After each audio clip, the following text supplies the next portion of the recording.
This conference will now be recorded.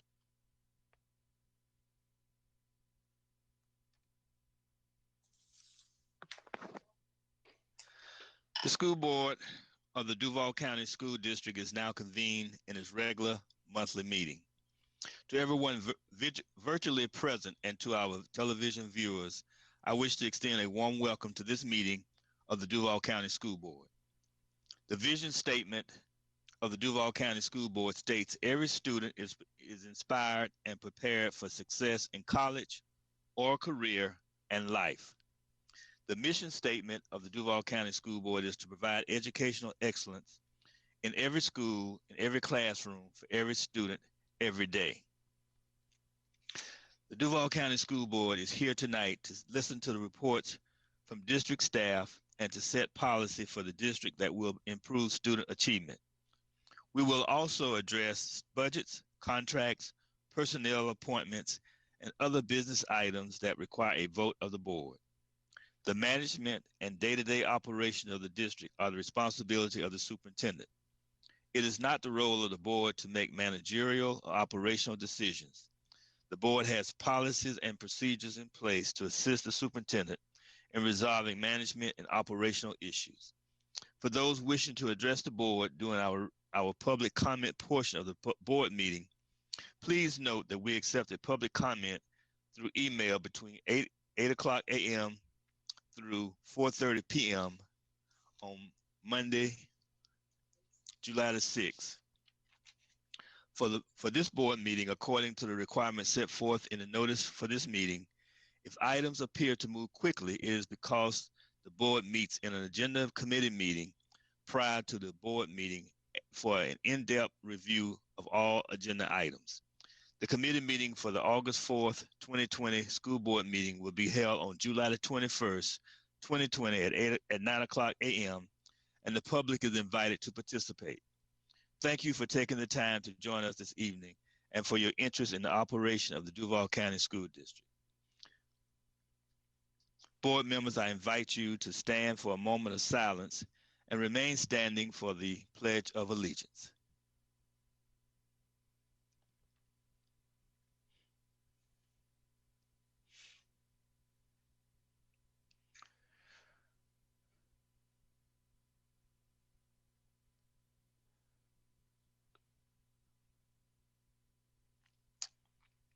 Amen. Thank you. I pledge allegiance to the flag of the United States of America and to the republic for which it for which it stands, stands, one nation, under God, under God, indivisible, with with liberty liberty and justice and for justice all. for all.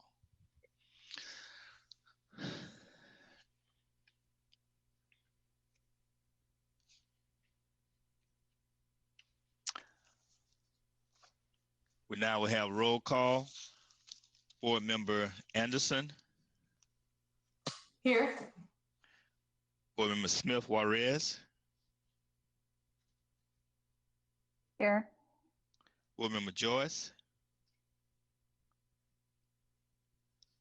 Here. Board Member Willie. Here. 6 present, including myself. Thank you.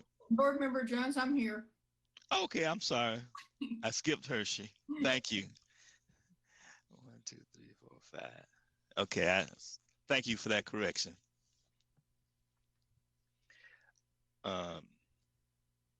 Communications, Ms. Vicki Pierre will begin our presentations for this evening. Ms. Pierre. Good evening. Good evening.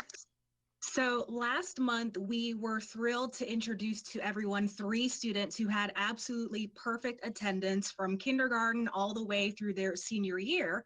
Well, tonight that good news continues because we now have the pleasure of introducing 2 more students who also achieved perfect attendance throughout their entire academic career. And we did take time to speak to these students, kind of learn a little bit more about their motivation, so to speak. And it's clear that one thing that they have in common is a very strong sense of dedication to their school and to this district. And we do have a PowerPoint that will hopefully be coming up soon, but we will begin to share a little bit more about these students momentarily. And so we'll go ahead and start with our first student on the next slide. His name is Christopher Becker, and he is a soon-to-be graduate of Inglewood High School.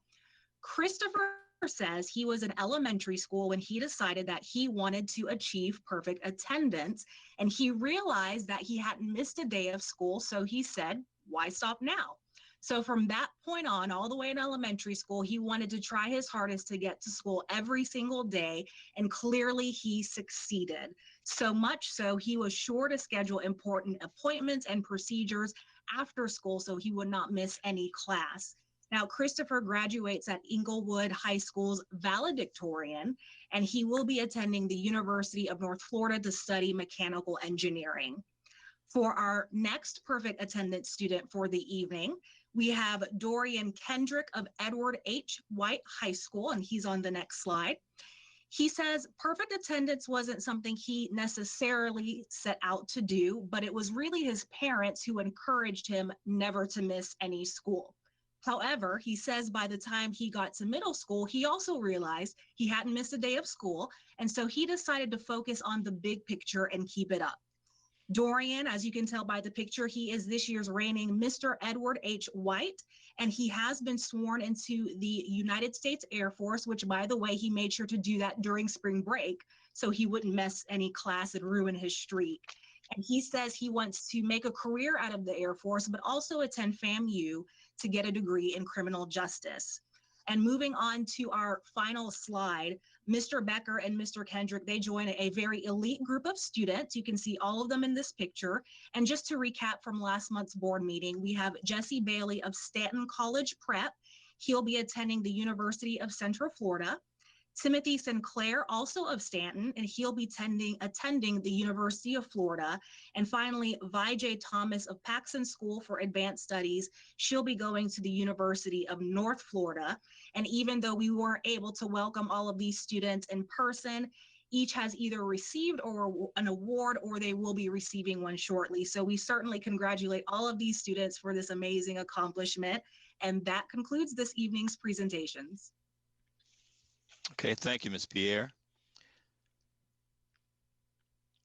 That the Duval County School Board approve the July 7th, 2020 agenda as submitted on June the 30th, 2020 with the following changes. Academic services, approval of district calendars for the 2020-2021 school year, 2021-22 school year, and the 2022-23 school years, attachments added. I ask for your motion. So moved. Moved by Vice Chair Anderson. Second. Second by Board Member Hershey. Any discussion? Seeing no hands. Vice Chair Anderson? You need to unmute. Okay. Board Member Smith Juarez? Yes. Board Member Hershey? Yes. Board Member Joyce? Yes. Board Member Willie? Yes. Okay. By your action, Board Member Jones, yes. By your action, you approved that item, agenda item. Chairman's report. I just first of all want to thank the Jacksonville Public Education Fund for being the repository for those who want to contribute to the cost of renaming the schools. They've opened up an account, and so if you know of anyone or any organization that wants to contribute to that cost is estimated to be somewhere, if we were to change all 6 school names, somewhere between $700,000 and $1 million. The bulk of it being the high school costs. So I just want to thank them for their support in that effort. Secondly, because we have such a lengthy comment area, I will defer the rest of my time to Board Member Ashley Smith Juarez. Thank you, Chairman Jones. I do appreciate the opportunity to speak to the board and the floor this evening. understanding that we do have a long meeting, I just want to make official note to the board of the letter that you received at 2:57 p.m. this afternoon. This letter records my request to enact the 8.59, the school naming policy for 3 additional schools. Those would be Andrew Jackson and Jean Ribault or Jean Ribault High School and Middle School. This is something that I mentioned at our last regular board meeting as well as at our previous workshop, but am making official letter to the board to notify that I will place an agenda item on the August board meeting for our discussion and vote. So I look forward to the community dialogue and the conversation about the values, the mission, the vision of our school district, and the names that carry weight in the representation of those values, and the leadership example that we set for our students. I am looking at Ms. Chastain, who has her hand up, and so through the chair to Ms. Chastain, could I ask to give you the floor? Good evening. I'll be brief. I request that the letter be made a part of the minutes of this meeting so that the letter itself is incorporated into this record. So you need a motion to that effect? No, sir. Just make Okay. a note that the letter is incorporated. Thank you for letting me interrupt. All right, thank you. Thank Board Member you. Smith. Yes, I would make official request that the letter be incorporated into the minutes, and that the agenda item be placed onto the August 4th regular board meeting agenda, and look forward to the discussion and opportunity with the board. Okay, thank you very much. Look forward to that. Next, we have the superintendent's report, Dr. Green. Thank you, Chairman Jones. I'm going to ask if communications would put up my PowerPoint. Actually, tonight's report was going to be different. I actually had asked 2 medical doctors to come speak before the board, but yesterday we received information that the governor, through Commissioner Corcoran, put out an emergency order and felt that the information that we received yesterday was vitally important that I share it with the board. So that's now going to be my report. So if we could turn to the next slide. As I stated, the governor put out an emergency order 2020 E0-E6. That emergency order had a focus around 4, if you will, goals for that emergency order.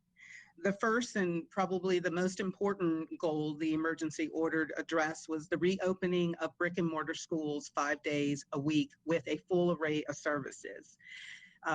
We already offer all of these services that were mentioned in the order, whether we were doing it through virtual means or in-person means. So that is not our issue.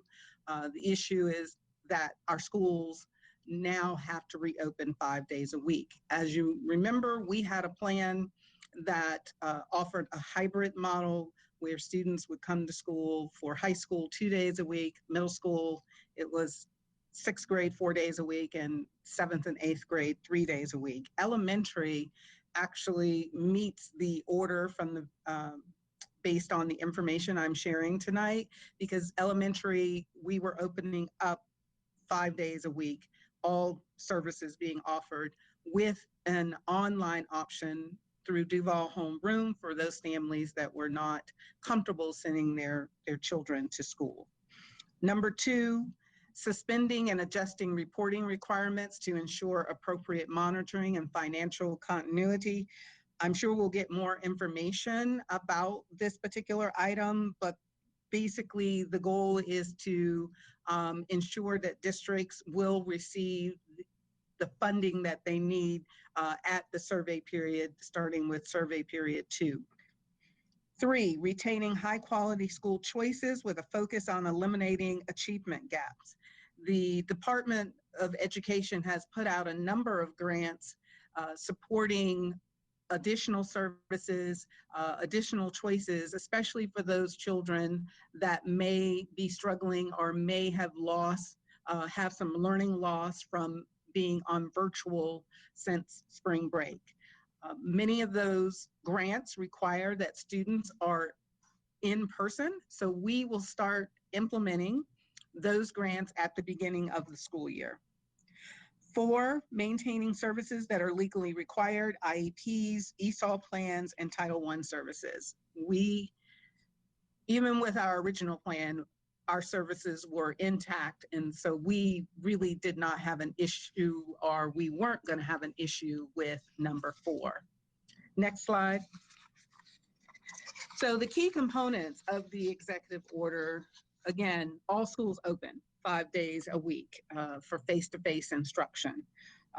Again, we must offer an array of services provided for low-income families, homeless, foster care, ELL, and other vulnerable populations.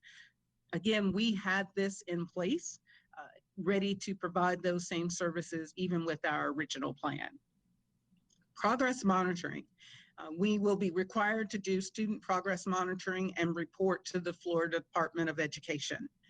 Progress monitoring has always been a part of our assessment plan. When you approve the assessment calendar, you approve the progress monitoring that was built into our assessment calendar. So we feel very good that we have that process in place and can do the reporting required. IEPs and ELL plans to determine services to address skills that have regressed. Again, we are in good standing. Our ESE department was probably one of the first departments to move forward with parents coming in during the summer for one-on-one evaluations, one-on-one assessments. So we are really, I don't want to say ahead of the game, but we are right there ready to continue with offering these specialized services. And then last, the district to extend flexibility to charter schools in their reopening plans. The charter flexibility, they had a meeting this afternoon, and I'm sure we'll continue to get more information. Ms. Peak attended that meeting and has shared a couple of items from it.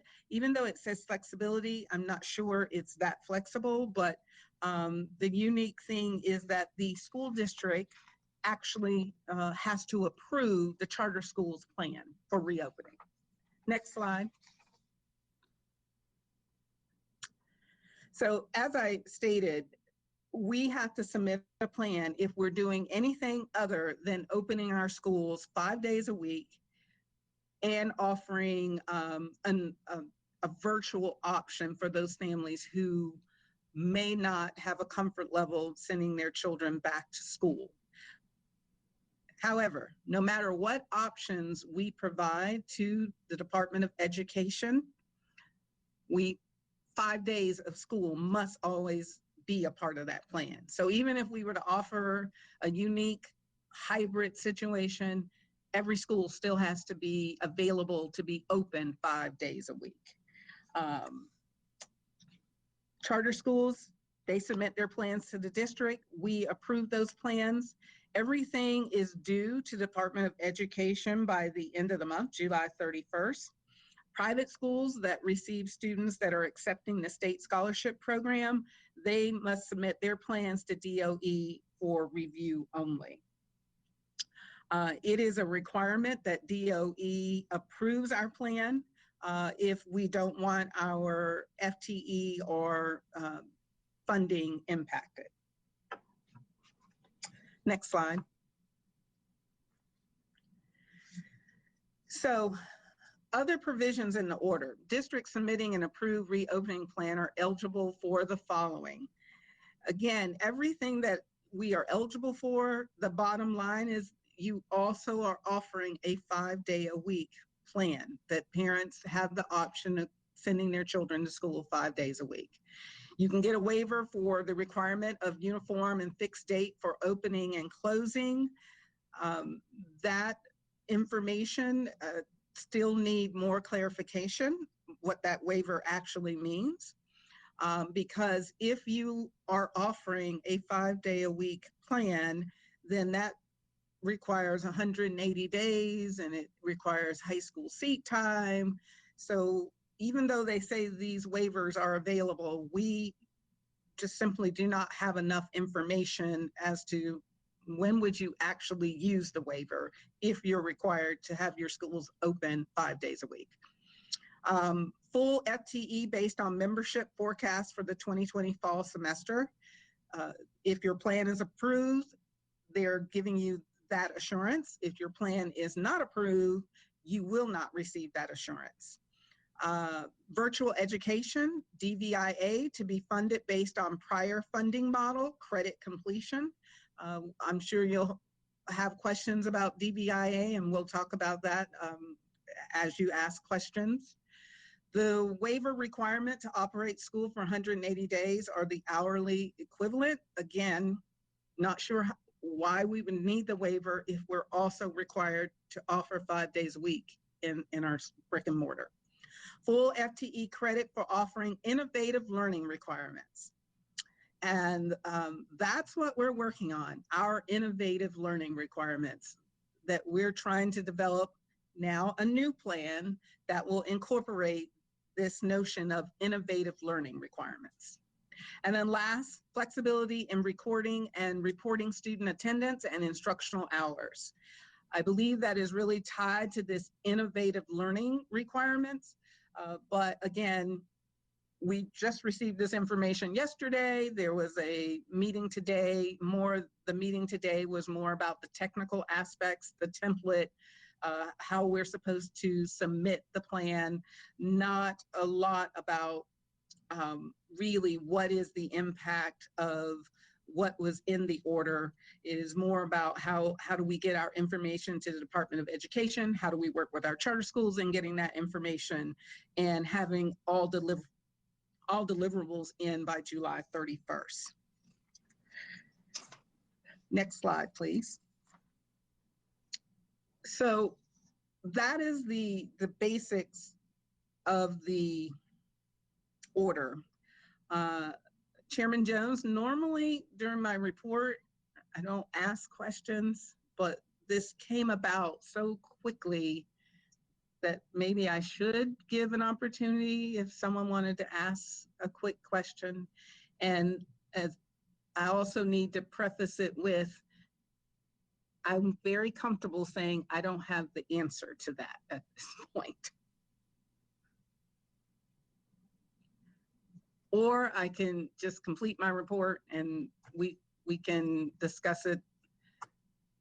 We'll add it on as a workshop topic. Okay.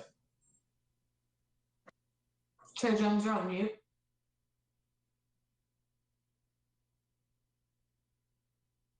Okay, thank you. Board Member Willie. Now, just a point of clarification to the chair. Like, is this the last opportunity we'll have to ask any questions around the plan and in this meeting? No, no, we'll have a workshop, future workshop on this particular item. No, I'm saying today though. Today we're not discussing the reopening plan beyond this presentation, correct? No, there's no intent. Dr. Green, do you want to respond? Through the chair to Board Member Willie, no, there wasn't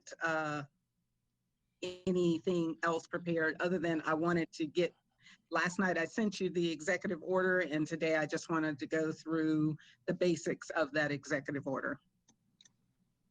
To that point, I definitely have a few questions on it. I don't know about other board members, but I'll yield to the chair on if he wants to make room for that. But I definitely have a few questions that I jotted down. Okay. Go ahead. We'll go ahead and we'll take questions. Keep them brief, but we'll take questions. Yeah. So first of all, when we got it last night, it was one of those situations where we knew we were going to get some information that was going to alter or change our plans. We didn't necessarily know it was going to be that, but I think we're in a better place than some other folks. I've had a lot of conversations with folks across the state and other boards. So at least we have a plan to say, here's what we had and what we react to. I have a question around the waiver and the 180 start day. And I think you said you may not have clarity on it, but it makes me wonder if the waiver, even if you have 5 days a week, if you push back the start, do you get a waiver for the 180 days, even though you have that? So that's my thought on that. I just wonder about that. So maybe that's a question that will get answered later. The other one is that start date piece. Does this sort of make us think about when we start school back? Does this help, or does this make us think about altering our calendar to sort of give us room to be able to plan and make the proper arrangements to start efficiently? And that's to the superintendent. Through the chair to Board Member Willie, we are prepared to pivot with this new information. My major concern would be if we change our start date, then we are impacting teacher pay. They would not get paid if we chose to, say, move the start of school to after Labor Day. Got it. Even though it says it waives 180 days, I'm not sure how that actually is true if we're required to operate coming to brick and mortar 5 days a week. So that's why I said there's a little bit of confusion. I believe that we will be required to open school and have brick and mortar available 180 days and offer it 5 days a week. Okay. And my last question, and I'll yield to the other board members. And I appreciate that, Dr. Green, because I know you all have always been ready to pivot. And I think unfortunately, that's where we're in the time of pivoting left and right. But the last thing question I have is around DVIA plus sort of special programs and opportunities. I have Stanton's in one of my schools. I've got a number of emails from those parents and other groups just around the continuity of that. And I know this plan now with the 5-day brick and mortar affects that even more, because I think it's just a matter of having a specialized teacher being able to do both virtual and brick and mortar is probably the issue. So I'm just wondering how we're initially thinking about that. And if we're don't have all the answers, we'll hear it in workshop, but I just wanted to raise that as something we can talk about. Through the chair to Board Member Willie, this afternoon we worked with the team and we are prepared to offer different plans. Is it? Okay. Prepared. I look forward to hearing more about that, because I think that would be All great right. information to be able to share. Thank you, Chair Jones. All right, thank you. Anyone else with questions? Board Member Joyce. Just for some real fast clarification. So when the order said that we have to have an option of 5 days a week where a student can go to school, we can still have the option of a hybrid.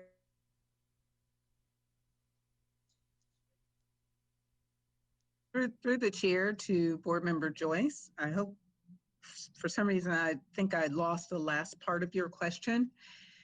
That is what we're working on, another plan. You can offer anything that is a hybrid, the Department of Education has to approve it. Okay.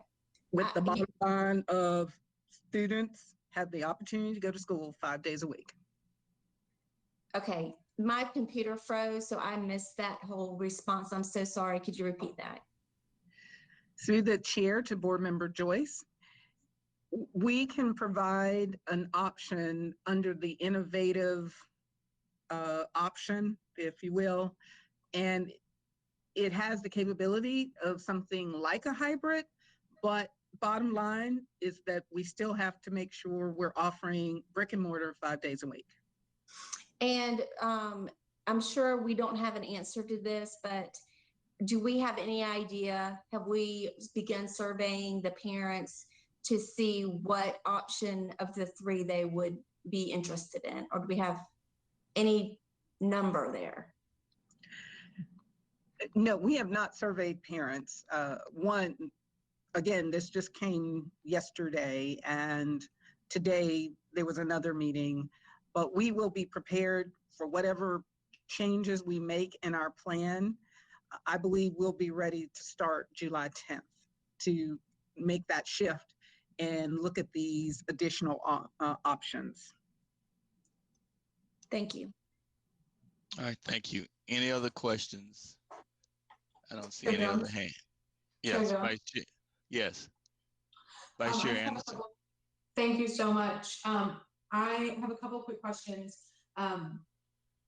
The charter flexibility. So it sounds like based on your report that you're asking that, or the directive is that the school board will need to approve the plans that are approved by the governing board of the charter school. Is that correct?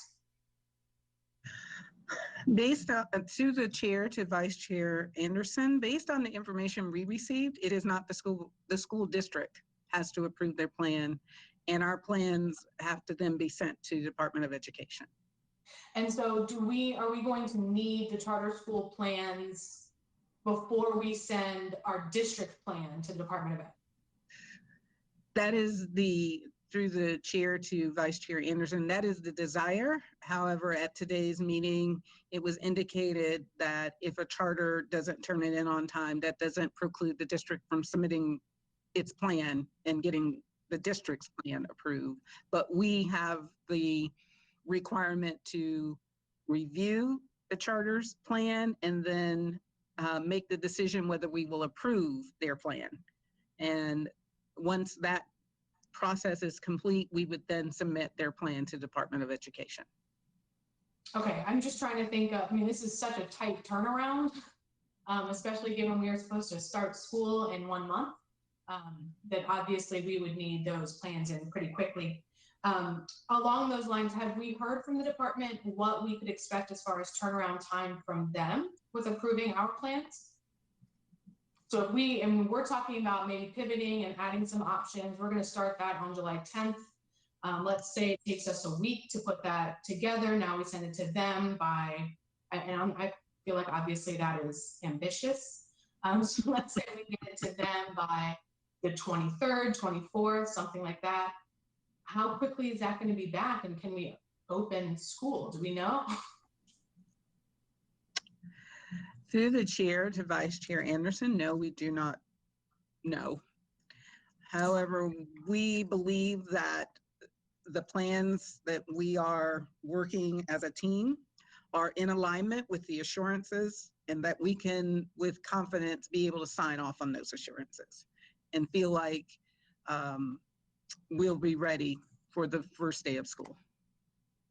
Okay, and so as I'm listening to you talk about this, it sounds to me that really the most important piece is that we need to add an option that would allow parents to send their child 5 days a week. So we could keep in the recommendation or the option for a 2-day a week or a 3-day a week for our secondary students, but there would be an additional option. Is that kind of the thought process? Through the chair to Vice Chair Anderson, we will need to, we can't use that option. The reason we can't use it is because that was the option for all students. So it only would be a workable option if all students took off the same day or did something different. So we came together this afternoon, and we believe we've developed another option that will allow parents to say, well, I don't completely feel confident in sending my child to school 5 days a week. We think we have another option for high school and a different option for middle school. Elementary was already in place, so elementary was never an issue. It's middle and high. Right, that's what I'm thinking. I would imagine that most folks would like to have a hybrid option retain that hybrid. So I will wait to hear what that looks like. My only other question was related to I'll make a statement first. I'm guessing, because I don't know, the 180-day waiver, it sounds like that they're anticipating that we will need to close. So at some point in time, a classroom will need to close, a school will need to close, that there will be some transmission of virus. And if one school closes for 3 days, does one school have to stay open at the end of the year for 3 days? If I had to make a guess, that would be what I would assume the waiver is about. So if we are closing schools for a few days, whatever the Department of Health tells us to do, we were talking about teacher pay. If a school is closed or they do not work 180 days, they still get paid for their contract time. Through the chair to Vice Chair Anderson, we had in our plan that if any school closed, they move to Duval homeroom. That would still be applicable in this plan. And then can you tell me a little bit more about what it says when they say that DVIA will be funded based on prior funding model? Through the chair, Vice Chair Anderson, our online school is funded differently than brick and mortar schools. So bottom line, it just says, however it was funded last year, it's going to be funded the same way this upcoming school year. Okay, I at some point would like a little bit more detail about what that looks like. Well, it's about course completion. I'm sorry, it's about course completion. They're funded when the course is completed. They are not funded the way brick and mortar is funded. Brick and mortar is based on FTE. Are you present during that specific survey window? DVIA is funded, a student takes 6 courses. Did the student complete all 6 courses? If the answer is yes, then you're funded for those 6 courses. They're not funded just because a student was enrolled during the survey period. I don't have my head wrapped around this fully, but that sounds pretty challenging for staffing DVIA, especially if we're talking about students that might enroll for a period of time and then return to their regular homeschool. Is that a concern? Through the chair to Vice Chair Anderson, we've had DVIA for 10 years, Right. and the funding for it hasn't changed. We have students enroll and they don't complete, and then they roll back into brick and mortar, but probably not to this magnitude. Right, the volume. That's why we've come up with other options. But Okay. DVIA is still one of our options. We just had to just think in a very different way to try to provide the very best options for all our schools and do the very best job we can to protect our families, and at the same time ensure that the funding that would normally follow those students doesn't get drastically reduced.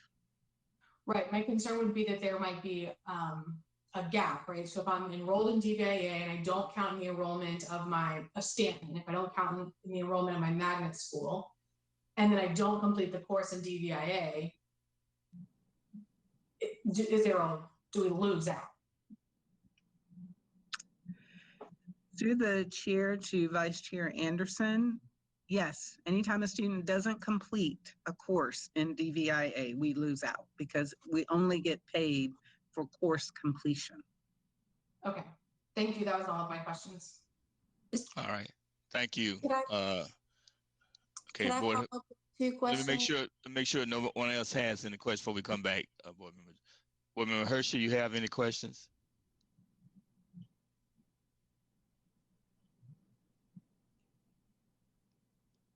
Board Member Hershey, you need to unmute. I spoke with Dr. Green earlier today. I do not have any questions, and I feel like I understand. Okay, thank you. Board Member Joyce. So two real quick questions to follow up. I'm concerned when we normally go back to school, we have an FTE 3-day, 5-day, 10-day count, and our teachers, the amount of teachers that each school receives based on that count. And so if we have a lot of students moving over to DVIA, how is that going to impact potentially teachers being surplused in the district? And that is my first concern. My second concern is for teachers who are, have impairing health issues. Is the district coming up with a plan to mitigate some of those health issues for those teachers? Through the chair to Board Member Joyce, the first question, that is why we are developing the possibility of another option. So our thinking was that DVIA would be used, but not to that magnitude. But now that we are required to have schools open 5 days a week, that kind of changes our whole framework about hybrid, because that was supposed to reduce the number of students on campus each day and would give families that opportunity to have some time in school and some time at home through Duval Homeroom. The issue for our teachers, we will have to work through that. We have to have the capability to have school open 5 days a week. And based on information just through the survey, I know that's going to be a challenge for our high schools, because I believe the majority of our students will come to school 5 days a week if our doors are open. So we will have to work through that issue as we open school in about a month. Thank you for that. All right. Thank you. Seeing no other hands, we will move on. Chairman Jones? Yes. I just want to present one last slide. Okay. Some good news for our district. We received the Commissioner's Business Recognition Award, DCPS and MTech. We earned the 2020 Commissioner Business Recognition Award for their ongoing partnership to provide student internships. This summer, we have, I believe, over 100 students working with MTech, cleaning laptops and getting laptops ready for the upcoming school year. And we're just very proud of Jim Colbert, our Chief of Information Officer, the work he and his team does with MTech, and MTech's willingness to partner with us and work with our young people. And we're just so proud of the work that they've done over the last 3 years. So we want to congratulate Mr. Colbert and his team and MTech for this partnership. Okay. Thank you. I didn't mean to rush you off then, Dr. Green. Oh, Chairman Jones, I don't mind you rushing me off. Thought you were finished. Okay, thank you. There are no department reports tonight. We are now on the public comment portion of our agenda. The school board welcomes your comments on matters that are before the board for consideration. It is not the board's intent to respond this evening, but to use the input in our deliberations. The meeting notice for this virtual meeting will set forth the criteria for submitting public comment as follows. Public comment was taken through email at publiccomments@duvalschools.org between 8:00 a.m. and 4:30 p.m. Monday, July the 6th, 2020. Each individual must include his or her name, address, and what organization, if any, she or he represents. Anonymous comments will not be accepted, therefore. Each written comment must include the person's name and address. Written comments must be limited to 3 minutes or approximately 400 words. Written comments must refrain from direct questions to board members, the superintendent, district staff, or members of the audience. Comments that include profane or vulgar language or personal attacks will not be included. All emails received, all emails received will be retained as public records pursuant to Chapter 119 Florida statutes. Written public comments that are timely submitted and comply with these requirements will be read into the regular board meeting record. Written public comments that are not timely submitted or do not comply with these requirements will not be included as a part of the July 7th, 2020 regular board meeting record. A copy of emails that were not properly submitted for public comment will be provided to each board member and the superintendent. Thank you for taking your time to address the board. Board members, there are approximately 200 emails meeting the public comment criteria to be read into the record of this meeting. Of the approximately 200 emails, one category relates to school reopening. The second category relates to the renaming schools, which has no agenda item for board action tonight. We may need to waive the board rule and have this meeting extended past 11 o'clock p.m. tonight, and we may also need to recess this meeting and reopen again tomorrow morning at 10 o'clock a.m. to finish this meeting and adjourn. At this time, I will entertain a motion from a board member to suspend the rules and split public comment into two sections, with the first set of public comments relating to school reopening being read into the record at this time, and the second set of public comments being read into the record for the record portion of this meeting and prior to adjournment. In order to suspend the rules, we need 5 votes to carry the motion. Do I have a motion to suspend the rules as I have stated for public comment? Move to suspend the rules. Moved by board member Smith Juarez, second by Vice Chair Anderson. Any discussion? Seeing none, I call. I have a question. Sure. So what we're doing, can you verify? What we're going to do is we're going to have a public comment, and they will read all those that had public comments on school reopenings. Then we will continue the agenda as stated. And at the end of the meeting, for the record, we will come back and read the ones related to school name changes. If that extends past 11 o'clock, we then have the option to waive the time and continue, or recess and come back tomorrow morning at 10 o'clock. This gives us the flexibility. We don't know how long it's going to take. Well, I understand that, but I know that there are a lot of a lot of people who wanted to engage and wanted their public comment recorded. There, I'm sure, are a lot of people interested in tuning in right now.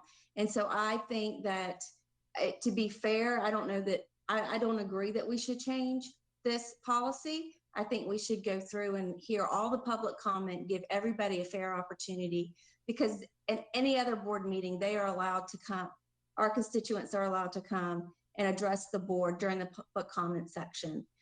So I would not be in favor of splitting this. I think that in fairness, we need to give all of our constituents an opportunity to have their comment read during the public comment portion of this meeting. Okay, so I just want to clarify. Okay, let me make sure. So you're in favor of hearing all the public comment at this time and not splitting and having those on comments on the school reopening heard now and then having the rest of them heard at the end of the meeting. Yes, sir. Okay, all right. Vice Chair Anderson. I just wanted to be clear with Board Member Joyce that we are not talking about not hearing public comment. We will still hear all public comment as part of this meeting, and all of the public comment that met the criteria will be part of the public record for this meeting. We would just take the portion that's related to the agenda at hand tonight, do all of the rest of our business, and then hear the remainder of the public comment, whether that's tonight or if we extend and recess into tomorrow morning. And I understand that. My next question would be, is this a normal practice the board has done in the past, that we split the public comment section? Has this ever happened before? It's not, of course, it's not a normal practice. That's why we have a motion, but Ms. Chastain may want to respond to that. Thank you. Through the chair to Board Member Anderson, we also haven't had the volume that we've had now. One thing that I am concerned about getting to the business tonight is that we have 2 public hearings that have been advertised for tonight. I would be concerned for those constituents that they're not heard tonight and that moves to tomorrow morning. So I'm trying to balance the 2 issues, particularly those who have submitted comments for the public hearings. You have your Code of Student Conduct and your Pupil Progression Plan. Exactly. Do we have public comment for the Student Code of Conduct and the Pupil Progression Plan? Through the chair to Board Member Joyce, yes. Okay. And one final question. Chair Jones, of those 200 emails, approximately how many of them are dealing with the reopening of schools? The majority of them, 100 and I think it's 133. Through the chair, that's approximately correct. We may not have an exact count, but most of them are for the reopening. Thank you. Okay, and the ones who here to speak on the school progression plan, that's a public hearing, not public comment. Am I correct? So that's an advertised public hearing. Okay. And to real quick, one more point of clarity here is do we have any other items that are pulled for discussion? No items are pulled for this, well, for comment, but not discussion, if I'm not mistaken. Okay. So my thought there is that it will also progress pretty quickly beyond, at least through into the public hearing portion, which is not normal because usually we have a lot of discussion. But so just wanted to clarify that too. Thank you. Yeah. I'm told that this is the most public comment cards we've had, and I think part of that is because of email.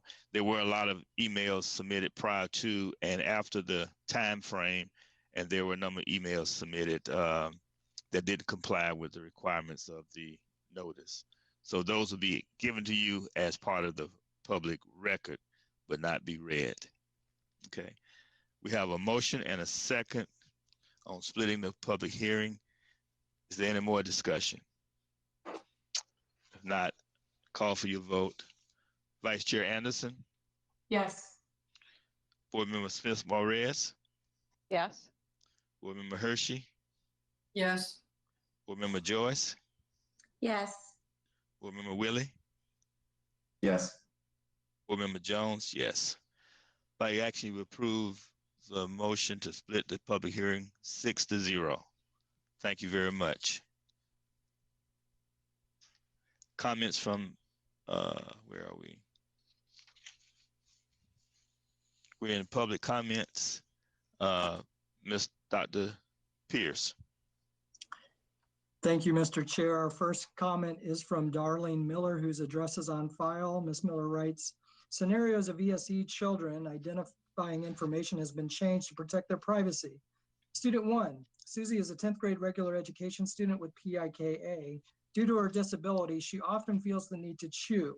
She will chew on anything, whether it is a sleeve, pencil, or her own hair. She wears a chewy necklace each day. This is a necklace specifically designed for children to be able to chew without hurting them. The stress of leaving home without her necklace is overwhelming and creates a lot of stress. She's under an extreme amount of facing this next school year. Will she be able to use her necklace? What happens if she takes off her necklace? Will she be bullied by other students or staff? Her mother is unable to place her in Duval homeroom or Duval virtual because she works outside the home full time. Also, it is imperative that she is with her peers for socialization and not be isolated because of her disability. Student 2, Johnny is a 4th grade student with ASD, autism spectrum disorder. He has above average IQ. For this reason, he has been placed into a regular education classroom under the IDEA. However, one of his coping mechanisms is chewing. He chews on crayons, pencils, or his own shirt. To cope with this, his mother has given him a special necklace shaped like a Lego. It is made for him to chew. Recently, he had a visit to his doctor. He had to wear a mask. Within minutes, Johnny had the mask off and was chewing on it. His mother tried to put it back on him, but it was wet. She fears repercussions if Johnny is not able to wear his mask at school. She also fears him being left out of activities due to his disability. His mother is unable to sign him up for Duval Homeroom or Duval Virtual because when school ended in March, it was a disaster for him.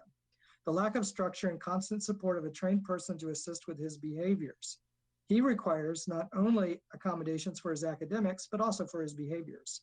He needs OT and language therapies. He also requires ABA therapies in which take place in the classroom.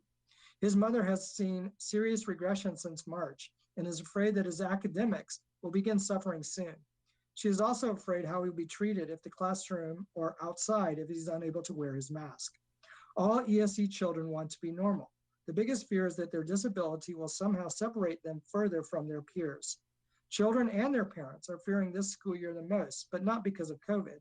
The fear stems from other children, parents, and staff ridiculing and or harassing for their inability to wear a mask because of a manifestation of their disability. Parents have the option of homeschooling their children if needed, and they have the capabilities of it.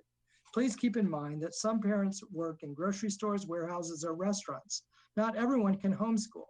Parents and students should not suffer because their disability gets in the way of wearing the mask. These children are entitled to a free and appropriate education, just like their peers.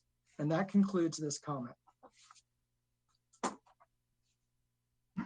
This comment is from Sue Malafa Jangady, whose address is on file.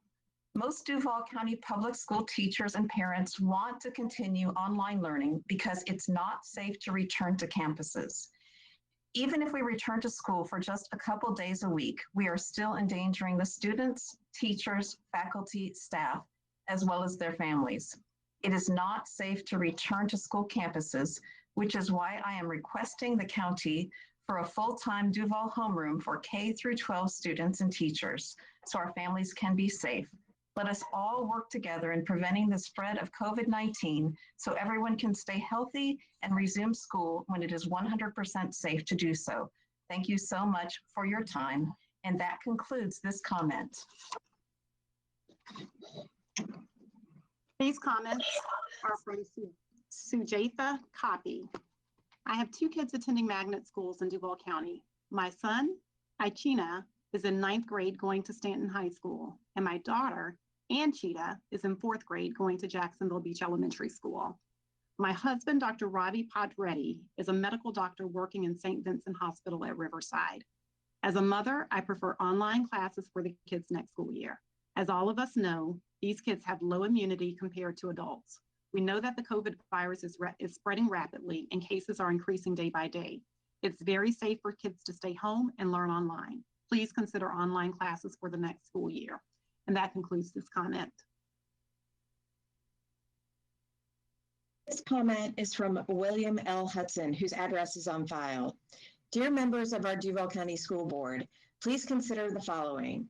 The CDC estimates 15% of Americans are over age 65, and as much as 25% of Americans, due to age and chronic health conditions, are at high risk of mortality from COVID-19. Given these numbers, it is no surprise that a USA Today poll, Ipso poll, found 1 in 5 teachers planning not to return to classrooms under current conditions. Although there may be some communities that can risk reopening schools, Jacksonville is clearly not one of them. Currently, COVID-19 is spreading at record levels throughout our community. The risk of contracting the virus is much higher now than it was when we first closed schools last March. According to CDC, gatherings of more than 10 people in enclosed environments are not safe under any circumstances, but especially in communities like Jacksonville where the risk of transmission is relatively high. If opening up bars, restaurants, and sporting events populated by adults is ill-advised, how can it be a good idea to open schools where the natural exuberance and reckless nature of hundreds of children together in one building makes them unlikely to adhere to even the simplest of common sense precautions? Working long hours, teachers, school employees were hard pressed to keep schools running smoothly before COVID-19. They know that half of the students cannot remember to bring pencils to school each day, and how many will remember to bring or wear a mask? How will they be able to track and enforce new routines that children don't understand and don't want to cooperate with?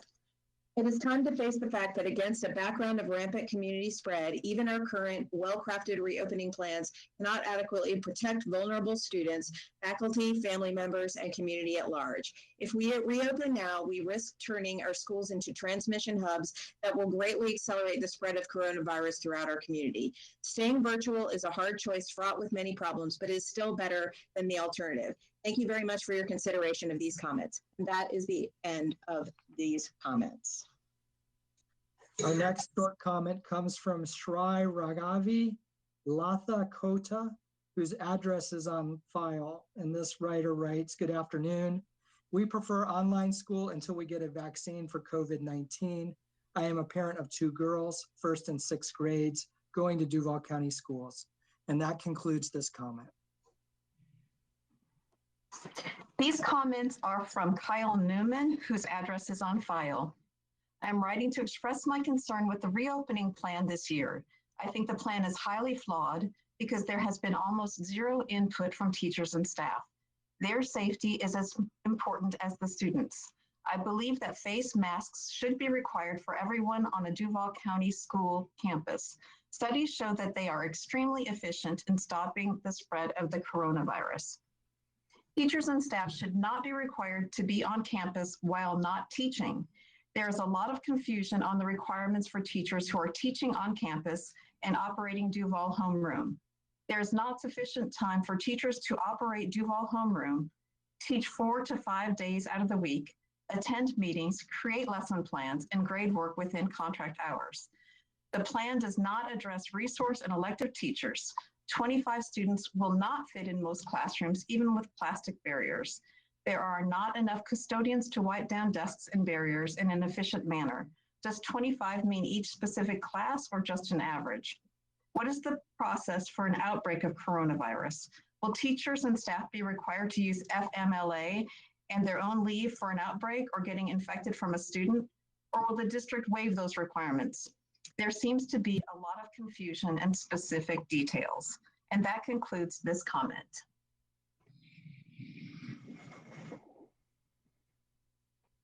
These comments are from Vicki Malone, whose address is on file.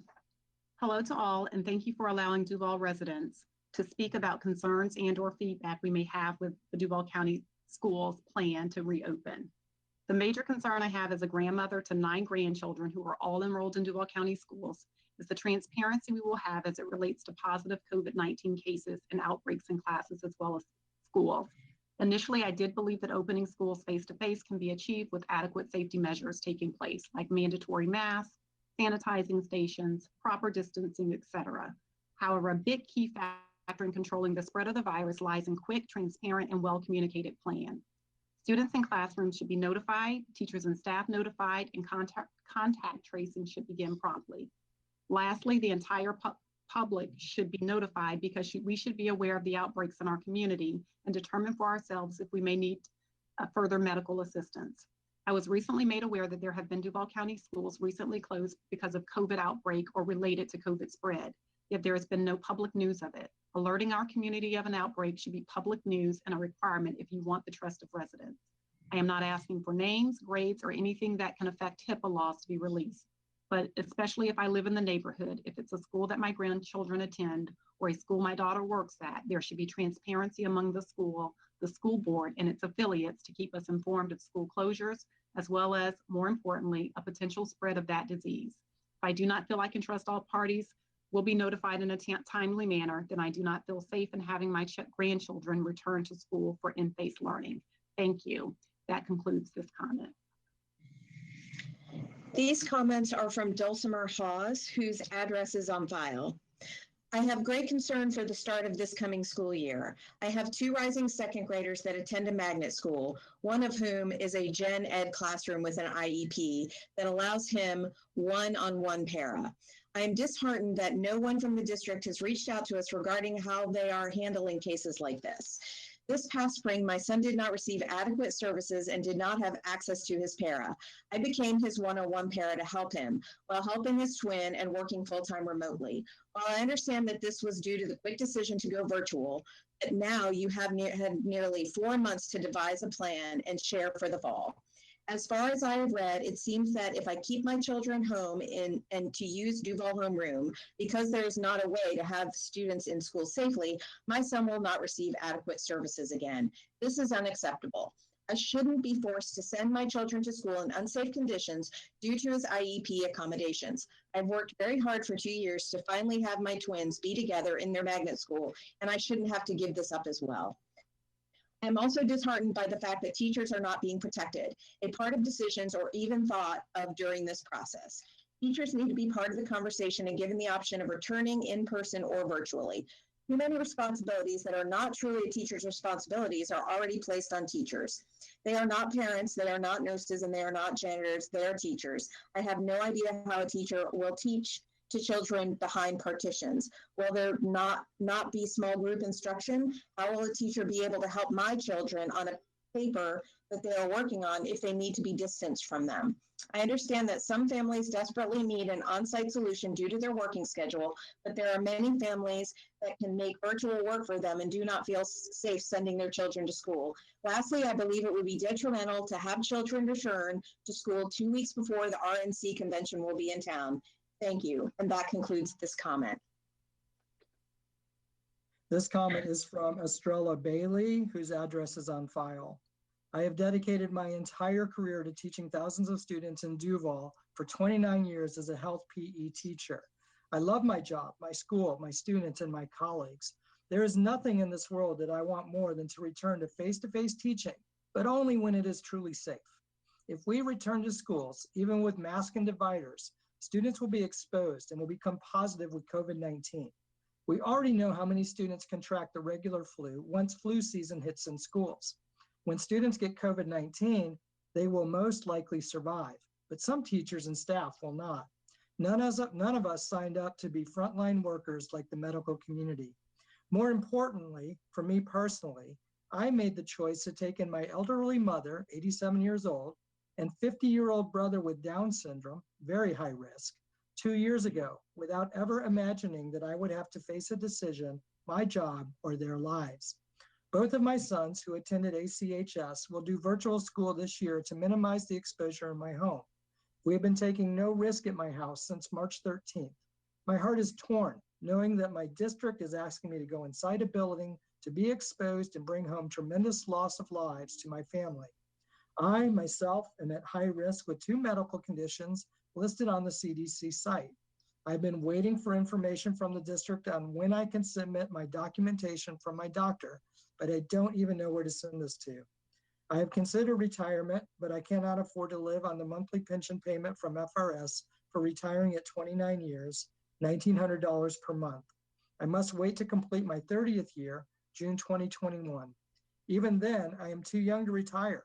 Prior to this, I had no intentions to retire until after entering drop.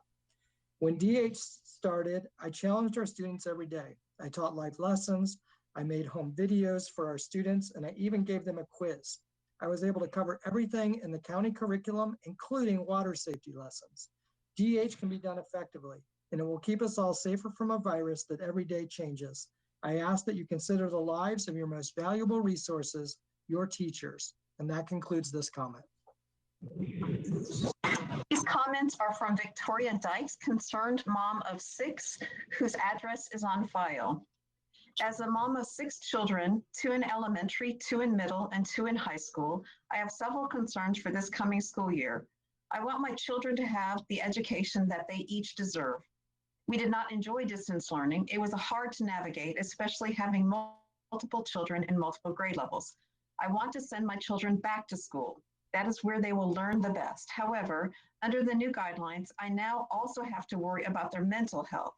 I am 95% certain that my children all had COVID before spring break.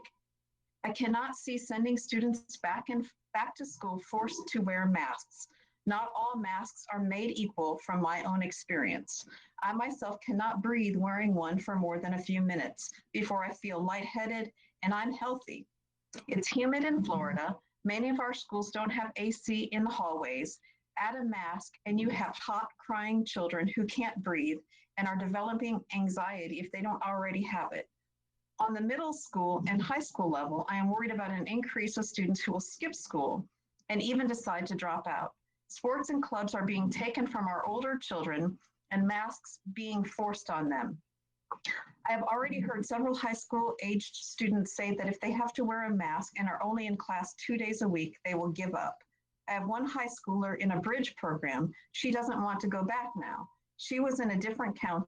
It was a struggle to get her motivated to go back last year, but we did it. Now she's 17 and so close, but she says she won't wear a mask. She's done. Dropout rates will rise. I have one high schooler who is gifted and in AP classes and was supposed to do dual enrollment. He is crushed. He wants to be in class more than 2 days a week. He wants to be involved in discussions and with his peers. What's the point of these masks? Students will take them off every chance they get, and rightfully so. They have to breathe. We are humans. We are oxygen breathers. Our bodies need it as a natural reaction. Anyone who can't breathe will take it off. Many of these students will still hang out with each other before and after school and even on weekends without masks. I can't imagine my children in an environment where they can't see each other smile. It may seem like a small thing, but it's a really big thing. There is no joy in their journey. I understand the risk of COVID. There is a 97% recovery rate. We have to ask ourselves, what's the recovery rate of education for this school year and the following school year going to be with these new guidelines on our children? And that concludes this comment. These comments are from Simone Aiden, whose address is on file. DCPS School Board. I am alarmed to see the school board mandating procedures for the opening of school that not only do not follow science-based evidence, but increase the health risks to faculty, students, and staff. First of all, face masks need to be required and worn by everyone, everywhere on campus. In addition, there also needs to be some kind of COVID-19 testing, a way to ensure contact tracing of new infections, as well as making most classes take place remotely during the first semester. Although wearing face masks will help by buying teachers and students more protection, according to Lisa Brousseau with the University of Minnesota Center for Infectious Disease Research, masks will help, but not for hours, not lengthy periods of time. At present, high school teachers at my school have been told we will be meeting classes of at least 25 students, 3 90-minute periods a day for 4 days a week. For someone like myself who has basically been sheltering at home since March, this is quite a risky leap. According to the present plan, students have been given the choice to attend school online or a hybrid of in-person and online. If students are allowed the option to stay home to work, why can't staff who are compromised, high risk, or live with someone who is compromised also opt to teach from home? In the newspaper, it was noted that teachers could opt to teach with Duval Virtual Academy. However, the article concluded by saying there were currently no openings. That is hardly a choice. More than 50% of DCPS teachers are over 50 years of age. Many of those are high risk who may have diabetes, COPD, or heart disease. Is it right to ask those teachers to choose between their lives and their jobs? Although it is vital and recommended for students to go back to school, public health needs to be the priority in any decision making. No one needs to be put in a situation where they are choosing between their health and their job. Thank you. And that concludes this comment. These comments are from Amy Mitchell, whose address is on file. Hello, everyone. I'm scared to death of returning my children to school. Even with the planned precautions, there's a complete lack of ability to prevent the spread of COVID-19 in schools. Human behavior is unreliable, and this virus is still not completely predictable. So far, Duval County has demonstrated an inability to decrease or even stabilize its infection rate. But what about remote learning? Its effectiveness is dependent on so many factors, and it manifests so many equity issues. In addition, the social and mental health effects of isolation are a serious concern. The district's current plan seems to overlook the well-being of teachers and staff. It seems to create a lot of additional work for them. Will they be compensated fairly? Will there be enough teachers and staff to educate every child effectively and provide all of the other vital services? This virus is not going away soon. Schools must be radically transformed for the long term. At some point, we have to stop trying to make school operate the way it did before and start over from scratch. My hope is that together we can marshal the critical resources to create a model that accommodates the safety of every student, every staff member, every day. For August 2020, open schools with as many CDC and department health recommendations as possible and be completely transparent with the faculty, staff, and community about which ones are followed. Require face coverings to be worn everywhere at all times with regular breaks and with appropriate exceptions for age and medical conditions. Allow students and teachers to opt in or opt out of returning to school buildings at any time. Those who opt out become remote learning students and teachers. Continue to evolve Duval Homeroom to increase its effectiveness. Offer more video conferencing and other multimodal interactions rather than the less personal text on screen. Make it a full-time option for K through 12. Share services between districts to allow more efficient use of resources. Demand that the governor allocate sufficient resources to continue public education safely. Work with all stakeholders to create a robust model that serves everyone. Thank you, and that concludes these comments. This next short comment is from Madhuri, whose address is on file, and she writes, I prefer my kids Manasi V going to 10th grade at Stanton and Sanjana V going to 5th grade at Jacks Beach Elementary, both to have an option to do Duval Homeroom without losing the magnet seat. And that concludes this comment. These comments are from Leslie Kaplan, whose address is on file. The pandemic is out of control in Florida. We are doing worse than most other states and many other countries. This is not the normal course of the pandemic. This outcome is because of things we are choosing to do and to not do. In light of that, I would ask that before we make things worse in our city, let more of our citizens unnecessarily contract this awful disease, that we immediately implement the following procedures. Everyone in middle and high school campuses must wear a mask unless seated at lunch, and this must be part of the dress code. No teenager is going to choose to wear a mask if their friends do not also do that. The only way to ensure that teenagers stay safe is to require mask wearing. Hand sanitizer and soap must be readily available and hand washing sanitizing built into the daily routine. Masks alone are not enough.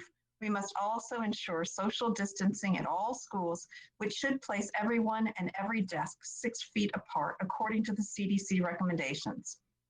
Place children in middle and high schools into small cohorts so that changing classes for each subject does not involve coming into contact with so many other students. That would also simplify things if a child or teacher is diagnosed with COVID so that their cohort could be quarantined without implicating the entire school. Because personal situations are so varied, students should be able to attend either in school or online by Duval Homeroom with the same assigned teachers on campus as dictated by the family's comfort level on an ongoing basis. Students in magnet programs should remain in our current magnet program next year, even if they choose to enroll in Duval Virtual this year. The DCPS school system must address the risk posed by the Republican National Convention in August.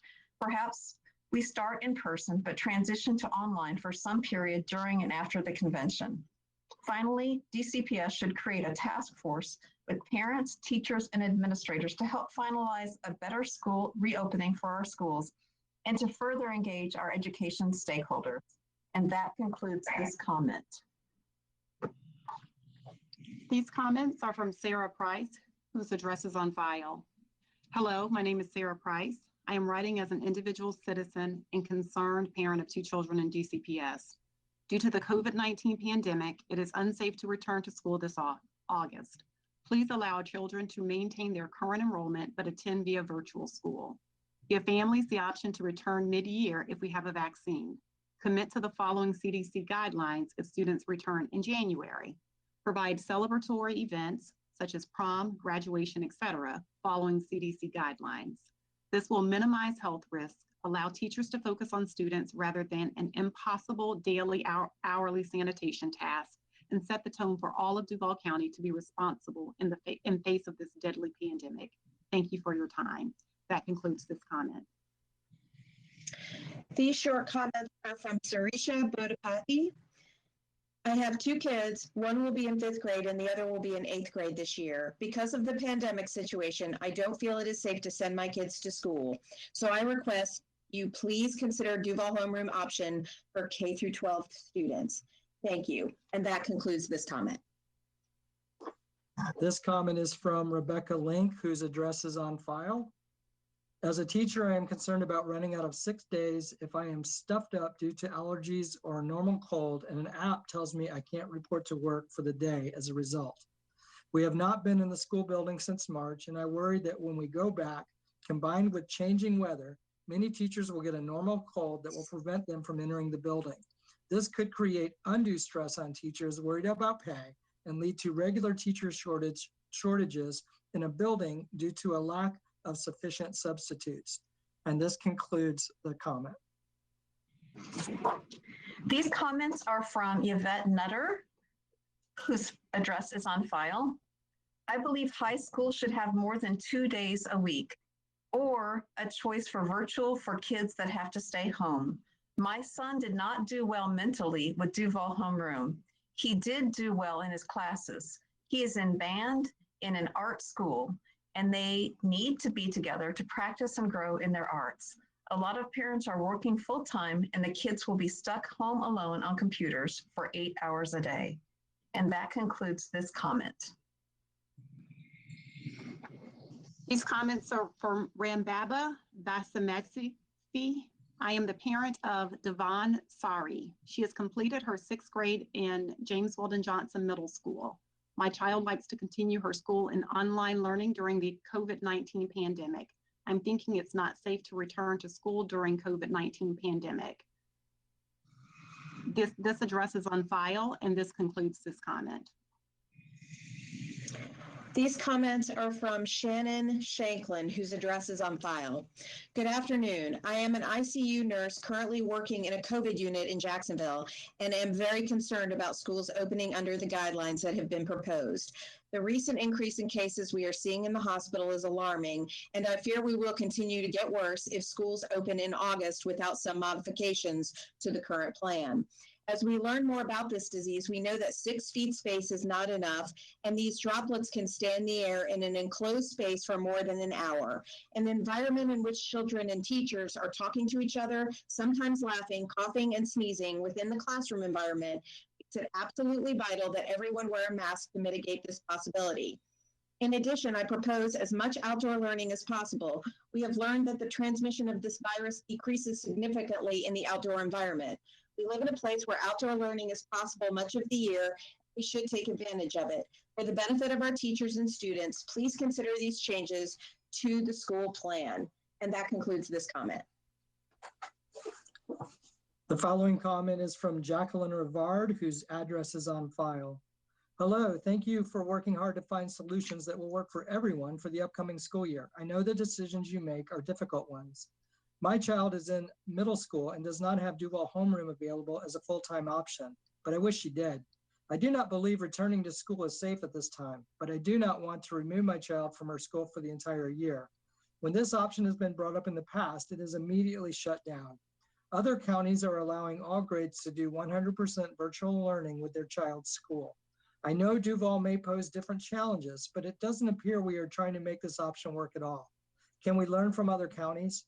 My child is on an accelerated track at her school, and the courses she plans to take are not available through DVIA.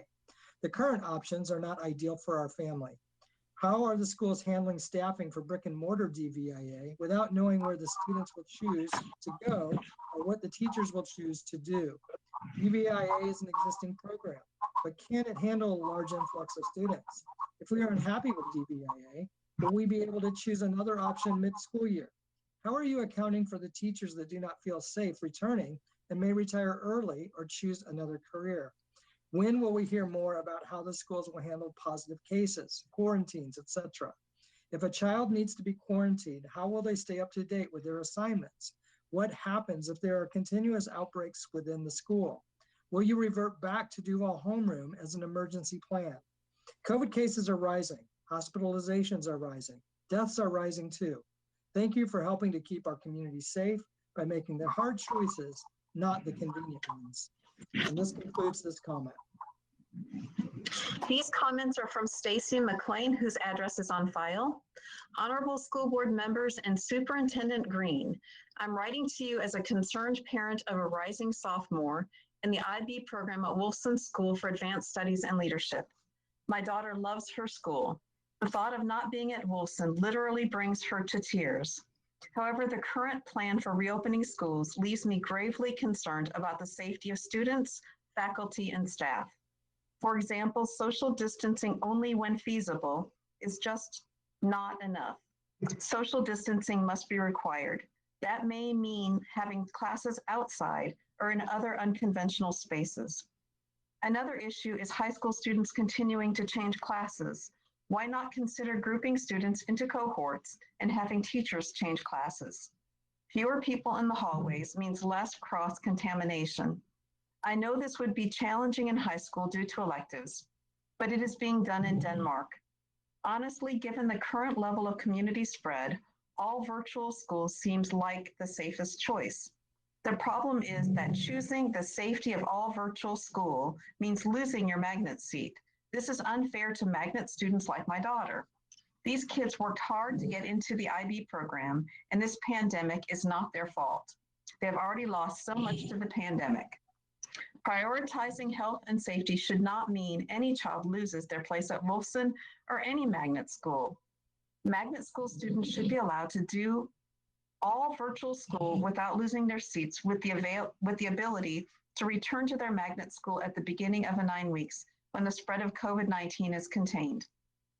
I understand there are no easy solutions and no answers all parents will be happy with, but given what we know about the spread of COVID-19 and how little we know about the long-term effects, especially on children, I hope that you will consider adding more options for magnet school students this year. Thank you in advance for your consideration. My daughter and her peers deserve options that will allow them to be safe and have hope for what comes next. Respectfully. And this concludes this comment. These comments are from Lori Bishop, whose address is on file. Duval County School Board, I am concerned about returning to teaching in a physical classroom on August 10th of this year. To be clear, the learning environment in my room will change. We won't be working in groups. We won't be moving around in centers. We won't have computers or books to use. Even if we return to school, we won't be returning to optimal learning conditions. The current plan does not seem to limit the number of students we will have in class, just the days that they will attend school. I would feel better if the alternating schedules allowed my classes to be smaller. If I am to keep my students and myself safe, it is clear that we will need to wear masks at all times. Please do not allow masks to become a source of tension in class. If a student in middle or high school refuses to wear one, they should not be allowed in class. Do not put the responsibility on me to enforce the policy.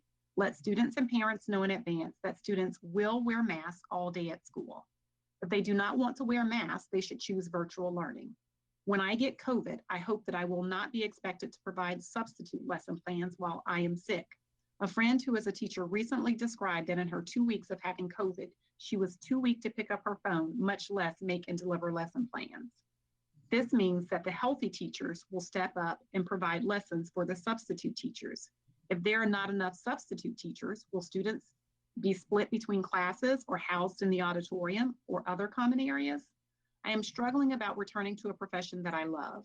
I have 2 family members who are in high-risk categories according to the CDC.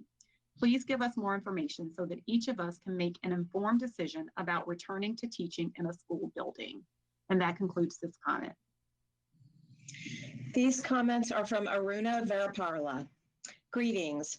Please do consider an online training for my kids if the pandemic continues or until a vaccine is available.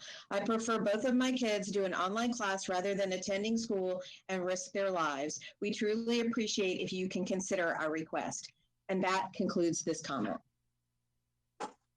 This short comment is from Usha Tupakula, whose address is on file. The commenter writes, "Good evening. I'm not feeling comfortable to send my kid to school due to the severity of COVID-19.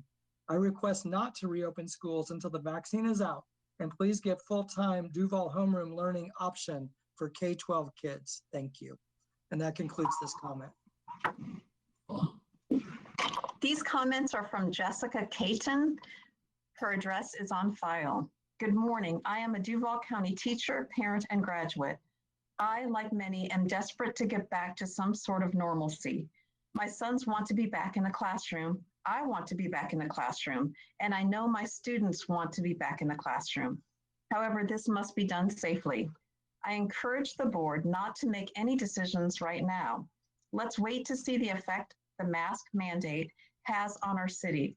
If we see our numbers start to drop, I think that signals that we would be safe to open with a DCPS mask mandate. If our numbers do not drop, this signals that our city is not safe to resume normalcy. I do not think at this point in time that we have enough information to make that decision. Whatever decision is made, school must start on time. Teachers and support staff cannot go another 1 to 2 months without pay on top of the 2 months without pay that we already have in the summer. Any plan must include teachers and support staff receiving their regularly scheduled first paycheck on August 14th. I am confident that DCPS can open safely, whether virtual or in person. Let's follow the science and make the safe choice. Thank you. And that concludes this comment. These comments are from Morgan Jackson, whose address is on file. My name is Morgan Jackson. My comments are as follows. As the numbers continue to rise, I hope the board considers a virtual launch to the school year. Many are calling for a late start to the school year, but starting in time online is a better compromise. Of course, it's not ideal, but a plan for a virtual launch allows teachers in the districts to plan for better online instruction and also balances out the uncertainty that comes when one classroom or one school has to quarantine. Let us get started online and protect our families while the numbers stabilize and we make the next decisions. Teachers are feeling unsafe, but want to do their jobs and connect with students. As a community, we can do better than last year if we have time to prepare. And that concludes this comment. These comments are from Mary Browning, whose address is on file. Until Duval County has a substantial decrease in coronavirus infections, and the trend is a steady decrease over considerable time, I believe that schools should open virtually. And that concludes this comment. The following comment is from Adina Raposan Taylor, PhD, whose address is on file. Dear Duval County School Board, thank you for your effort to provide options to families and children. I would like to point out that the survey was done at a time when coronavirus case levels were relatively low in Florida, and people felt safe to send their children back to school. But it's a remarkably different situation now. There was an exponential growth since the May 19th survey, and we believe this should be taken into account. The daily new cases of coronavirus in Florida increased from approximately 700 to 10,000 cases a day during the month of June, which makes a big difference, as published on the World Statistics webpage, and she provides the website. We don't feel it is safe for our children to return to school yet. We strongly believe that the schools should stay closed for a longer period of time, at least till January 2021. However, as it is the Duval County policy to provide options to children and parents, we would like to suggest and cordially request some additions to the range of options provided. For many students attending magnet schools, it is quite important to be able to continue to learn in their school of choice. We don't want our 7th grade child to go to school yet, but we also don't want to withdraw from the magnet middle school he attends, Kirby Smith, which is the school where he really wanted to be and which provides the particular study topics of his interest. He would like to continue with Duval homeroom on a full-time basis in his current school's virtual environment. He would also like to have the possibility to return to normal in his school when it is the right time and it is safe to go to school again. However, the full-time Duval homeroom option was not offered to the 7th and 8th grade students. Our personal kind request is that you allow the 7th graders to have the same extra option that you offer to the 6th graders. Choose to enroll in Duval homeroom on a full-time basis. Students attending under this option can choose to return to their regular school at the end of each grading period. Thank you again for your support. And that concludes this comment. Good evening. My name is John Meeks, and I reside at 3500 University Boulevard. I am a 17-year social studies teacher who is speaking on his own behalf. Here are my top 5 concerns for the 2020-2021 school year. Number 1, I hope that we begin the new school year with a settled contract for educators and education staff professionals. I firmly believe what Al Shanker, longtime former AFD president, said of the best learning conditions for students being directly connected to the working conditions of the educators and ESPs who serve them. Number 2, speaking of working conditions, I believe that the time is overdue for the district to consider taking emergency measures to take over custodial services. Because sanitation is mission essential to our schools in light of this pandemic, I believe that contracting out sanitation services should be suspended or terminated and all contract personnel converted to district personnel. Number 3, the proposed middle school schedule needs tinkering. I ask that the district open this for further discussion and input because there are loose ends that teachers and stakeholders have shared on social media. If we do not get this right, there will be parents who opt to keep their children at home until they believe that we have our act together. If enough families sit out the first few days of school in protest, that could hurt FTE. I personally would like to see a uniform block schedule for all middle and high schools to facilitate fewer class changes in crowded hallways. Number 4, another COVID-19 concern of mine is how the schools will address the inevitable situation regarding students assaulting others by deliberately coughing, sneezing, or engaging in physical contact that could potentially expose others to the virus. I'm only half joking when I say that such students should be immediately sent home and quarantined for 14 days. I won't even go down the should they wear a mask rabbit hole because compliance is already an issue for students who won't even bother to wear their school student ID to school. Number 5, this is 5th, but this is probably my sorest spot. Duval County Public Schools need a genuine one-to-one student-to-laptop ratio. Families do not want their children touching other students' germs on communal laptops. We need to find the money to issue a laptop to each and every student. I've discussed this with my state representative. And that concludes this comment. These comments are from Adrian Herndon, whose address is on file. My daughter is a rising 11th grader at Atlantic Coast High School. She is enrolled in the AP Capstone program, varsity cross country, soccer, and track athlete, and performs in marching band.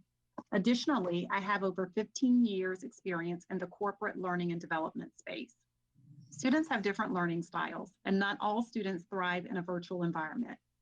Likewise, teachers have different styles, and not all teachers thrive in a virtual environment. Additionally, all families have different needs. Because of these known differences, I feel strongly that high school should be given the option for a 5-day in-school option and not be forced to virtual learning 3 days a week. High school students are the students who are most capable of following the mandatory mask mandate. To protect teachers, the plexiglass shields can go in the front of the classroom instead of each individual desk. Shifting between 2 delivery mediums is going to be a strain on students and teachers alike. Teachers need to adapt tried and true assignments and group projects, and students have reduced class discussions. Of all the grades, it is the accelerated high school programs who require a consistent delivery approach. There are a large number of people seeking full-time virtual. Perhaps that will reduce the high school size as well. The elementary near my home sent home a poll to help plan for the 5-day option. It's unfair that high school students, the ones who are nearing college, do not have the same option. Although having 2 days in the school will reduce the exposure on any given day, ultimately the entire school will be exposed to each other. So is it really mitigating exposure? Atlantic Coast High School is an open air high school. One of the reasons cited in a response Dr. Green sent me was changing classes. These kids change classes outside. You can even do a staggered class change period to reduce the number of kids changing at any given time. AP classes, sports, and band all need a daily schedule at school.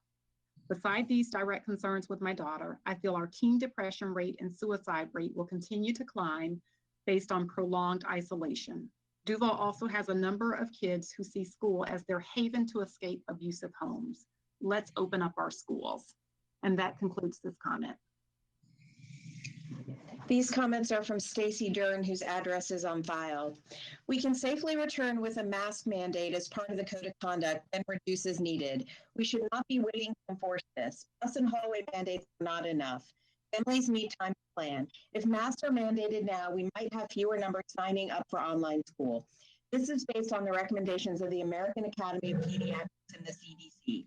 We should reopen with mask mandates in class 4 days a week for grades 6 through 12, 1 day off for cleaning. Teachers should have the option to teach from home on cleaning days, which can be tested. It is not feasible to social distance. My school will have about 800 bodies on campus at the same time, even with reduced attendance days. I understand the logic, but we are doing more to create an unnatural environment, barriers, and reduced numbers when mental health guidelines suggest back to school is needed for kids' emotional and mental health.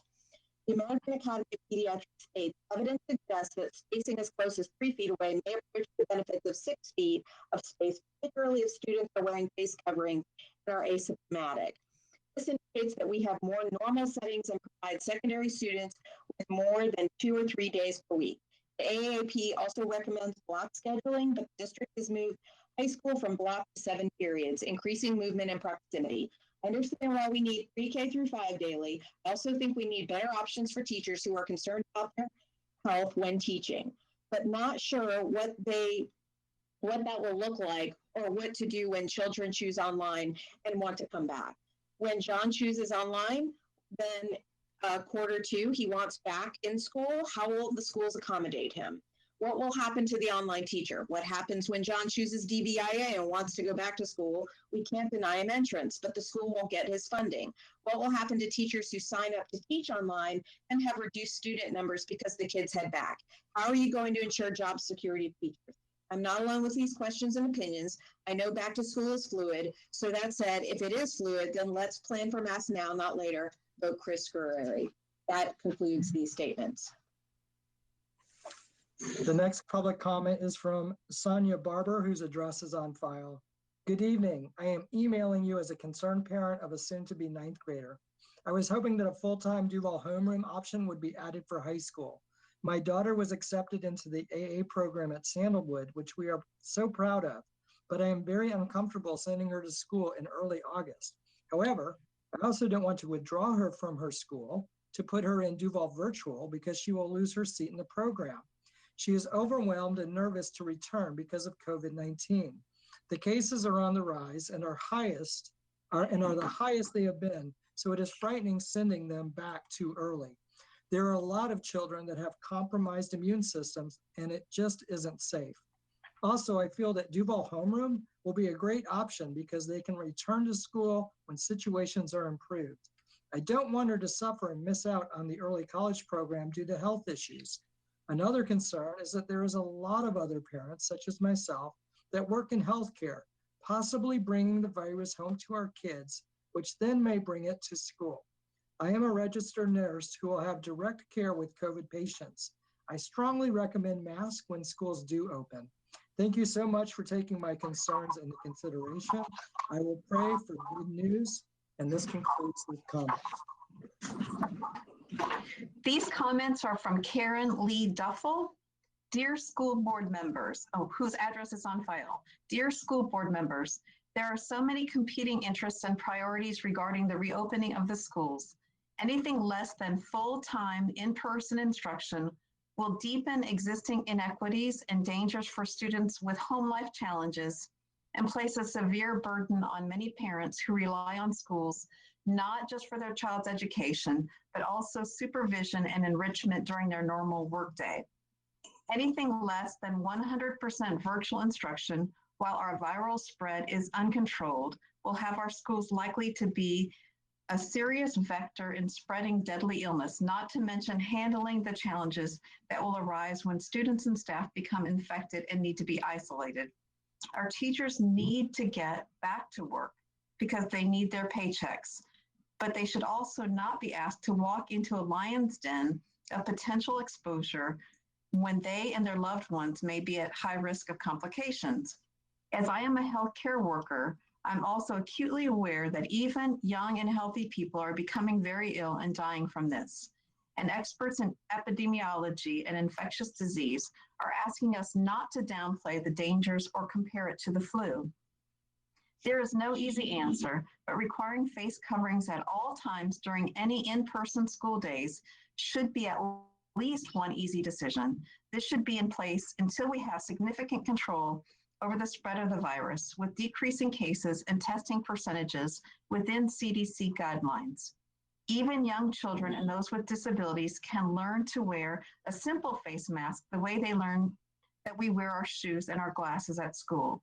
And even imperfect use will help control the spread, protect our students, our staff, their families, and our community as a whole. Thank you.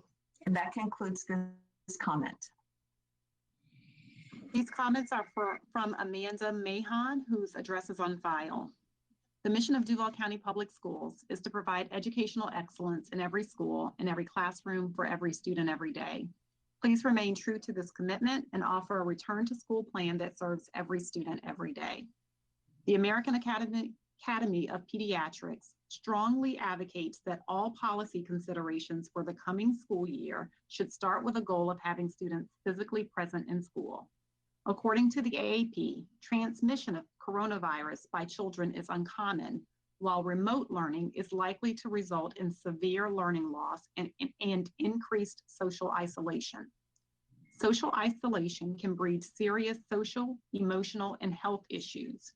Child and adolescents' physical or sexual abuse, substance use, depression, and suicidal ideation.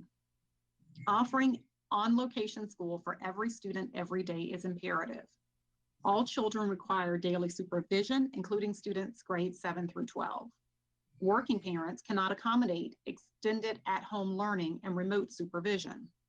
Many children, parents, and families rely on schools for daily meals, and remote learning increases educational disparity. Please protect our children and act in accordance with the American Academy of Pediatrics by providing on-location school for every student every day. Thank you for your continued commitment to our children's development, health, and well-being. And that concludes this comment. These comments are from Dr. Mai Din Keisling, whose address is on file. Hello, DCPS staff. As an art teacher, I have these questions concerning the opening of schools safely and smoothly come August. Number one, normally my open space classroom holds 35 to 55 students per sculpture class, with at least 4 holding between 45 and 55 students, with students sitting 5 to 6 students at a rectangular crafting table. How would the district resolve this situation when students return for 2 days a week? How would the plexiglass partitions help me to teach and my students to learn safely while following CDC and city guidelines to prevent getting COVID-19 and spreading it? Number two, with a crowded space in my classroom, which I am certain that is similar to other art classes elsewhere, and the free movement activity room, how on earth will the option of a mask help me to teach and my students to learn safely while following the guidelines to prevent COVID-19 and spreading it? Because the art teacher movements are very hands-on and mobile, very close proximity to student spaces. The optional mask wearing for me and students should never be an option. What about cleaning and hand sanitizing products? Number three, according to the official statements to the public about the class size of about 25 students, is that applicable to art class or related elective subjects as well? Or do art teachers have no say in how our classes need to be safe? Number four, if we teachers are required to be at school all 5 days as we conduct hybrid teaching online via Duval homeroom learning, how are those teachers with minor children at home going to do a balanced job and parental, how are they going to balance their job and parental obligations? Thank you, and let the thoughtfulness and wisdom be our solutions and our actions. And that concludes these comments. The next comment is from Anne Marie Tucker, whose address is on file. Hello, I am submitting this email in support of full-time Duval homeroom learning for our schools and students to keep our families and teachers safe until this pandemic is over. I currently have a 10th grader at Stanton College Preparatory School and a 6th grader at Landon Middle School. I believe that proper hand washing and cleaning needs to be in place for the schools moving forward. In the past 10 years we have been in the school system, there has always been a lack of paper towels and hand soap in the bathrooms. We need our bathrooms to be upgraded with proper sanitation equipment in place, as well as cleaning for the classrooms. I believe that students should start back to school on the original date of August 10th. They have a long enough break since they have been home since March and need to get back into the routine of learning. I do feel that school athletics should still be in order if they can practice outside with proper social distancing in place. And that concludes this comment. This comment is from Jason Campbell, whose address is on file. Honorable board members, thank you for your time and your leadership through these unprecedented times in which there are no easy answers. I am writing in response to the current return to school plan to briefly share my family's situation as an example of many similar scenarios and to suggest a minor revision to the return plan, which is in the best interest of students, families, and Jacksonville as a whole. I am the father of a 10th grader at Alden Road and an 11th grader at Paxson. My son at Alden is severely disabled, unable to meet his most basic needs. In the context of the pandemic, he is the very definition of vulnerable and at risk. My daughter is enrolled in the International Baccalaureate program at Paxson, and her physical attendance places my son at risk, as well as their mother, due to her own diagnosis. I believe my family represents a significant number of similar scenarios in which students come home to vulnerable family members, thereby risking the health, potentially life, of those family members in the name of education. My daughter's options are either 1, physically attend school 2 days per week, or 2, drop out of the IB program and finish high school through FLVS or DVIA. As noted above, physical attendance presents significant risk to my household and is not a responsible option. FLVS, DVIA does not offer IB level classes and is transitioning to this simply is not fair to the student who has worked hard to enter the program and excel academically. FLVS DVIA is simply not an option, leaving us in a very high-risk situation. Our options have been reduced to take it or leave it. The survey data is clear. Parents want options. However, that goal has not been fully accomplished. Due to the health risk and lack of a virtual equivalent to IB, I respectfully request that DCPS allows high school students the option of full-time Duval homeroom, exactly the same option available to elementary school students. Once again, thank you for the work you do for our students and their families. I applaud your actions during the 2019-2020 school year, including the flexibility which allowed continuity in education while providing a safer environment. I hope my personal example adds perspective to help better understand the needs of many similar families with at-risk and vulnerable relatives at home. I will hope you will take this into consideration through the many difficult decisions I am sure that you will have to face. And that concludes this comment. These comments are from Padma Mukant, whose address is on file. I am Padma Mukant, parent of 2 kids who attend magnet schools, high and middle. Considering the current pandemic situation, an alarming increase in the numbers in Florida and in our county, I request you to consider full-time Duval homeroom for all kids from K through 12. I do feel that it will prevent infection spread and protect the teachers, kids, and their respective families. Since Duval School did a wonderful job in the first half of 2020 with homerooms, requesting the concerned authorities to consider even for this new school year or until this communal spread subsides. And that concludes this comment. These comments are from Nicole Modi, whose address is on file. This question is regarding families who choose the in-school option. Children will naturally have cold-like symptoms throughout the year. A runny nose due to allergies, a mild cough that lingers even after they were home for a week and deemed healthy by their doctor. In the current environment of COVID, though, and all of its uncertainty, many parents will feel they need to keep their children at home more frequently for the sake of added precaution and diligence. which will lead to more absences. If the child is well enough, will they be able to access Duval homeroom on those days to learn virtually? Doing so allows parents to keep their child home without fear of them incurring too many school absences or falling behind. Not allowing this option punishes families for making a decision that is in the interest of the broader school community. And that concludes this comment. The following comment is from Brenda Carmody, whose address is on file. COVID-19 puts some teachers at greater risk than others, but all teachers are at some risk. My husband talked to his principal about retirement today. He is in drop and wanted his last year, but COVID risk and DCPS failing to protect him and others is forcing him out. Sad. He gave 28 years in the Navy and 14 in DCPS. He is a brilliant, well-loved teacher and coach. The board might want to think about providing these tossed teachers with their last year's salary, or even better, not opening schools until numbers are down enough that no teacher is at risk. Some schools are getting foam board instead of plexiglass dividers. These terrible air systems in schools and relying on parents to send in only healthy children and asking teacher to clean up is a lot of risk taking. In addition to their jobs as educators, crisis code red detectors, babysitters, and now COVID managers, I don't see how teachers can do it or how they can ensure the safety of children. I would like to see the efficacy reports on both plexiglass and foam separators. How much do they stop germs? How much does wiping them down kill the COVID-19 virus? How much vapor from a classroom of students stays in the air when they leave? By the end of the day, how much vapor and now much risk? How much exposure does a teacher get by being the most exposed of all? What is the measure of safety there? Do we have factual studies on these choices or are just guessing? Thank you. And that concludes this comment. These comments are from Marla Bryant, whose address is on file.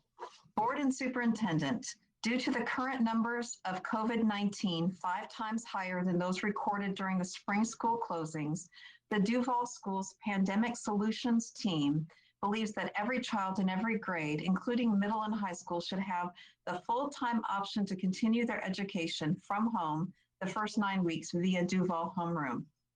With the only current virtual option being Duval virtual or Florida virtual, the schools lose money to anyone not in Duval homeroom. Plus, students enrolled in advanced or magnet programs shouldn't lose their spots if they choose to do virtual school. While we do appreciate the district's preliminary plan to decrease the number of students on campus by going to a hybrid school week that combines virtual learning with less days in person at school, our group is concerned plexiglass in a crowded classroom will not contain the virus from spreading unless desks and students are also distanced 6 feet apart. Plus, these surfaces becoming a breeding ground of germs if not cleaned properly between every class. We are not sure yet of the DCPS plan to clean these areas between each class and want to hear more about that directive, including who will clean them and how often. In accordance with CDC guidelines, we once again urge you to make masks required in our DCPS classrooms and on school campuses, and to have that added to the dress code. Even if the city of Jacksonville removes its mandate before school starts on August 10th, we know the virus will still spread rapidly through schools if every possible preventative measure isn't taken. If full-time online school isn't an option for the first 9 weeks, we are asking that school be delayed until after the RNC. Having this huge 40,000 person event 2 weeks after school starts will increase cases, and delaying school will give the district time to evaluate its impact. The initial May 2020 survey offered the post-Labor Day option pending FLDOE approval. Starting school September 8th would allow the district to gauge any virus increases that would occur after this historical event. The Duval Schools Pandemic Solutions team is once again asking DCPS to create a task force that includes some of our more than 1,600 team members to address these issues. And that concludes this comment. These comments are from Suri Deepak, whose address is on file. I am a parent. My kid is going to start his sixth grade year at JWJ. and I have concerns about his health once the school starts.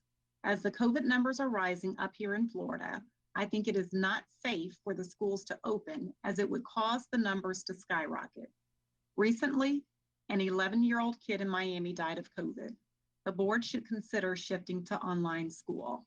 That concludes this comment. These comments are from Balukumar Govindarjan. First, I need to thank and appreciate DCPS for the phenomenal job on adapting to the new norm and rolling out Duval Homeroom during the pandemic, providing all sorts of assistance to kids, including laptops, lunch, and getting through the school successfully. I sincerely appreciate all the hard work that was made by everyone to make the school year a success.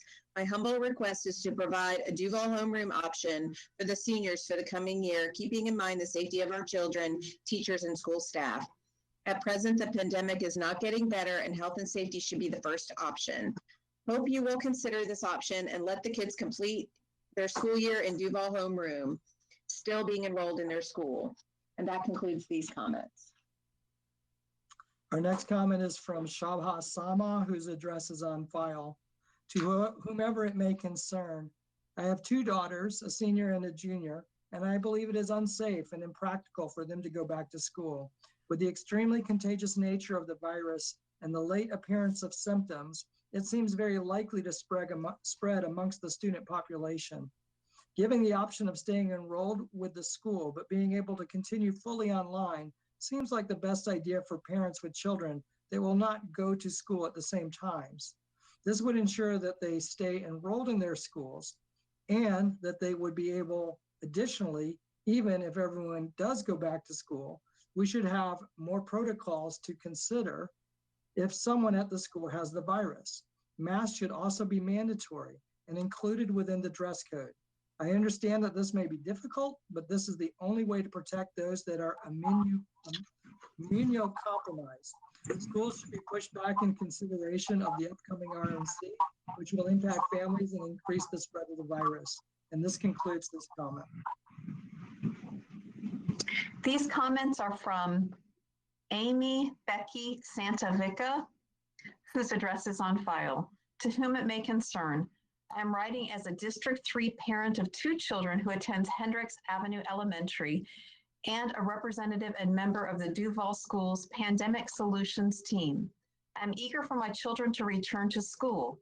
Both of my children missed their friends and teachers, and while I was impressed with how Hendricks rose to the challenge of providing distance learning in the last quarter of 2019-2020, it was cumbersome to monitor and less rigorous than our usual curriculum. Though I do not work full-time, it was a challenge to supervise and support the children's work while fulfilling my own obligations. Unfortunately, COVID-19 cases are raging out of control in our county and our state. More than 1,000 children have now been diagnosed with COVID-19 in Florida, which is doubtless a small fraction of the total. Many viruses have health impacts that last beyond the initial period of infection. Chickenpox often causes shingles in older adults, and Epstein-Barr infection can trigger chronic fatigue syndrome. What might be the long-term impacts of COVID-19 infection? No one knows. I do not want my children, their teachers, or my family to contract a novel and ill-understood virus whose lifelong consequences could be severe. When schools reopen, masking should be mandatory. I'm grateful that children in K-2 will be provided with face shields and think they are probably the most practical option for third graders as well. Older children and all educators can and should wear masks to help prevent transmission of the virus. In addition, the school start date should be delayed for at least 2 weeks beyond the end of the Republican National Convention to provide time to gauge its impact on COVID-19 infections. Frankly, given recent trends, we probably need at least that much time to get the current outbreak under control before in-person instruction will be safe. Our teachers have done nothing wrong and should be paid on schedule regardless of any delays, so they will not suffer financial hardship. I'm extremely angry at the state, local, and federal leaders whose failures have put parents and educators in this impossible bind. While I realize DCPS is in a difficult situation, children's safety should be at the forefront of all decision-making. And that concludes these comments. This very brief comment is from Rajni Gupta, whose address is on file. Only Duval homeroom this academic year. And that concludes this comment. These comments are from Parda Pendam, whose address is on file. Given the current situation of growing COVID-19 cases every day, we as parents don't feel safe to opt for the 3-day at school, 2-day Duval homeroom learning option. We need to continue full-time Duval home learning until it's safe to return to school. The Duval Virtual Instruction Academy, in our view, is a completely different way of learning for which students may need time to get adjusted to it. In addition to that, it was said to withdraw from their regular school. In that case, it seems like we'll lose the spot in the current school and we'll have to apply to go through the magnet lottery process if we want to return back to their current school. This is an additional stress on students and parents. For the safety of the kids and the school staff, it will be ideal to provide an option to continue full-time Duval homeroom learning until it is deemed safe to return back to school. This is the option provided to the elementary school students, so it makes perfect sense to extend this option to the middle school students as well. And that concludes this comment. The next comment is from Ian Taylor, whose address is on file.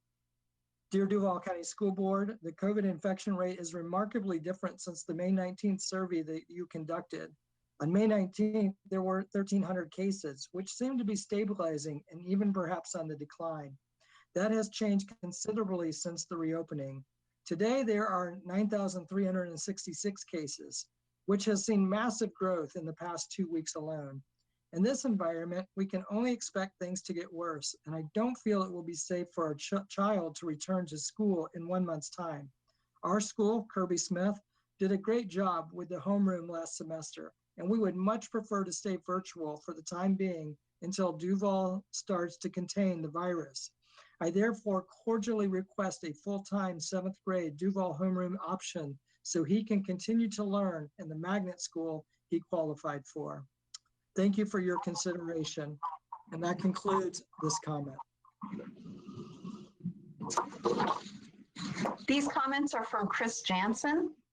His address is on file. Good evening, DCPS board members. My name is Chris Jansen. Both of my sons have been schooled within DCPS their entire lives. One graduated from Stanton this past spring, and one is a rising junior at DA. I work at UNF in the Center for Urban Education and Policy. My family and I share deep concerns about the district reopening plan. These concerns are about student, family, staff, and community safety, as well as how an ineffective and dangerous reopening plan will cause disproportionate illness and death for students, families, staff, and neighborhoods of color. I have 3 main questions. Number 1, how many current administrators and 12-month employees have tested positive for COVID, and in what schools? How have you tracked this number if you have? What are the procedures and policies for administrators, teachers, and staff who test positive for COVID-19? Currently, there are no guidelines or guidance within Jacksonville for those who have tested positive. There is very little, if any, contact tracing in the community. Will you contact trace in the schools?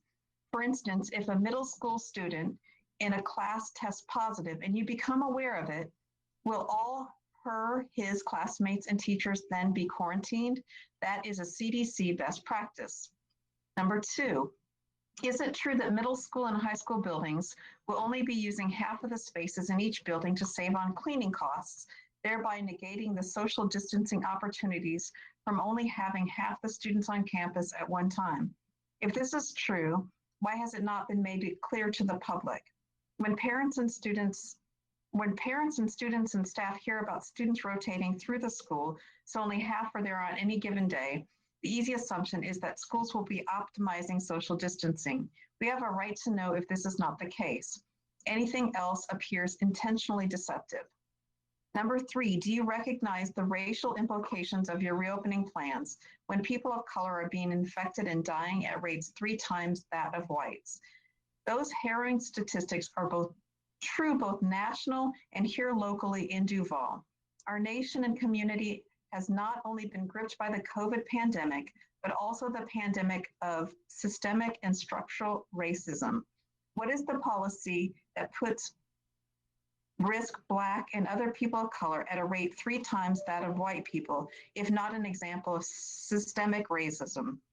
Mandatory mask wearing is essential here. We cannot depend on the guidance of a politically compromised mayor, and a reference website is provided. I'll end by writing this. I acknowledge that you are deciding how to move forward amongst many bad options. I also know that you've been given 3 minutes have concluded. 3 minutes have concluded the speaker's comments. The remainder of the comments will be on file. These comments are from Stephanie Natalie, whose address is on file. Mask and/or face shields should be mandatory for all students and staff inside all public and private schools for the reopening in order to make an effort to keep students and teachers safe. Lunchtime should be socially distant, and more activities should be done outside as weather permits. Thank you for making the health of our families a priority. And that concludes this comment. These comments are from Kimberly Chalk, whose address is on file. Duval County Public Schools. According to the survey results that were communicated in May, most Duval parents and teachers wish to continue remote learning until it is safe to return to face-to-face instruction. It is clear with records broken daily for new cases, this is not the time to consider returning to buildings in just a few short weeks. During this time, we are all safer at home. No one, including teachers, district, and support staff, should be occupying classrooms or offices until the virus is under better control. Fortunately, Duval Homeroom, Teams, and FLVS provide us with other options. Accordingly, any available COVID-19 relief funds should be spent on improving robust online learnings through Duval Homeroom and Teams. Money spent on physical barriers only provides possible short-term relief, while funds spent on technology and online learning can benefit schools for years to come. It is also important that local employers work with parents and allow more flexible schedules if greater supervision of children is needed at home. The schools cannot and should not bear the responsibility of economic recovery alone. As I understand, currently the plan is to isolate a classroom for 3 to 4 days if someone tests positive for the virus. This is a much shorter time frame than the 14 days recommended by CDC for anyone who's been exposed. I am also concerned that some will refuse to get tested based on time, cost, transportation issues, or to avoid the consequences of getting positive results. Unless testing is available at each school and required based on exhibiting symptoms, it is difficult to see how this would work. The virus could run rampant and the school will be blamed. It will be impossible to come up with a plan that suits everyone. However, the safety of the students and staff must come first. Therefore, I recommend the district continue with remote learning until qualified health officials agree that it is safe to return to physical classroom. And that concludes this comment. The next comment comes from Rebecca Redman, whose address is on file. As a parent of 2 kids enrolled in the DCPS system, I have many concerns. As you may well know, that Florida has become a serious hotspot for COVID-19. I am not comfortable with allowing my young children attending school in August. My middle school daughter is vulnerable to this virus because she is asthmatic. There is no way I can allow her to be stricken with this virus. My son is in elementary school where it is safe to say that social distancing is far and few. I feel strongly in pushing back the in-class attendance until the second half of the school year, especially knowing that the RNC will be in Jacksonville in the month of August, where social distancing and mask wearing is discouraged. When we do attend in-class attendance, please make sure you include mask wearing as part of the mandatory dress code, also allowing for necessary hand washing breaks throughout the day. My priority as a parent is to keep my children safe from harm. I have a mother who is a kidney transplant recipient that could not afford to get sick by any measure. I need to include you in my concerns as well. Thank you for listening to my concerns, and that concludes this comment. These comments are from Michelle Farah, Sherry Griffith, and Kathy Schmidt, all members of the Duval Schools Pandemic Solutions team, and all addresses on file. Dear Superintendent Dr. Green, Honorable Chairman Jones, and esteemed DCPS board members, we are extremely excited to reconnect our students to begin the 2021 school year. However, as art educators at the elementary and secondary levels, we have the following abbreviated concerns. Because we either serve every student in the building or within our program, we do not understand why masks are not being made mandatory in class, especially with the well-proven data that details the level of risks according to mask usage. When mask usage is not reciprocal, it raises the risk of contraction and breaks the consistency of habit, as well as sends a message that teachers and classmates' lives are not important. While we completed the survey in May, coronavirus data has significantly changed. To date, we have not been given options to safely teach from home as the schedule allows, for example, on the designated day when students will be out of the building, secondary. We want to ensure that we and our students have the tools necessary to deliver a high-quality, engaging art program. Sharing communal supplies, as typically practiced, does not follow CDC guidelines. This can be remedied by assembling home kits for students to utilize. Because of the proposed plan to return to school in building, especially after most have been in volunteer quarantine for several months, we are concerned about being exposed to asymptomatic settings. We have seen public displays of adults behaving poorly. If the proposed health recommendations and requirements are not somehow included in the student code of conduct, these practices will not be taken seriously by our students. We thank you for your time and consideration for the opportunity to voice our concerns. If the health and safety of all DCPS stakeholders cannot be guaranteed, we strongly urge that the opening of the 2021 school year begin entirely via Duval Homeroom. Respectfully submitted. And that concludes this comment. These comments are from Karen Smith, whose address is on file. I'm a mom of a high school senior. The last quarter of her junior year was a complete waste of time. No testing, ACT, SAT, or PERT, almost no instruction or learning. Her elective classes all but gave up on Duval Homeroom or Teams. It was a joke. I fear for how far behind our students are getting in this environment. She craves social interaction. She wants to see her friends in the hallway, and it's not like they aren't seeing them now anyway. They are, and they are not wearing masks. How will students keep the masks clean? You think they will not put their hands on them multiple times per day? What good is that? Our students need social interaction to see the faces and expressions of their peers. Being online is not the same. The instruction isn't the same. The learning isn't the same. Well-being isn't just physical. It's mental and emotional, and I am afraid of what this human experiment is doing to the mental state of our students. The option of Duval Homeroom and virtual school is available for those families that feel the need for it. Please do not take away real school for those that want it. Each student should be able to have the education they deserve, the way that it is best for their learning style and well-being. For all 2021 graduates, please let us not repeat what our class of 2020 went through. They lost out on so much. Please give the students and families the option of going back to normal. And that concludes this comment. These comments are from Jennifer Wisen, whose address is on file. As a mom of 4 children, 3 of which are school-aged, I would like to express my concern regarding the reopening of public schools for the 2021 school year. My middle daughter is a rising kindergartner with an IEP for speech. Being able to see how the mouth moves during speaking and the ability to clearly hear the sounds being made is imperative to her progress. Mandated masks would hinder children with speech and or hearing disabilities. Mandated masks would also negatively affect many children with other physical and or mental delays.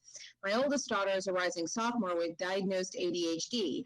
Her experience with Duval Homeroom was extremely challenging and frustrating for her, as it amplified her inability to focus by being forced to sit in front of a computer monitor for 6+ hours daily. She has a 3.6 GPA, but has expressed that she would rather drop out and get a GED than continue with Duval Homeroom next year.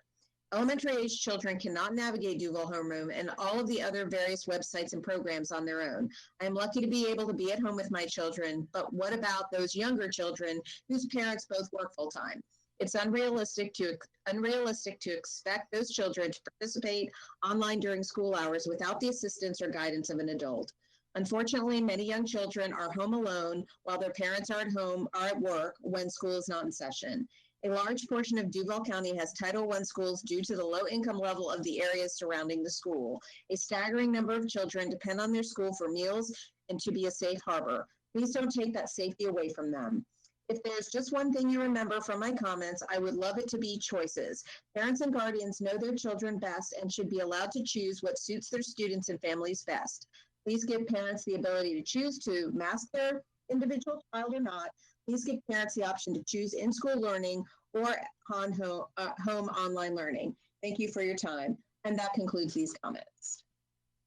The next comment is from Tara Osteen Mabane, whose address is on file. Hello, I would like to voice my concern regarding the opening of school this fall. Based on the recent data for Duval County and CDC recommendations, I do not feel comfortable returning to brick and mortar schools. I believe this would place many in our community at risk for illness and potential death due to COVID-19. Teachers should not have to worry about their own health and safety returning to work. They should not have to worry about bringing illness home to their families that may be more vulnerable to illness. In the spring, teachers and staff were forced to suddenly transition to online learning. While this wasn't ideal, we learned a new way of teaching. Please take this opportunity to problem solve and look towards improving the homeroom model while keeping our teachers, students, and families safe at home. Thank you for consideration of these remarks, and this concludes this comment. This brief comment is from Murali Madarala, whose address is on file. Greetings. Please do consider an online training for my kids if the pandemic continues or until a vaccine is available. I prefer both of my kids do an online class rather than attending the school and risking their lives. We truly appreciate if you can consider our request. Regards. And that concludes this comment. These comments are from Michelle Morgan, whose address is on file. When schools were shut down earlier this year, Duval County was a shining example of ingenuity and determination and pioneered the way for other schools outside our county to follow with rapid conversion to virtual school. I would like it to be that way this time too, by providing all families, including teachers, a choice to remain virtual and associated to their school until CDC recommendations can be met. The choices that I've been presented so far for my family are currently disappointing, but this is more than just about choice. There are lives, livelihoods, and futures at stake. Thank you for your time. That concludes this comment. These comments are from Reshma Das, whose address is on file. I want the option of virtual Duval homeroom for 7th graders for 5 days a week or whatever is feasible. Please note, I do not want to enroll my student in DVIA, as that means giving up her magnet seat. I would like my child to continue doing the virtual homeroom, and once the pandemic situation improves, she would go back to JWJ. Thank you and regards. This concludes this comment. Our next comment is from Christina Olson, whose address is on file. Is this being considered at all when it comes to all students wearing a mask at all times? These two articles point out that it is thought to be airborne, and that if airborne transmission is a significant factor in the pandemic, especially in crowded spaces with poor ventilation, the consequences for containment will be significant. Masks may be needed indoors, even in socially distant settings. I am a first grade teacher in a poorly ventilated room, and we share an air conditioner with the class next door. When her room is off, then mine will come on, and vice versa. My husband is a second grade teacher, and he taught all of last year in a hallway of classes with no air or heat and absolutely no circulation. His school leaders were told by the repair expert that the system is beyond repair. I'm very concerned about this and other teachers and families who will be at great risk without a mandated mask policy for all students. In another article I have linked, it states, one important factor in transmission is that seemingly benign activities like speaking and breathing produce respiratory bits of varying sizes that can disperse along air currents and potentially infect people nearby. Health agencies have so far identified respiratory droplet contact as the major mode of COVID-19 transmission. These large fluid droplets can transfer virus from one person to another if they land on the eyes, nose, or mouth, but they tend to fall to the ground or on other surfaces pretty quickly. Some researchers say the new coronavirus can also be transmitted through aerosols or minuscule droplets that float in the air longer than large droplets. These aerosols can be directly inhaled. If we as teachers and parents are to feel safe and confident enough to return to school, we will need to know that all students, teachers, and staff will be wearing a mask and that it is the requirement to attend school, just as it is a requirement in our city and in many states and cities and countries where they are having success with keeping cases down. And that concludes this comment. These comments are from Jessica Blanton, parent of 9th grade IB student at Paxson District 5, Residential District 6, and a member of the Duval Schools Pandemic Solutions team, whose address is on file. Duval homeroom should be offered on a full-time basis for all grade levels for the first quarter at minimum. Reevaluation could be done to determine if it is safe to return to school in the hybrid model after that.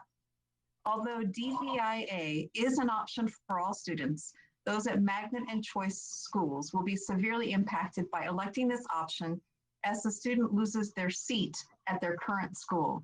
Many in grades 7 through 12 that are not comfortable with returning to campus will feel they have no other choice except DVIA due to the lack of a full-time Duval homeroom option.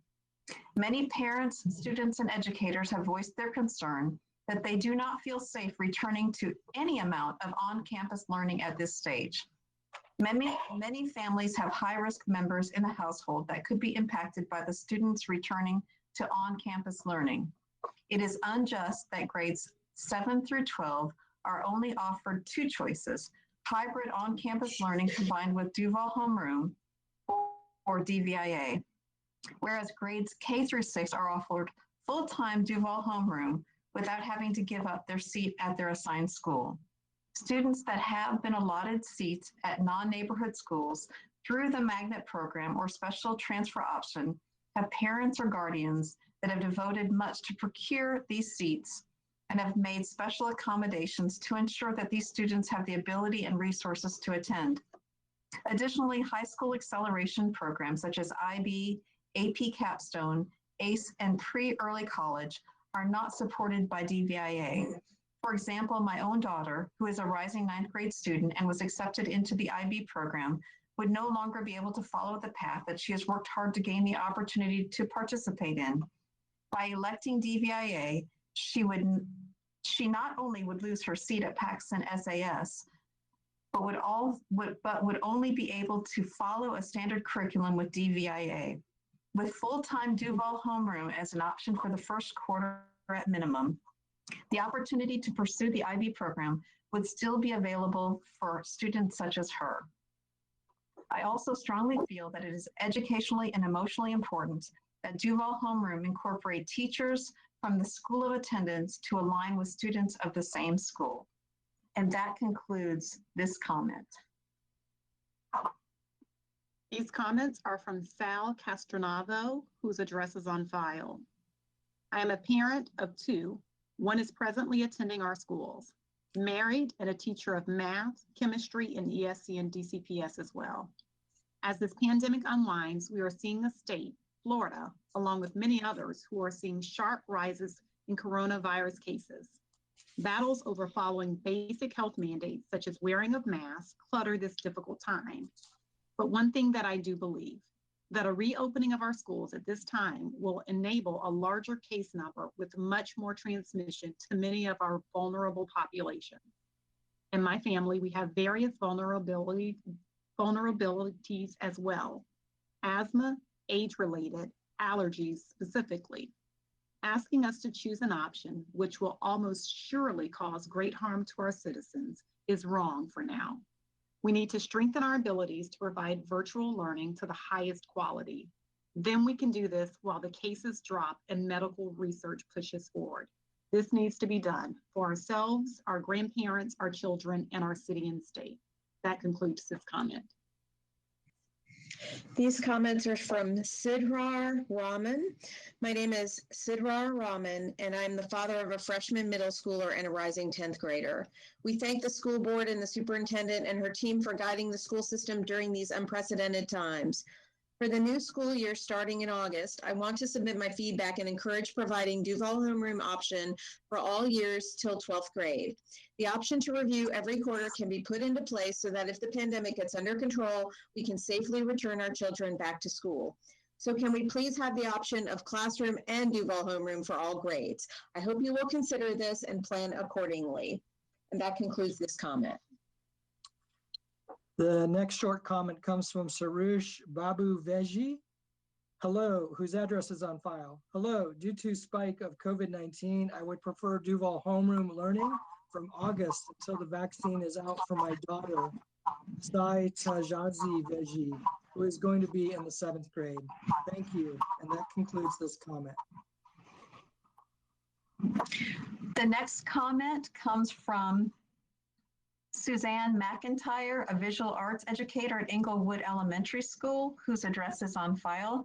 Her very brief comment says, how does the school board propose teachers and schools conduct code red drills while practicing social distancing? And that concludes this comment. These comments are from Brenda Leahy, whose address is on file. I am a parent representing a rising 8th grader at Kernan Middle School and a rising sophomore at Atlantic Coast High School, also a PTA and SAC member. I am from the school of thought that we must learn to live in COVID with safety precautions and not let it rule our lives. However, after following the Pandemic Solutions Team Facebook group over the past several days, I am genuinely trying to understand that there are some people that fear it terribly and are not able to move forward until there is a vaccine for COVID. One person is even trying to start a campaign asking teachers to sign saying that they will never return to the classroom until there are 0 cases of COVID. We know so much more about COVID than we did in March, and while it is indeed scary, we have learned the precautions that need to be taken. Clearly, our city and state have not done a good job of that recently, and this has created even more chaos for the school system. My family has had a really great experience with the Duval County school system thus far. We have had great teachers and great leaders, and both of my children excel academically. Thank you. I am deeply concerned that many are proposing we look at going back to school sometime next year. I had settled into the fact that we may go back after Labor Day. I had settled into the fact that my 8th grader will only go 3 days a week until things get better. I had not settled into the fact that my high school student, who was in the capstone program at Atlantic Coast and in mostly honors classes, would be there only 2 days per week. We are actually considering pulling money out of savings to put him in a private school where they seem to have a good plan in place of taking safety precautions and streaming classes if they have a student that does contract COVID, so the student never misses a beat. There is no way he can get what he needs to get prepared for college in 2 days per week. However, if we pull him out during all of this uncertainty, he will lose his spot in capstone. I realize that this is not just about my kids, it is about all kids. I have been in the school system for 8 years now, and I know a lot of kids, and the ones I know are dying to get back. I cannot speak for elementary because I am not in that place anymore, but our teenagers need their classes, their teachers, their friends, their lives. These are stressful times in so many ways, and mental health is right up there with physical health. By mid-October, if we even make it back to then, they will have been out of school 7 months. I do realize this is about teachers too. I realize there are many at high health risks, and their safety is important too. We are all putting ourselves at some level of risk returning to school and being out in society in general. Maybe there is a way to let the teachers at high risk stream their classes. Whatever happens, if DCPS kids are stuck at home for months on end, there has to be a much higher level of engagement in instruction. Duval homeroom was a blessing. It gave us hope, but it won't work in the long run. 3 minutes have concluded for the speaker's comments. The remaining comments will be on file. These comments are those of Laura Hammock. I've been an educator for DCPS for 23 years. I have a few questions and concerns for the 2020-2021 school year. First of all, my mother is 74 years old. She is immune compromised. I was able to take care of her for 2.5 weeks in May, as well as teach online with Duval Homeroom. I never missed a day with my students. Duval Homeroom was a blessing in disguise for my family. I am the only member of my family who can care for her. My concern is Jacksonville, Florida. Our numbers are barely up to 40 people when DCPS made the decision to move to Duval Homeroom. As of today, July 6, 2020, our COVID numbers are over 6,000 people. Imagine what they'll be like August 3rd or August 10th. I think the safest way for our teachers, students, staff, and families would be to start school later once the numbers are lower or at zero. I understand that students are missing out on the social part of school. What is more important, saving our students, teachers, staff, or heading back into the brick and mortar classroom, or a child getting proper social skills? If we go back in August, what will the best practice be if a student or teacher gets COVID? Will the school still be responsible for the FSA testing, academic gains, and all-around school letter grades? I'm worried as an educator who doesn't want to get sick, get my family sick, or see any student or their family members get sick. Thank you for listening. And that concludes these comments. Our next comment is from Sharika Willis, whose address is on file. Members of the board, I am a parent of a student that attends La Villa Middle School, and I have many concerns about the reopening plan for schools. Number one, the COVID-19 numbers are rising in Florida, and more importantly, they are rising in Duval at an alarming rate. Why do you feel it is safe to reopen school, but you're doing a Zoom school board meeting because it is not safe enough to do one in person? I find it very upsetting that you're having a Zoom school board meeting to decide on if it is safe enough for children and staff to return to school. Number two, why was only elementary students given the option of continuing distance learning? My daughter attends La Villa as stated above, and we do not want to unenroll her from the school. We do not want her to lose her seat, but I 100% do not feel safe with her returning to school in August. I find it extremely inconsiderate for you to expect students, especially students in the magnet program to unenroll and commit to virtual full-time. I ask that a waiver be given to these students so that we are not given the choice of either keeping out kids safe and keeping them home, or risking their lives and our entire family's life, and allow them to go to school. They were accepted and will lose their seat if they do not return. Number three, you should give every family a choice on it if they want their kids to return 5 days a week, or if they want them to do distance learning without having to unenroll them from their school. Every family should have the right to choose, and that concludes this part. These comments are from Elwood R. Thompson, whose address is on file. The teachers and staff members of the Duval County Public Schools have done an exemplary job of educating their students, going above and beyond any realistic expectations. As a former Army officer and a highly experienced educator, I am disappointed by the apparent lack of consideration for the safety of school district employees. I've repeatedly asked the question, will teachers be provided with the same shields as students? Yet I have not received a response. As a high school social science teacher, my life and well-being are just as important as that of anyone else, and I should be afforded the same protection and consideration. I've heard that some people want teachers to sign waivers regarding COVID-19.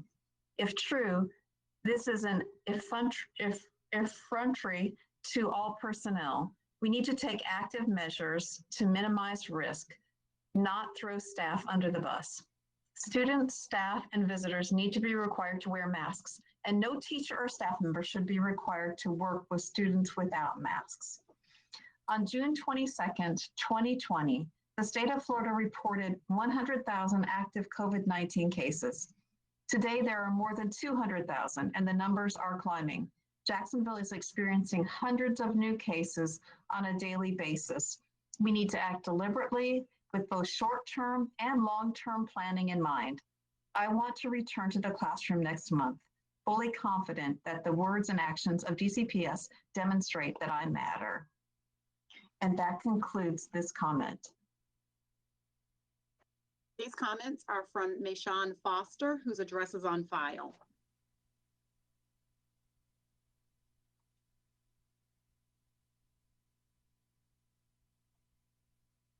Sorry. On behalf of Duval County Parents for Equitable Choice Pandemic Task Force, this letter serves as our public comments for consideration. Our primary concern and priority is the health, safety, and well-being of our children's mental, physical, and social status.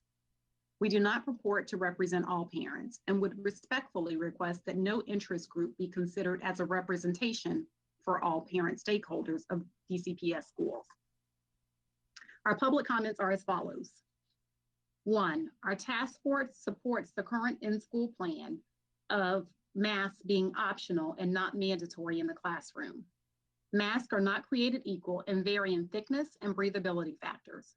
Autistic children watch mouths more than eyes and need to be able to visibly observe mouths for learning, understanding situations, and evolve their comprehension, etc. In addition, smaller children need to see the full face of learning, phonic development, enunciation, and other social clues. There are children who have pre-existing conditions and special needs, such as asthma, ADHD, speech impediments, anxiety, claustrophobia, etc., who may not be able to wear a mask the entirety of a school day. 2, there are potential long-term psychological and sociological impacts of plexiglass barriers to students. We do not want our children to feel institutionalized and alienated from their peers. The current plan does not address physical education, recess, after-school care, or activities. There isn't a statement regarding sports, arts, clubs, etc. accommodations. High school students, specifically seniors, in fall sports or activities may face abrasion to their college opportunities if there is a lack of practice or loss of their season. 4, middle and high school students are being catapulted into managing their own education. For parents who work outside of the home and/or students who have a varying learning styles, a hybrid or a full-time online environment may not be the most appropriate option. For the hybrid model, consideration of household dynamics such as parents working outside the home, multiple school-age children, and limitations of technology is necessary. The potential for high school dropout increase is a possibility given the minimal time spent on campus and the increase in autonomy. 5, the Republican National Convention should have no bearing on the start of school. Our students have already missed so much instruction-wise. The earlier instructional gaps can be addressed, the better for our students. So many parents are concerned with the ability of the school district to provide appropriate hygiene resources, such as hand soap and sanitizer. With limitation on such supplies, there needs to be a plan to ensure that all schools are adequately supplied. Thank you for consideration of our comments. That concludes this comment. These are the comments of Kelsey Ventro, whose address is on file. I'm writing to you as a concerned parent. My daughter is starting middle school this year and has worked so hard to get into La Villa. I'm excited for her next steps into middle school. I do not want her to have to wear a mask all day. I don't like wearing them in the stores for the 45 minutes that we are there, but I do. 8 hours is a long time. I also don't want teachers to have to risk their lives either. Let's give the teachers training and better tools to be able to teach online. The crisis teaching taught us that we aren't prepared for a disaster of the size to pivot from brick and mortar to online only. The teachers need training, support, and tools in order to make this happen. The children will need more mental health breaks and training as well. They're used to being around each other more than they are around their own families. There's also needs to be consideration for those working parents, the ones who still have to go to work at their essential jobs. We have to remember all of them. We have to be flexible without punishing any one group. I don't have the right answers, but the options that have been given aren't flexible enough for all of those involved. Thank you. And that concludes this comment. The next comment comes from Kelly Camp, whose address is on file. Dear Dr. Green and members of the board, I know we are in exceedingly difficult times, and I certainly do not envy the decisions you are trying to make for the good of everyone. You are not only the leaders of our schools, but also the protectors of our children, and the decisions you make could have grave impacts on children, teachers, administrations, and/or their families should they be exposed to COVID. While I understand that there have been discussions around pediatricians who are recommending the return to brick and mortar, this is also based on areas/countries with much better control over this. Jacksonville is now one of the highest in the country, with numbers continuing to rise. I am in favor of postponing school until after the RNC, if not longer, until Jacksonville begins to see significant decreases in cases. If needed, move school back until January 2021, August 2021, with shorter breaks, no half days, and teachers beginning August 2020 to August 2021. This provides significant time to prepare and be in a better overall position to open in a safer way. This is the best option to minimize exposure. Outside of this, once reopening occurs, please consider the following. Magnet school spots to be retained should a family choose online Teams learning. Adequate online live video lessons for teachers, including arts areas, particularly for the art schools, is a must. Teachers must use the platform in the exact same way, all posting assignments the same way, in the same area, to ensure students do not have to search multiple places to locate assignments, feedback, etc. It was difficult to keep up and find everything that was required of a student. Access to hard copies of books must be made available for the entirety of the school year, particularly for students with IEP 504 or other challenges. Additional assistance for students with IEP 504, such as extended counseling, planning live online tutoring, brick and mortar, mask face shields must be mandated 100% of the time, not an option. This is not political, this is about science, and as educators, there should be no question. Cleaning must occur between classes if classes will continue to rotate, including shared supplies, desks, etc. Additional time between classes with additional assistance for the teachers to ensure this can occur. Anyone who has symptoms must be out until testing negative. Anyone in contact with someone who tested positive must be immediately contacted by the school and be out until testing negative. Everyone who needs to be out due to symptoms, testing positive, or parents with concerns after going back to brick and mortar must be given the ability to immediately switch to online. Thank you for your consideration, and this concludes this comment. These comments are from Elaine Cantor, and her address is on file. My name is Elaine Cantor, and I'm going into my 17th year of teaching at Inglewood High School. I have 2 boys enrolled in magnet programs, a 7th grader at Landon Middle School and an 8th grader at Kirby Smith Middle School. I would like to know what the plan is for when one child or faculty member becomes sick and or tests positive for COVID-19. The standard amount of time to quarantine oneself is 14 days. Is the individual who got sick and everyone who has come into contact with him going to need to quarantine for 2 weeks? Considering that there is an extreme likelihood that this will happen, I'd even go so far as to say it's guaranteed to happen. Won't a large portion of the school be out on quarantine at any given time? Many teachers like myself have children. If we as teachers are lucky enough not to be exposed to it from our students, our own children might bring it home to us from their schools. We'd then either be out sick or have to quarantine. Who will cover all of these classes?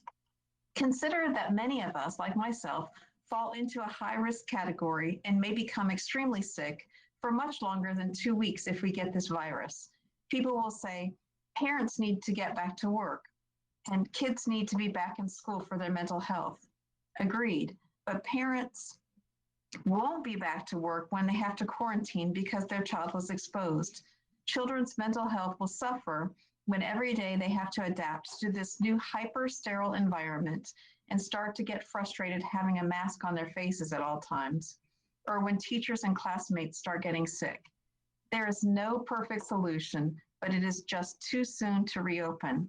Please reconsider going back to 100% online until it's safe. Thank you. And that concludes this comment. These comments are from Haripriya Rajamani, whose address is on file. My elder son will be in middle school this year, 2021, and the current COVID-19 situation is very dangerous. The number of daily cases in Florida is rising. I understand that schooling is very important in kids' lives, but at what cost? With me being at home during this time, as well as I understand that virtual schooling is difficult, but we can definitely make that up by giving the kids more homework. We can ensure that the teaching standards are maintained, and at the same time, we are all safe in this environment until we find a vaccine or treatment. That concludes this comment. These comments are those of Leslie Jers, whose address is on file. I am requesting clarity and resolution regarding the DCPS plan to reopen our schools amidst the COVID-19 crisis. I recognize the unfortunate reality that we are contending with competing, mutually exclusive interests and limited resources in a highly politicized environment. As leaders charged with the safety and well-being of our children, families, and teachers who care for them, it is your job more than anyone's to keep us safe before you keep us happy. I offer that it is not enough to feel safe and free. We must be safe and free. If we submit to rushed half measures that unnecessarily, unpredictably, and unwillingly endanger each other, we will be neither. The CDC has given us a roadmap. It would be negligent not to follow it. The framework rests on 3 pillars. 1, reopening and closing, dictated by sustained community-wide slopes of infection rates. 2, containment, robust testing, tracing, and isolation measures. 3, mitigation, mandatory indoor masks, distancing, disinfection, and ventilation. Globally, schools have successfully reopened. They did this by opening when infection rates were decreasing while following clearly defined, strictly followed containment and mitigation policies. Opening our schools using anything but this framework is tantamount to driving a crowded bus into rising floodwaters with only enough life-saving equipment to save half of us. Why not wait until the water recedes? Why not be fully equipped? Why unnecessarily rush to our destination if some of us won't be able to arrive at all? These are not complicated decisions, but they do require courage. Please commit to the following. 1, where DCPS plans diverges from the CDC guidelines, provide the scientifically supported reasoning for how these choices offer comparable safety. 2, create a clearly communicate a detailed, comprehensive strategy for us to make informed decisions about our risks. 3, implement mask mandates, instruction access options, full-time, homeroom, continuity of resources, IEPs, and programs like IB, AP, and ACE, and calendar flexibility. Education is infrastructure. It's vital to our national security and the proper functioning of our economy and communities. Never has it been so evident that our public schools are the engine that makes the whole machine work. If schools break, we all break. Please navigate this crisis with the policies, resources, and respect necessary to carry us all together safely to the other side. And that concludes these comments. Our next comment is from Tara Elzy. My name is Tara Elzy. My husband is active duty military stationed at NS Mayport. We are magnet parents of rising 4th grader District 2, 6th grader District 1, and 9th grader District 5. While we understand that our 4th and 6th graders have the option for full-time virtual learning through Teams, our 9th grader is required to attend in person twice a week. Here is where the concern lies with our family dynamic. Although our 9th grader has no underlying health issues, our 6th grader has sickle cell anemia, and our 4th grader had a bout with cancer and had to endure several rounds of chemotherapy. He is now cancer-free, but has compromised immune system. So allowing our high schooler to go to school and come home, possibly being exposed to COVID-19, is a high risk to our younger children. We do not wish to enroll in DVIA and lose her seat at the Advanced Studies Magnet School. We are looking to retire in the area, and having our daughter in this high school is very important to us. Therefore, for our family, having a full-time online option for our high schooler is imperative. Nevertheless, we do not wish to ignore the concerns of our teachers. Their safety is important to us as well. Those teachers with children have the same concerns as all of us. They may have children with underlying health issues and/or may themselves have compromised immune systems, but they don't have an option to work from home. The pressure is mounting on them, having to choose between their careers and their family's health, and we may lose great teachers as a result of it. We should not allow that to happen. However, Beyond having a full-time online option, and in light of record-setting new COVID cases in Florida, we implore you to please consider not opening school buildings until we know without a doubt that it is safe for everyone. Good education is essential to us all, and Duval Homeroom is an effective and safe option for everyone. If we open the schools in August, there is a high probability that our children, teachers, and administrators will be added to the growing number of COVID-19 cases.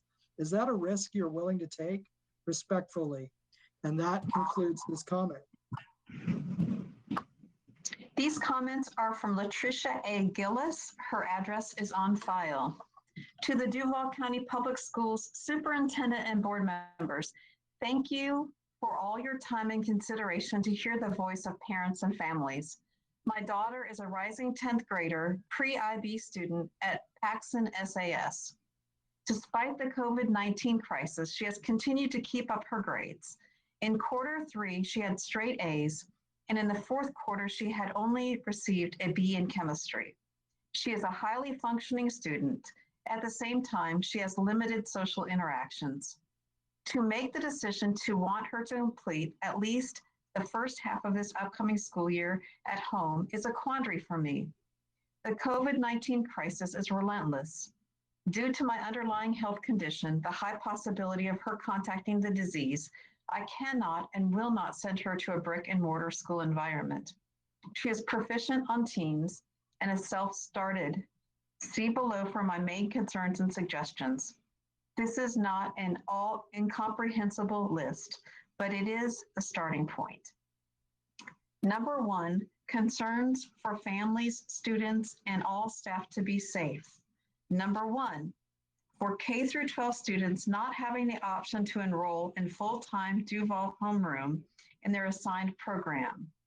Two, as a pre-IB student, what would this look like? Three, maintaining a balance with instructional assignments and social emotional interactions. Three, the ability to have ongoing clubs and social interactions and activities during school hours and or after school. Four, using Wellness Wednesdays for social interactions. Five, using the rest of the summer to plan for mental health and social and emotional interactions. Six, give students the opportunity to virtually create and implement social and emotional interaction and volunteering projects. Seven, communicate with parents. School counselors and staff members need to have time and the ability to communicate with parents and families. Eight, resources provided in a timely manner to all families. Again, thank you for your time and consideration with my above concerns. I pray we all get through this time gracefully and equitably. Warmest regards. And that concludes this comment. These comments are from Karthik Subramanian, whose address is on file. My name is Karthik Subramanian, and my daughter will attend 12th grade in Stanton College Preparatory School.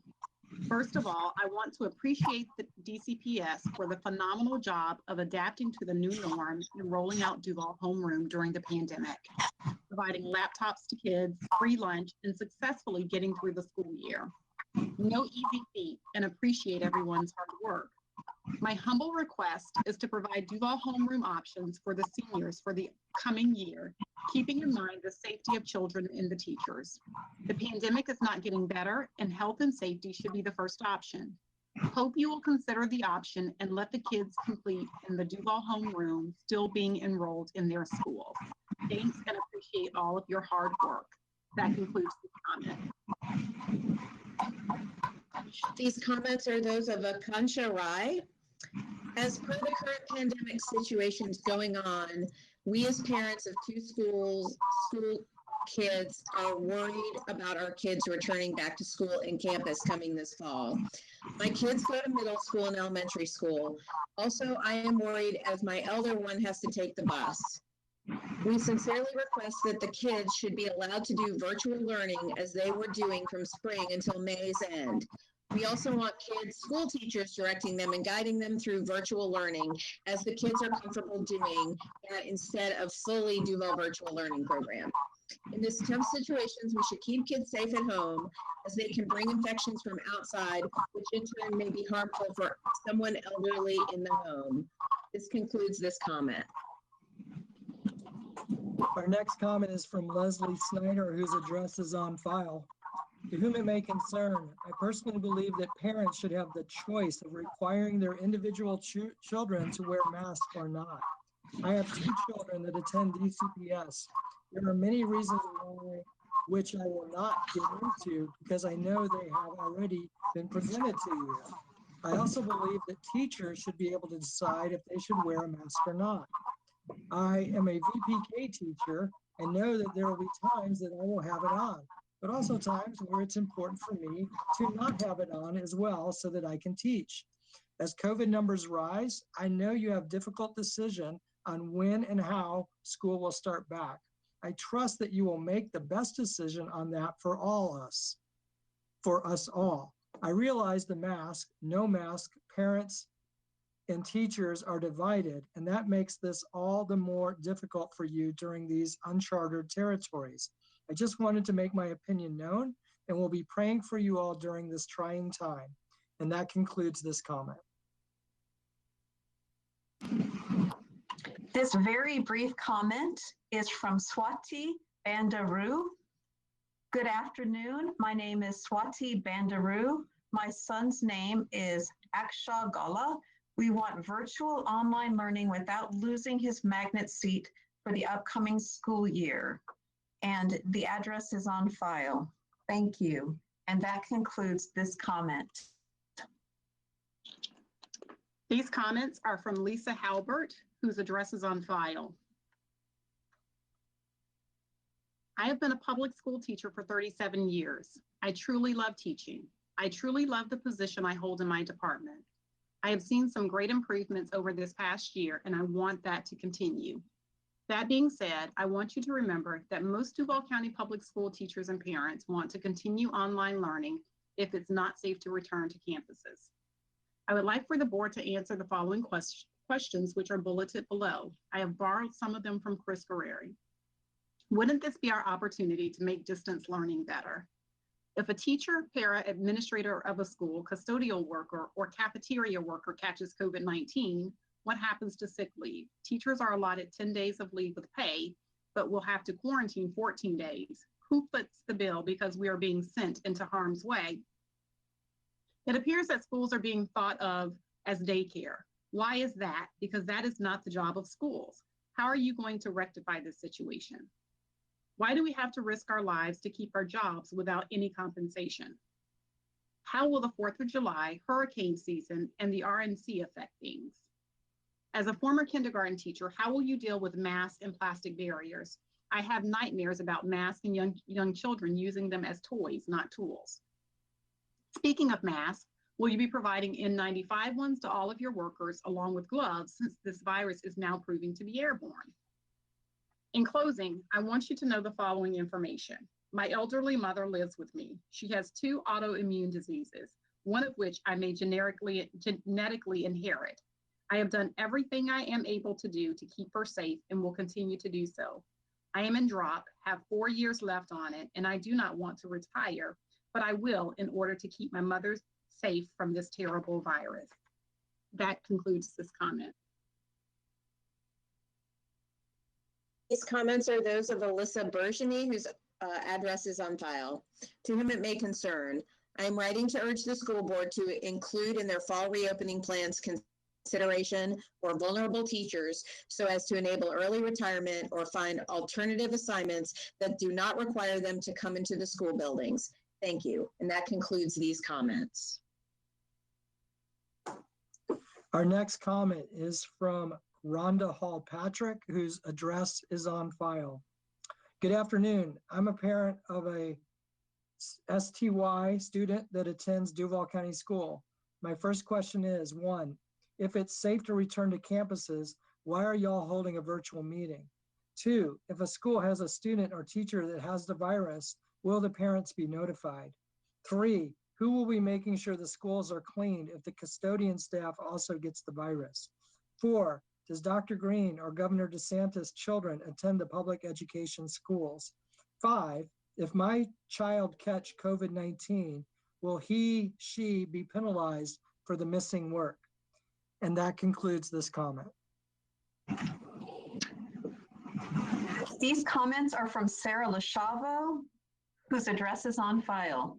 Dear board members, in the spring, when COVID cases averaged 50 per day, the district responded with Duval homeroom. It wasn't perfect, but it kept everyone safe. I felt supported as a teacher with the effective learning put in place. Now with cases in Duval at 600 a day, the district has decided to open up schools. This is not logical or safe. According to Harvard Health, children of all ages can get COVID, sometimes without symptoms. With this new plan, I do not feel supported as a teacher, nor do I feel like I have the information necessary to make informed decisions that are best for my family and students. The plan you have put forth does not provide legitimate options or safeguards to teachers or students.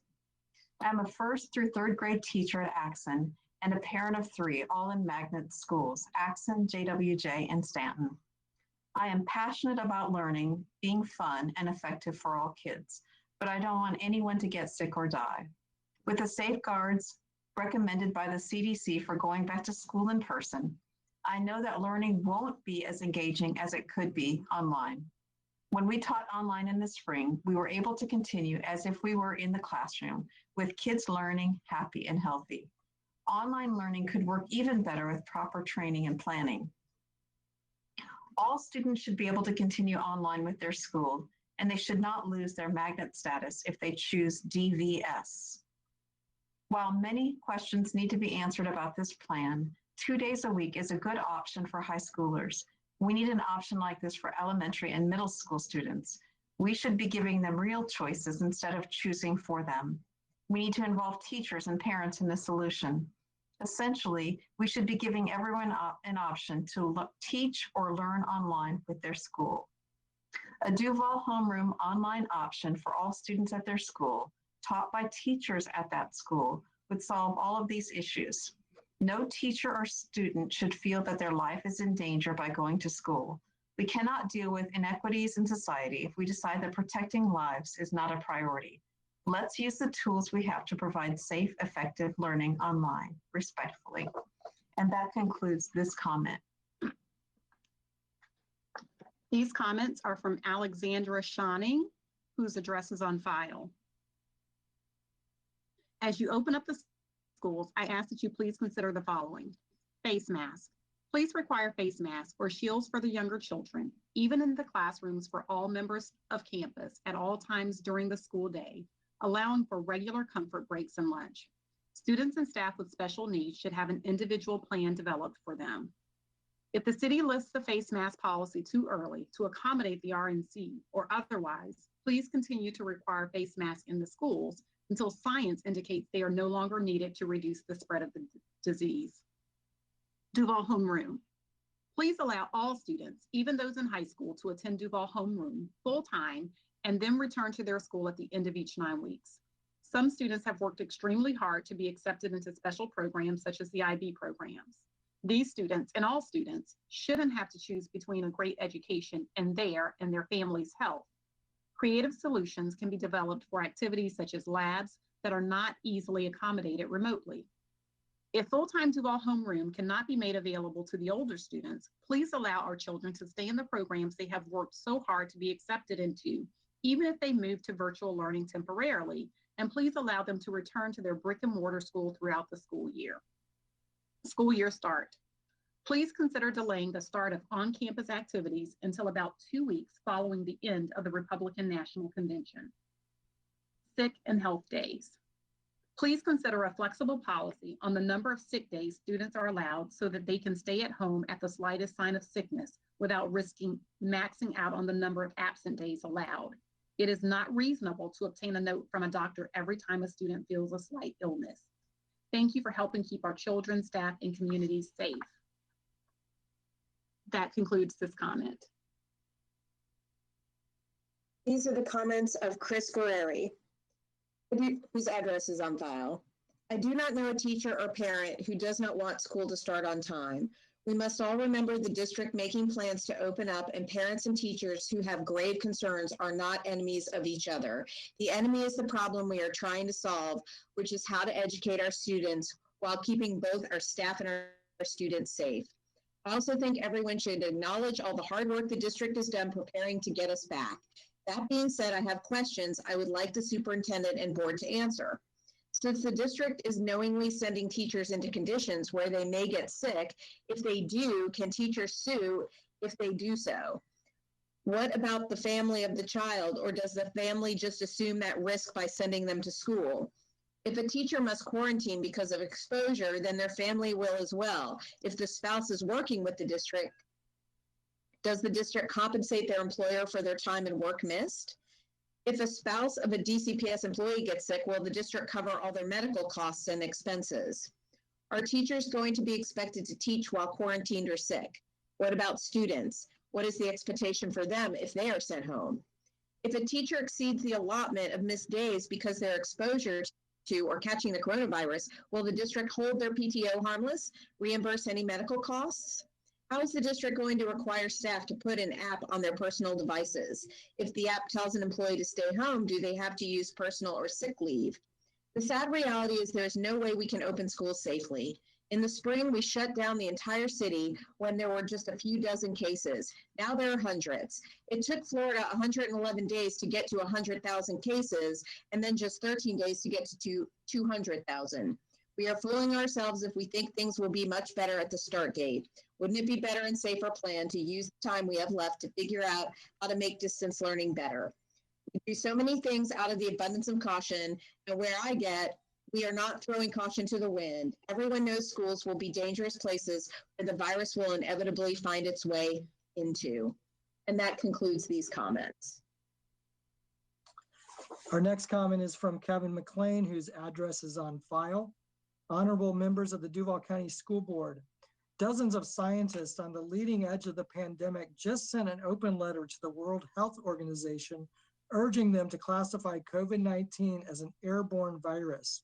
Asking students, teachers, and other workers to return to school at this time conveys a lack of consideration for the safety and well-being of students, staff members, and their families. I am certainly not the first to point out the irony of the school board members meeting virtually to plan for face-to-face instruction. Spending millions on plexiglass dividers will not prevent transmission of the virus, as all evidence suggests is airborne. Additionally, the cost of workers' compensation claims and payments for workers who become infected at school will bankrupt the district.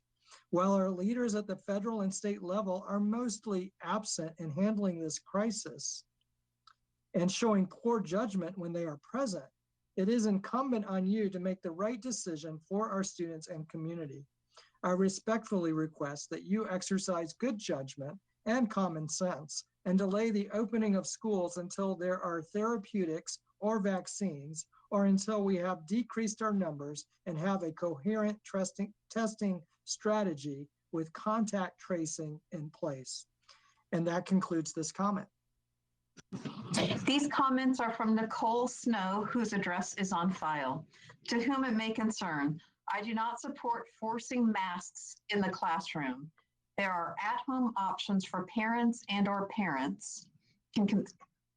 there are at-home options for parents and/or parents can instruct their individual child to wear a mask most of the day. I support increasing herd immunity through normal socialization and interaction. My daughter deserves to go back to school and socialize with her peers. It is not fair or sensible to make a 12-year-old wear a mask the entire day. We do not wear them in our home or out. I support frequent hand washing, sanitizing, and safety measures that minimize COVID exposure risk without infringing on our basic human rights.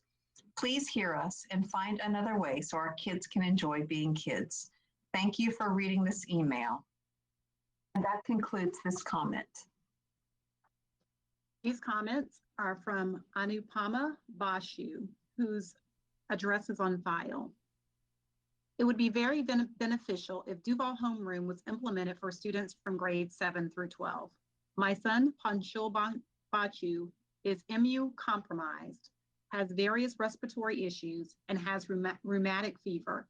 Leaving him in a public school setting amidst a pandemic is very dangerous for himself and my family. I don't want him to stay at home at the expense of his education and losing a seat in the magnet program, but his health comes first. Shifting to an online school dynamic would be a wonderful way to keep the students educated and safe. That concludes this comment. These are the comments of Michelle Cohn, whose address is on file. I'm writing on behalf of my sons and my concerns regarding returning to school. He has over an hour bus ride where he will have to wear a mask, but possibly not be able to social distance on that long, hot bus ride. They currently sit 2 to 3 per seat. He is concerned when he is in school that masks are not required in the classroom. He does not feel safe with this option and feels students and staff should wear them throughout the whole day, not just in the halls. He is a magnet student at Andrew Jackson High School. We do not have the option of Duval homeroom full-time and do not want to lose his magnet seat if we choose to use DVIA. If we choose DVIA, then he loses the opportunity to take his magnet program classes. Please allow magnet students to keep their seats magnet status if they choose DVIA.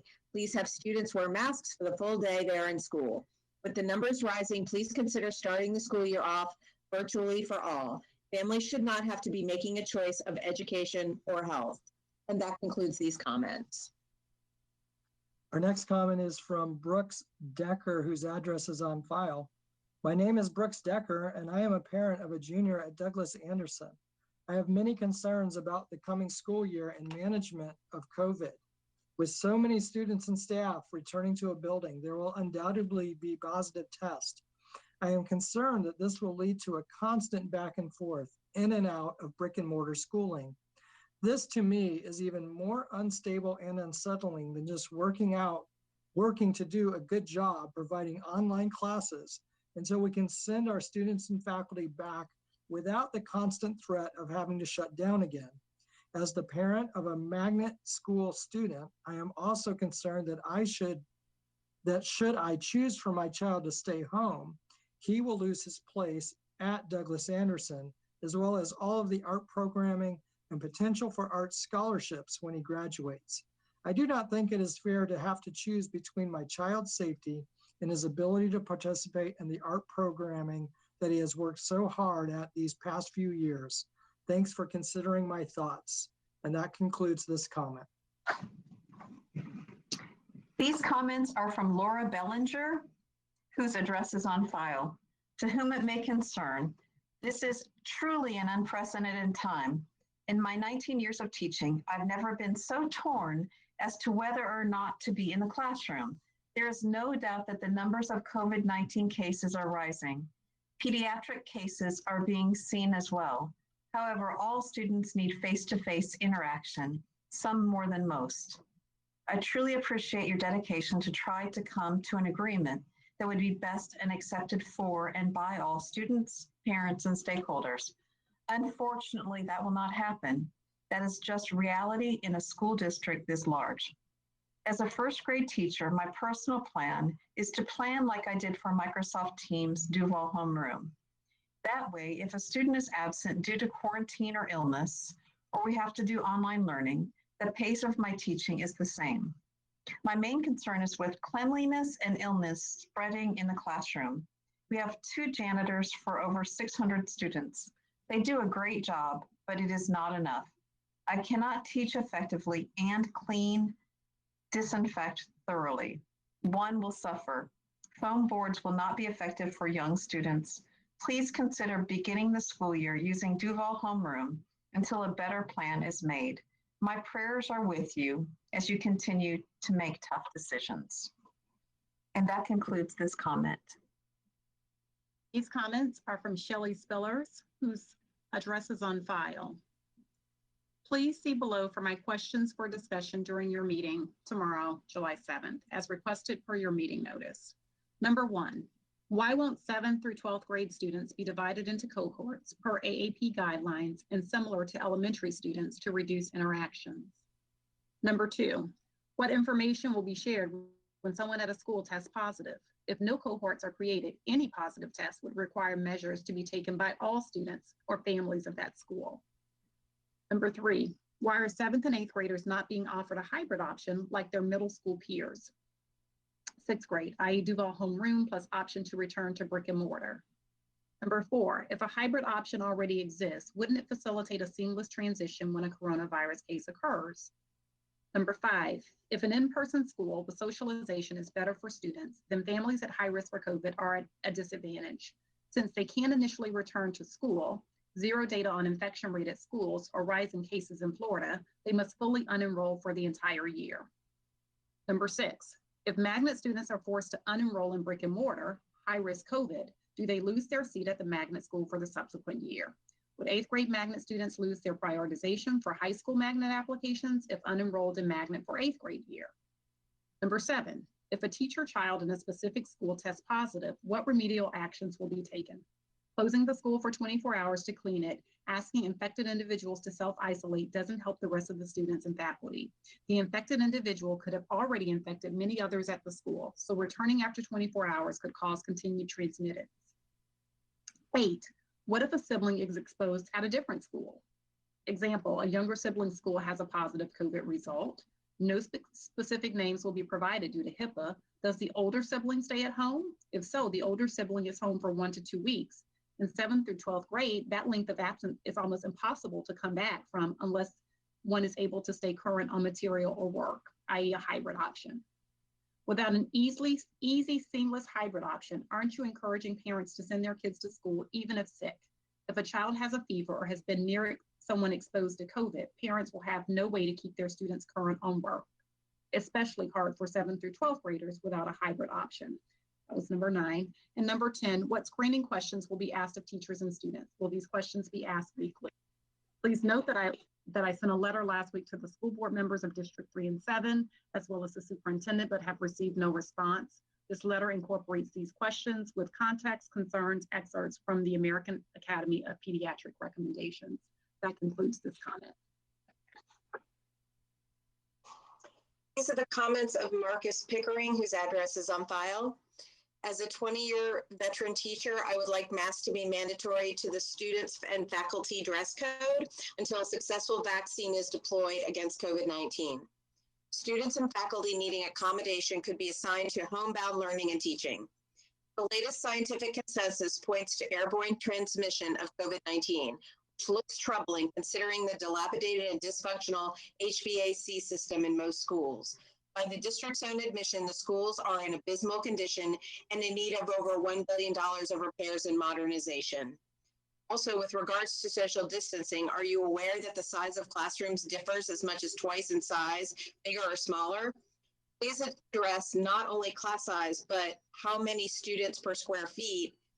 Please include contingency plans for teachers and their classes when AC systems break and no safe ventilation is available.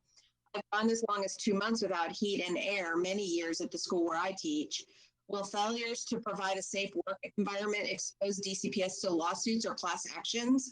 I don't think we can afford that. There are literally 100 issues to consider as well. How will teachers who fall ill be compensated for the time they will suffer in illness and mental anguish? How will they and students be treated when a teacher or classmate tests positive or dies? If teachers are required to clean anything, what PPE will be provided? What if supplies run short or run out? Will that school and or classroom be closed down? Will teachers be compensated for work done outside of the scope of teaching and grading? Teachers are not contracted to clean anything, are they? Will these issues expose DCPS to massive lawsuits? We need every dollar for providing education. Lastly, will you make public any scientific research that supports the use of foam and plastic barriers that the district spent $4 million on? Answering all these questions for the public will help greatly. Thank you for all your do. That concludes this comment. Our next comment is from Tara Budd, whose address is on file. Greetings, I am a teacher at Duval County Elementary Magnet School, and I'm writing to express my concerns about the current plan to reopen our schools. The Florida Department of Health says to limit the spread of COVID-19 and to help protect our most vulnerable, we should wear masks and avoid closed spaces, crowded places, and close contact settings. Teachers are some of the most vulnerable in our population, but what are we doing to protect them? Recent studies of office spaces in South Korea prove that cubicles did not prevent the spread of the disease, and plexiglass partitions won't perform any better. How will these partitions work in the classroom environment? I cannot privately conference with my students from opposite sides of the plexiglass, so how can I provide the individualized education they need? My students sit at tables in groups of 4, so how will the partitions even fit? Will custodial staff, already stretched thin, have time to clean 500 partitions per day? Will this fall on the teachers to clean during our planning time or after school hours? How is this going to keep our teachers and staff safe?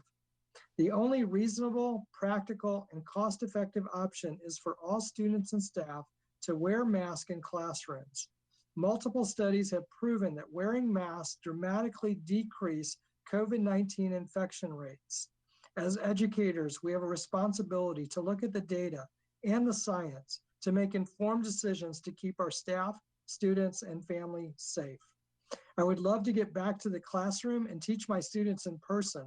The personal connections we make benefit their academic, social, and emotional well-being. I want my son to continue learning with his talented teachers and to compete with his swim team. If we are to return to schools with closed spaces and close contact settings against FLDOH guidelines, the only safe option is to reduce virus transmission by mandating mask wearing. Teachers have been asked to stand in between gunmen and our students, and now we're being asked to put our lives on the line again to teach in the time of COVID-19. Most of us are still willing to do this because we love our students and we love our profession. All we ask is that you give us the most proven method of protection for the safety of our students, our families, and ourselves, face masks. And I should note that the research was cited in the comment. And with that, this concludes this comment. These comments are from Sarah Daniels, DCPS high school teacher. Her address is on file. Good evening, and thank you for hearing my questions.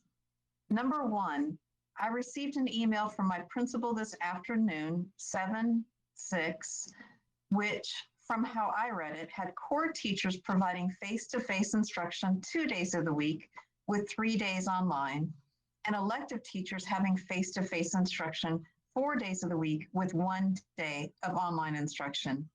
If this is indeed the case, why am I being asked to subject myself to more face-to-face interaction than some of my counterparts? Is this indeed the case? Number 2, should COVID cases appear at our school and faculty who are exposed to that student take a COVID test, are the days they are awaiting the results covered under leave?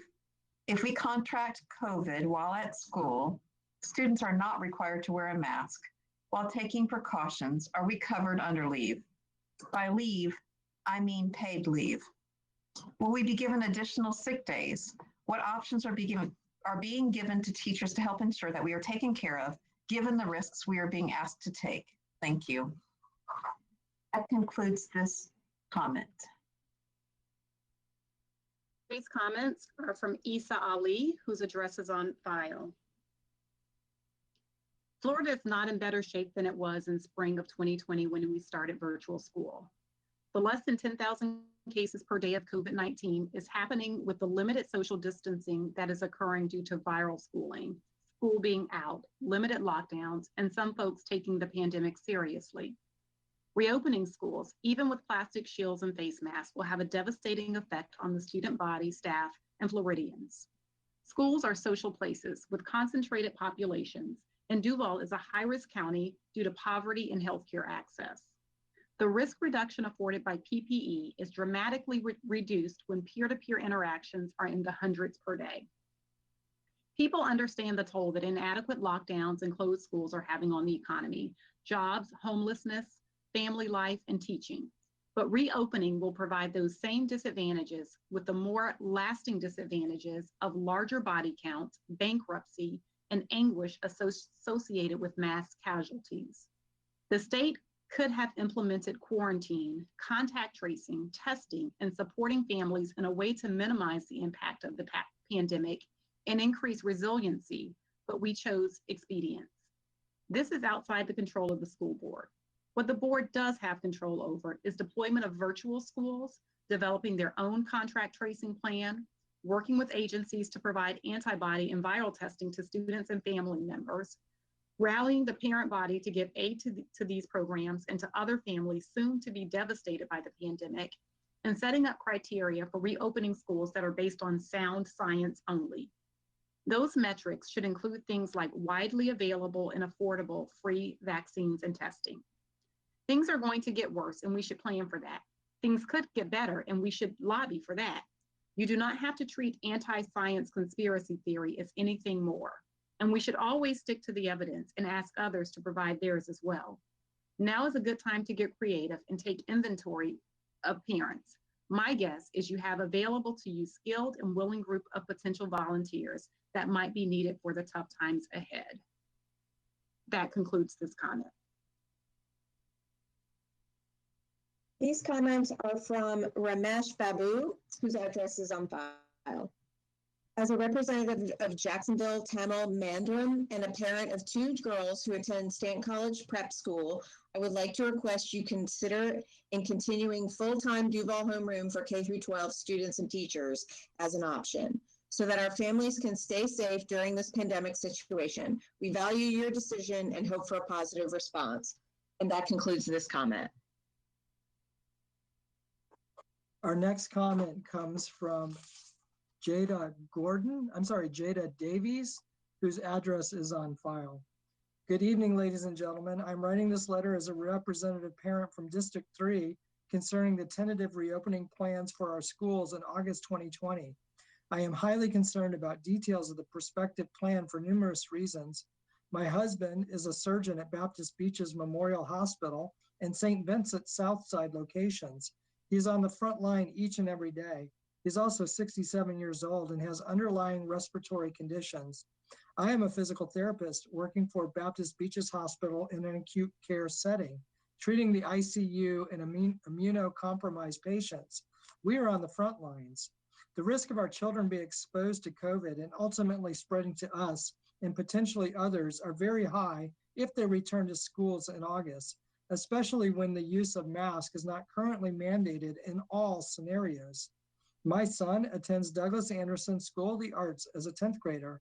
He longs for socialization. However, he understands our risk and does not want to return to an in-school option until the numbers of cases have started to decrease.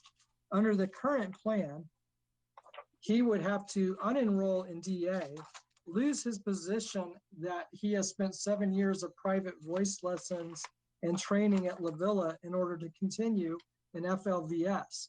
My son is also gay. Douglas Anderson has been a saving grace for us as he feels accepted by his peers to be the person that he is. Please do not take this away from him and force us as parents to make a decision that we are not comfortable making. This affects our children's mental health as well. Please consider online options for the children of the magnet programs at high school levels to be able to work from home as a full-time option in Duval homeroom, or other online options where they are not at risk of losing their places until we feel that it is possible to fully or partially return. The elementary schools currently have this option. All we are asking is that you make it an all-inclusive plan, as there are many parents and children from these magnet programs that have the same concerns as myself. Kind regards, and this concludes this comment. These comments are from Stephen Chapman. His address is on file. Good afternoon. I am a retired healthcare administrator and the spouse of a public school teacher in Jacksonville, and I am very concerned about schools opening under the guidelines that have been proposed. The recent increase in cases we are seeing in the hospital is alarming, and I fear it will continue to get worse if schools open in August without some modifications to the current plan. As we learn more about this disease, we know that 6 feet space is not enough, and these droplets can stay in the air in an enclosed space for more than an hour.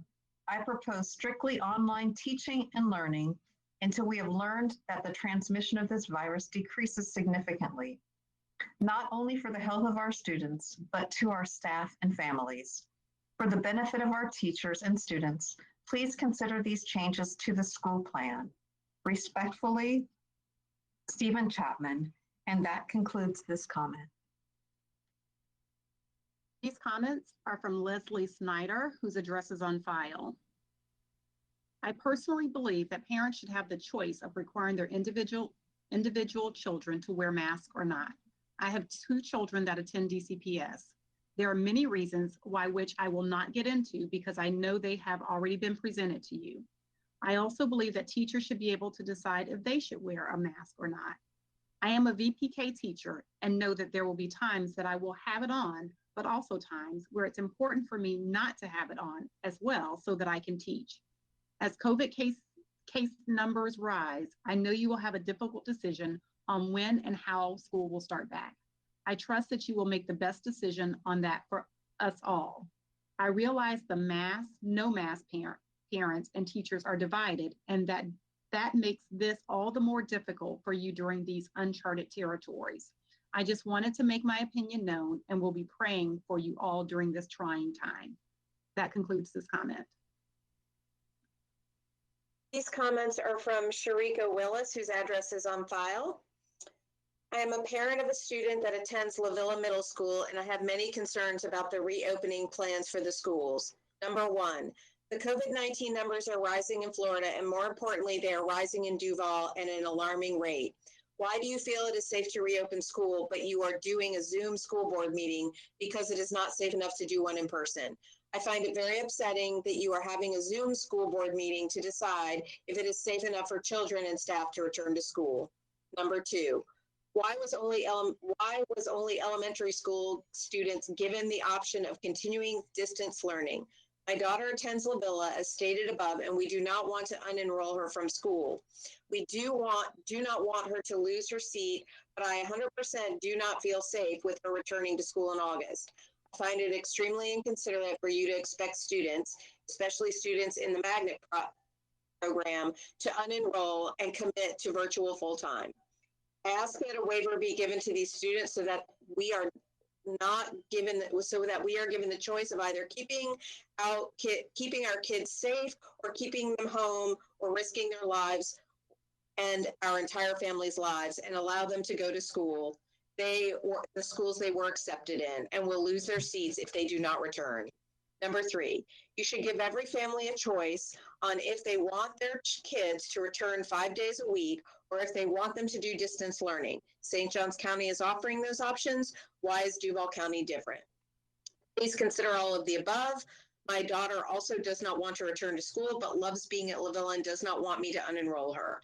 I am afraid that she will have so much anxiety returning to school, as will other kids. They should not be forced to return to school in such an environment. And those conclude those comments. Our next comment is from Stacy Hunter, whose address is on file. To whom it may concern, I am a mom of a 10th grade high school student. My son graduated this year, 2020. As you know, due to COVID, he lost out on his senior year. The school, state, or government never reacted this way during flu season, lice, pink eye, common colds, or other sickness and disease. The last quarter of this year was a complete waste of time. No testing, ACT, SAT, PERT, almost no instruction or learning. This was no fault of the teachers. I understand everyone was doing what they could, but it all wasn't good enough. Elective classes all but gave up on Duval homeroom teams. It was a joke. I fear for how far behind our students are getting in this environment. My child craves social interaction. She wants to see her friends in the hallway. And it's not like they aren't seeing them now anyway. They are, and they are not wearing masks. How will students keep the mask clean? Do you think they will not put their hands on them multiple times per day? What good is that? Our students need social interaction to see the faces and expressions of their peers. Being online is not the same. The instruction isn't the same. The learning isn't the same. Well-being isn't just physical. It's mental and emotional. And I'm afraid of what this human experiment is doing to the mental states of our students. The option of Duval homeroom and virtual school is available for those families that feel the need for it. Please do not take away real school for those that want it. Each student should be able to have the education they deserve, the way that is best for their learning style and well-being. For all 2021 students, and especially the graduating class, please let us not repeat what our class of 2020 went through. They lost out on so much. Please give the students and families the option of going back to normal. In summary, please return students to a normal school day in the school building environment 5 days a week. Allow teachers to do their job. And that concludes this comment. These comments are from Chloe St. Clair, whose address is on file. Hello, I am a high school teacher in Duval County Schools, and I am very concerned that the current school opening guidelines do not match up with the current understanding of the virus and do not seem to consider teacher welfare at all. Currently, high school students are not required to wear masks in the classroom. But as we learn more about this disease, we know that droplets can stay in the air in an enclosed space for more than an hour and might be redistributed in a closed environment by air conditioning. While shields may help, an environment in which children and teachers are talking, laughing, coughing, and sneezing makes it absolutely vital that everyone wear a mask to prevent a profusion of virus-laden droplets. Further, as teachers stay in their classroom throughout the day and are the most exposed, they will receive the brunt of any viral load and will be the most likely to get sick. Duval can greatly mitigate the risk to their teachers by requiring that masks be worn in classrooms. Further, requiring teachers to report to school when no students are present needlessly exposes teachers to other people in a less safe environment than their own homes. Duval County can certainly follow the examples of many national corporations and federal departments in tracking their employees if they feel there is a problem with productivity.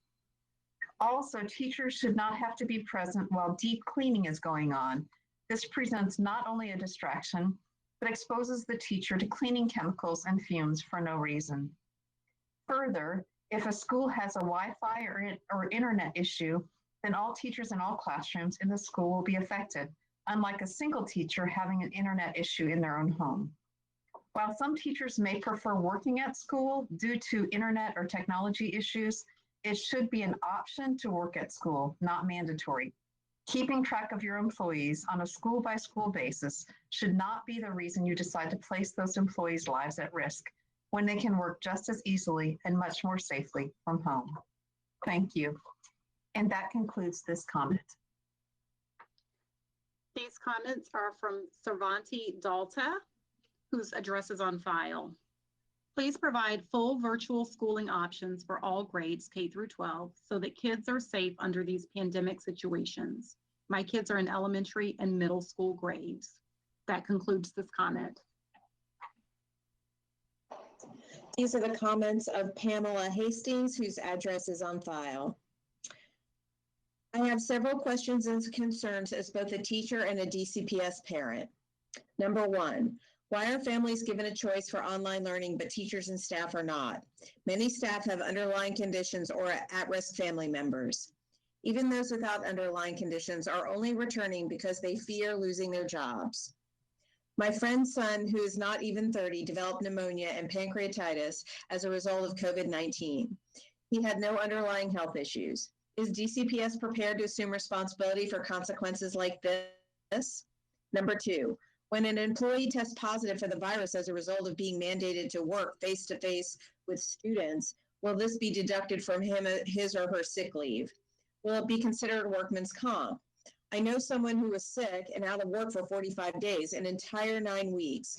Are medical, job, and financial safety nets in place for teachers? Wouldn't it be more prudent to start online rather than lose a teacher for this length of time? Number three, middle and high school students need the option of DCPS online full-time. A younger student's life is not more valuable than an older student. Number four, masks should be mandatory for all schools, all day, and all students. However, younger students and some ESE students will not wear these. How does the district plan to address this? Number five, instead of spending time and money on plastic shields and masks, Why not delay reopening for the first 9 weeks and use DCPS online? It seems inevitable that the virus will close classrooms and or schools, so why take such dangerous risks with our children and staff? Can we really live with ourselves if one student dies? Number 6, why do teachers and staff need to be in the building on cleaning days? Many teachers have DCPS students that would feel safer working from home. Teachers are professionals and should be treated in a professional manner. Number 7, if we do decide to go online, realistic assignments should be given. Some of the workload last year was completely unrealistic. Students should not be spending hours in front of a screen. Please keep the health and safety of students and employees as a top priority. This concludes this comment. Our next comment comes from Samantha Nardella, whose address is on file. Hello, ma'am, sir. My name is Samantha Nardella, and my kid goes to Julia Landon College Preparatory Middle School, and I opt for full-time Duval homeroom this year for my kid. And that concludes this comment. These comments are from Jacqueline Rhodes, whose address is on file. Good morning, my name is Jacqueline Rhodes, and I am a parent of a 5th grade child and an 8th grade child within District 7. I am aware of the daunting task faced by the district to try to accommodate our children returning to school safely. I support our children returning to school full-time with safety protocols in place. I would like to see a standard procedure outlined regarding mask wearing, cleaning between classes, how classes will now arranged, and the protocol for attendance should positive tests be had. This protocol needs to come from the district and not up to each school. There was too much inconsistency with Duval homeroom and zero follow-up from the schools, and children suffered and spent way too long in front of a computer with little ton of contact with some teachers. This was our middle school experience. I know that the district is large, but specific guidelines need to be in place for consistency. The virus is not going to disappear suddenly, and we will have to adapt to a new way of life, but that doesn't give me to giving up learning in person. The longer we keep these children out of the classroom, the further behind some children will fall. Mental health will suffer, and dropout rates will increase. I applaud your efforts to find options that work with most and know it is not an easy task. And that concludes this comment. These comments are from Julia Reisinger, whose address is on file. On April 18th, Governor DeSantis extended the distance learning directive for the remainder of the 1920 school year. At that time, Florida had 1,600 COVID-19 cases. Duval County had 56 cases. Duval now has over 9,000 active cases, and over the weekend, Florida comprised 25% of all new cases in the country. Data continues to demonstrate that the pandemic in Duval County is getting worse, not better. Even with the additional PPE, staggered schedules, physical barriers, and expansive sanitation efforts, it is simply not safe to return to school campuses. I join concerned parents and employees across the district to ask for a full-time Duval homeroom for all DCPS students and staff, including transition programs, with the implication that students will not lose enrollment status in their current schools once it is safe to return. Thank you for the work that you do every day to ensure excellence in education in Duval County. And there are several sources of data cited. That concludes this comment. These are the comments of Susanna McIntyre. Her address is on file. At the end of the school year, every time I entered the school building, my principal pressed the digital thermometer against my forehead and every staff member's forehead, taking inaccurate temperature readings. Afterwards, he would wipe the thermometer with a dry paper towel.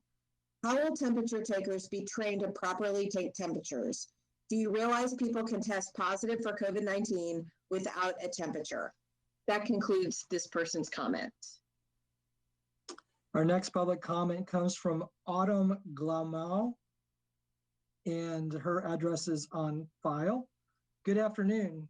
Please reassess the options available for DCPS older students. High school and middle school magnet students, regardless of age, should be able to make the choice to remain enrolled in their school while also learning safely at home. My son lives with myself and my mother, an elderly woman with several underlying medical conditions. As a rising senior under the current plan, he will be forced to unenroll from Paxson, a school he has spent the last 3 years attending, and one that he loves very much to better protect his grandmother from infection. The number of infected Floridians is exponentially higher than it was when the decision was made to close schools for the 2019-20 school year. Additionally, COVID rates have more than doubled in the last 2 weeks alone after the release of this proposal. People are being affected at alarming rates. I do not feel comfortable sending my children to a brick and mortar school, and the data clearly supports this concern. I should not have to choose between keeping my family safe and having my child attend the school that is best for his unique needs. No parent should. Please consider giving 7th through 12th graders the option to stay enrolled in their school while continuing distanced learning. And that concludes this comment. These comments are from Rose Rondeau, who identifies as a first grade math and science teacher and whose address is on file. Please continue online learning. I feel like we didn't have a choice in the matter back when the plan was announced in June. It's like letting the customers know of a huge plan before letting the employees know. With the rise of COVID-19 cases, I do not feel safe teaching at school. I have been pushing to get training on how to teach online, but it seems everywhere I go, I seem to get pushback. I feel like we should be spending this time learning and getting training on how to be a better remote online teacher instead of focusing on brick and mortar opening. I would like to continue online teaching if it becomes an option. I've been looking at DCPS Power School trainings being offered, and I'm very surprised there is nothing in regards to online training. And that concludes this comment. These comments are from Najpachma Shajorka, whose address is on file. My daughter goes to RV Daniels Elementary School. We would like to go for Duval homeroom option for the safety of our child. We, as her parents, are not sure if she is old enough to take all precautions to be safe at all times. That concludes this comment. These are the comments of Ashley Nibel, whose address is on file. I have a rising 9th grader starting at Douglas Anderson School of the Arts in the fall. She has worked tirelessly to get accepted to that program and is very excited about starting her high school career there. As the mother of an immune-compromised child and immune-compromised myself, I do not feel safe letting her return to class in August. It would be putting both of our lives at risk, even if she only attends in-person classes 2 days per week. The only other option that has been given to high schoolers is to withdraw from their current magnet schools and enroll in 100% virtual school, which would cause my daughter to lose her spot at Douglas Anderson and absolutely break her heart. She would then have to reapply the following year with no guarantee of acceptance. At DA, each grade level is harder to get accepted into, so the outlook is not in her favor, or the many other high schoolers in the same predicament. After the experience with virtual schooling last year, I know virtual schooling is not in the best interest of my child for the long run, and I want her to be able to return to in-class learning as soon as it's safely possible. But that isn't being offered as an option right now. If we and many others are forced to give up our spots, I beg you please, for my family and other families like mine who are at the most risk, please give high schoolers another option that is safe. Give them the option of virtual school while keeping their spots in the magnet school program they've worked so hard to be accepted into. They want and need the option to return to school as soon as the spread of this frightening virus has died down and it is safe. Thank you for your consideration and all that you're doing to keep our children safe and educated during this tough time. And that concludes the comments. Our next comment comes from Logra Pradeepa Raghu. To whom it may concern, as a representative of the Jacksonville Tamil Mandram and as a parent of a girl who attends Julia Landon College Prep School, I would like to request you to consider in continuing full-time Duval homeroom for K-12 students and teachers, virtual, as an option, so that our families can stay safe during this pandemic situation. We value your decision and hope for a positive response. The address is on file, and this concludes this comment. The next comment is from Alicia Okada, whose address is on file. The May survey. Most Duval County public school teachers and parents want to continue online learning if it's not safe to return to campuses. It is not safe to return to school campuses, which is the reason I ask for full-time Duval homeroom for K through 12 students and teachers. Our children and teachers deserve to be safe. Make this an option so they and the rest of us will be safer while we navigate this difficult situation. And that concludes this comment.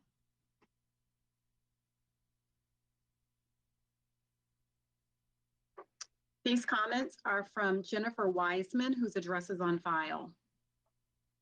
Hello, I am both a third grade teacher and a parent of a 7th grade student in all advanced classes at Baldwin and 8th grade student in the gifted program at James Weldon Johnson. I am begging you to create a 5-day-a-week option for middle school students. My son Micah at JWJ struggled greatly with online instruction. His words were, "What's the point? This isn't really learning." He felt online learning was busy work to collect grades, and I agree. Even if things improve with Duval homeroom, he still has the idea in his head and isn't going to give it his best. My daughter Monica at Baldwin did fine academically. However, she struggled socially. She's a social butterfly and is still learning how to navigate middle school. She needs to learn to deal with lunchroom issues, bus issues, teachers correcting her. Yes, she will get some of that 3 days a week, but I want her to be in school 5 days a week. As an educator, I know that online learning does not create the natural opportunities for learning that in-person lessons do. Yes, students are given the information, but not the rich discussions and hearing others' views on a topic. I want my children in front of a teacher daily, not in front of a computer screen. I'm aware of the possible risks and willing to take them so that my children get the best education possible. Also, I will be at work while my children are home alone. Yes, they'll survive, but I won't be there to check that they're doing as they should. Will I be allowed to be on the phone calling them every hour? My own lessons will suffer due to middle schools not being in session. I do not want masks to be required in any capacity. I should decide what precautions my children take. They need to learn not to touch their face, to wash their hands often. These are life skills all people should have. There's ever-changing commentary on the efficacy of masks.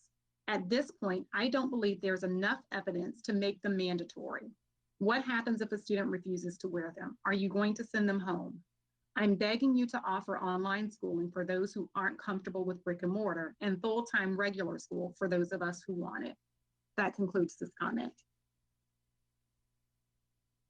These are the comments of Kishore Gala, whose address is on file. Good afternoon. My name is Kishore Gala. My son's name is Aksha Gala. He's in 6th grade. We want virtual online learning without losing his magnet seat for the upcoming school year.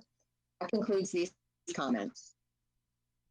Our next comment comes from Dawn Pelletier, whose address is on file. Dawn is a parent of a Paxson SAS 11th grader, member of the Duval Schools Pandemic Solutions team, who writes, with the current situation with COVID-19 cases in Florida, I understand that it is challenging to provide guidance on complex issues. Sending our children and teachers back to school has a multitude of issues that involve strong emotions as well as research, data influencing the decisions.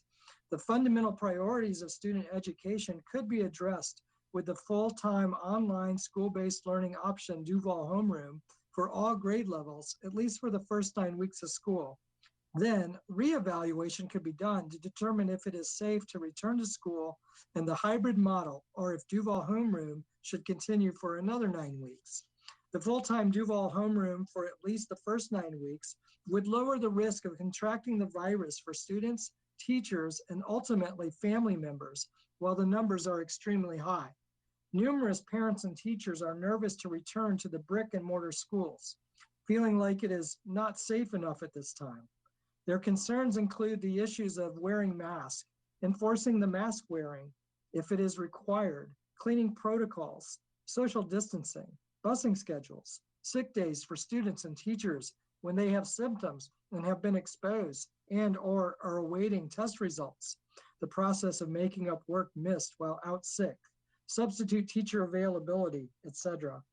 Following the CDC protocols, classrooms and or schools will have to close for a period of time to quarantine when positive COVID-19 cases occur. When that happens, school will have to immediately shift to full-time online learning using Duval Homeroom. It is critical that this learning platform be fully functional to support the seamless transition in learning styles. In order to make that possible, there needs to be an investment made in training teachers on how to design and structure their subject's curriculum to an online version. If teachers were trained on how to accomplish this, they, along with students and parents, would have a higher level of confidence in the Duval Homeroom model. The distinct advantage of Duval Homeroom option over the other online models is that the students will remain part of their own school with familiar teachers, classmates, and their chosen academic paths such as IB, AP, ACE, etc. The advantage directly addresses the need for student education to support both academic and social, emotional growth. And that concludes this comment. These comments are from Ms. Kirsten Carmody, whose address is on file. Will teachers be required to sign a COVID-19 waiver? Will they be fired if they refuse? Governor Ron DeSantis mentioned in a recent press meeting that being indoors close to many people with air conditioning on and no masks is extremely high risk for contracting COVID-19. What about elective classes? We typically have large numbers of students in close quarters in a room with air conditioning. What is being done to protect us? Some schools, not mine, are not requiring students to wear the masks in class. Why not? Why are teachers who are high risk, highly fearful, or currently reside with high-risk individuals not being given the option to teach only online? Although my school is mentioned below, I'm only speaking on behalf of myself. These thoughts are my own and do not specifically reflect my school's conditions or opinions. And that concludes this comment. These comments are from Kate Burnham, whose address is on file.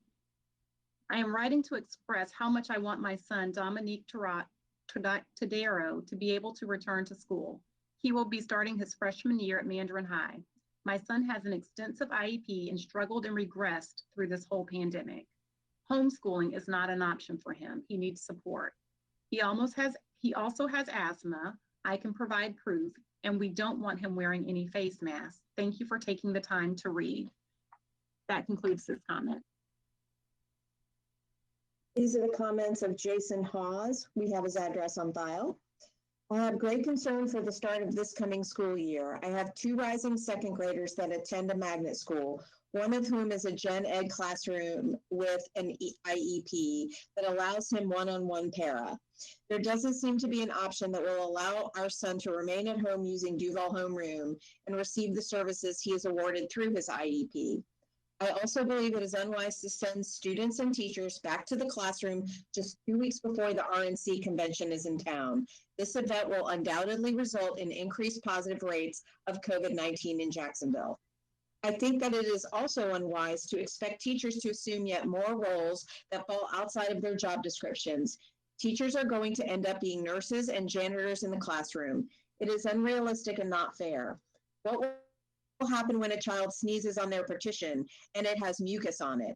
Will teachers have to stop class and clean it? What happens when a teacher or student tests positive or their family member does? How can you ensure that students that arrive at school do not have fevers? Since we cannot control the exposure that others have, it seems very negligent to rely on parents to self-disclose illness or fevers that their children may have, especially those families that are relying on in-person school because they need to work out of home. That concludes these comments. Our next comment comes from Erin L. Thivierge, whose address is on file.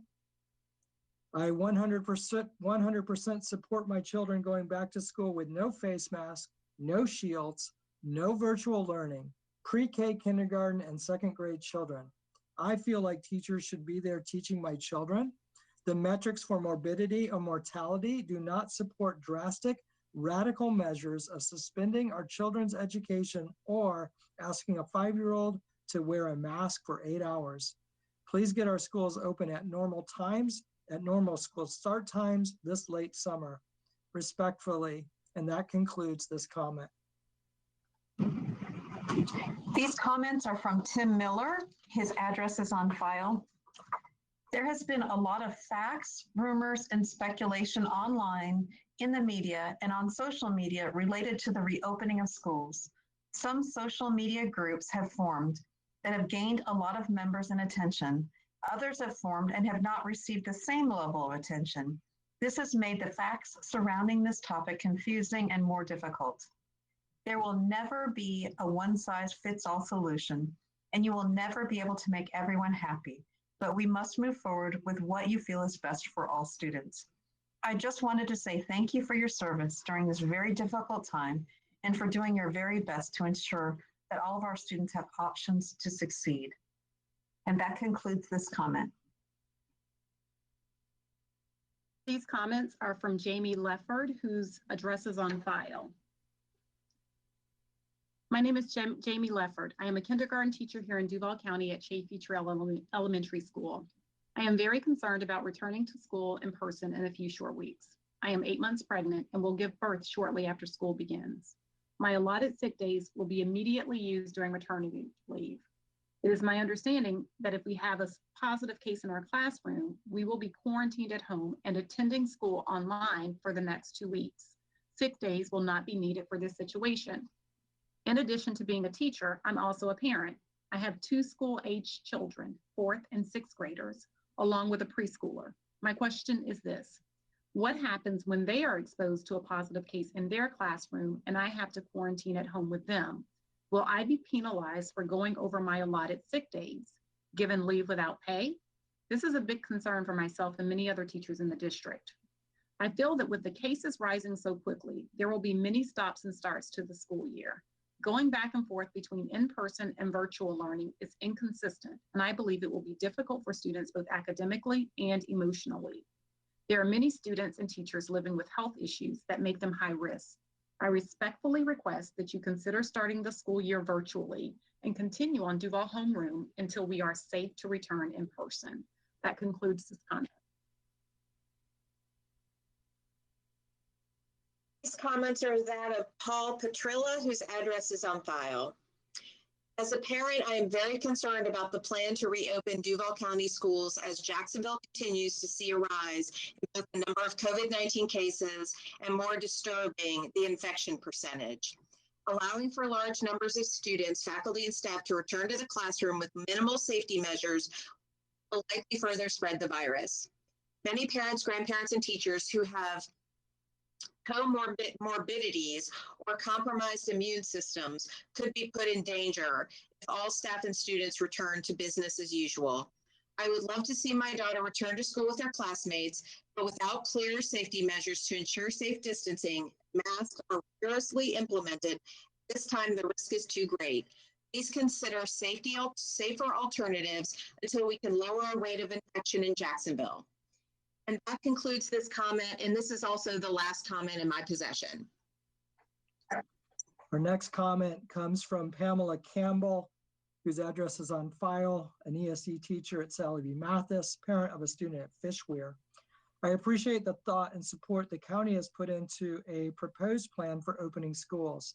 As both a parent and teacher, I have several concerns. Being that I am an elementary school ESE teacher, I am required by the current plan to be physically in the classroom every day. Therefore, my son has no option but to also be in the classroom every day. I am a high-risk person. Not only does the current plan put me in jeopardy due to having to be physically in the classroom working with students daily, but doubling the risk by giving me no other option with my son's education as well. As a teacher, I miss my classroom and students and agree that in-person typically is best and always works best with ESE students. However, I am not open to putting everyone at risk. I know this is a very precarious situation and there is no way to make everyone happy, but we can still make everyone safer. High-risk teachers need better options. ESE students need more options as well. Creating a mandatory mask and/or face shield situation for all grades is nice, but it does not address how difficult this will be for ESE students in general, but especially primary grades. Their sensory sensitivities will make this difficult, but also projectiles and a possible increase in behaviors. I was incredibly active as a virtual teacher, live 3 to 4 times daily, with a heavily involved para and constant communication with my students, coworkers, site coaches, student families, and administration. It was certainly more involved, and I know teachers can be trusted to do the work at home as well as in the classroom. As supportive as this district is of its teachers, please take into consideration the hardships they are facing during this pandemic and the true dangers they are facing going back into the classroom with increasing numbers. Many of us cannot afford to start at the normal start date. We want to work. We need to.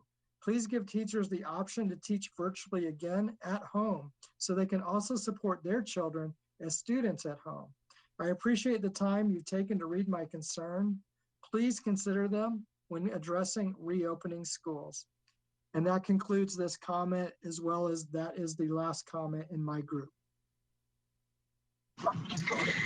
These comments are from Joyce Ann Day Moody, whose address is on file. To whom it may concern, I hope this email is received in time for my family's concerns to be heard. I have several concerns with my children needing to wear a mask an entire school day. Since this pandemic has begun, my family has been working hard to stay healthy. I have taught my children the appropriate measures to take to be as safe as possible. I would like to know has anyone addressed what the consequences would be for a child that is unable to comply with the demand of ours wearing a mask? One of my children with ADHD has to wear a Chewy necklace. When he does not have it, he chews his shirt collar or sleeve and his anxiety skyrockets. How will they accommodate this? He will fidget with and move the mask around. Is he going to be punished in front of his peers for being unable to physically comply?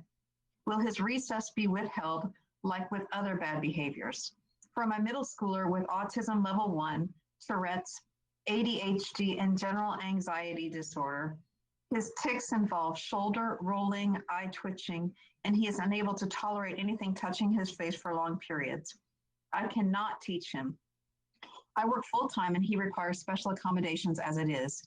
He has special therapies in school and out that he will miss out on with only going to school 2 or 3 days a week.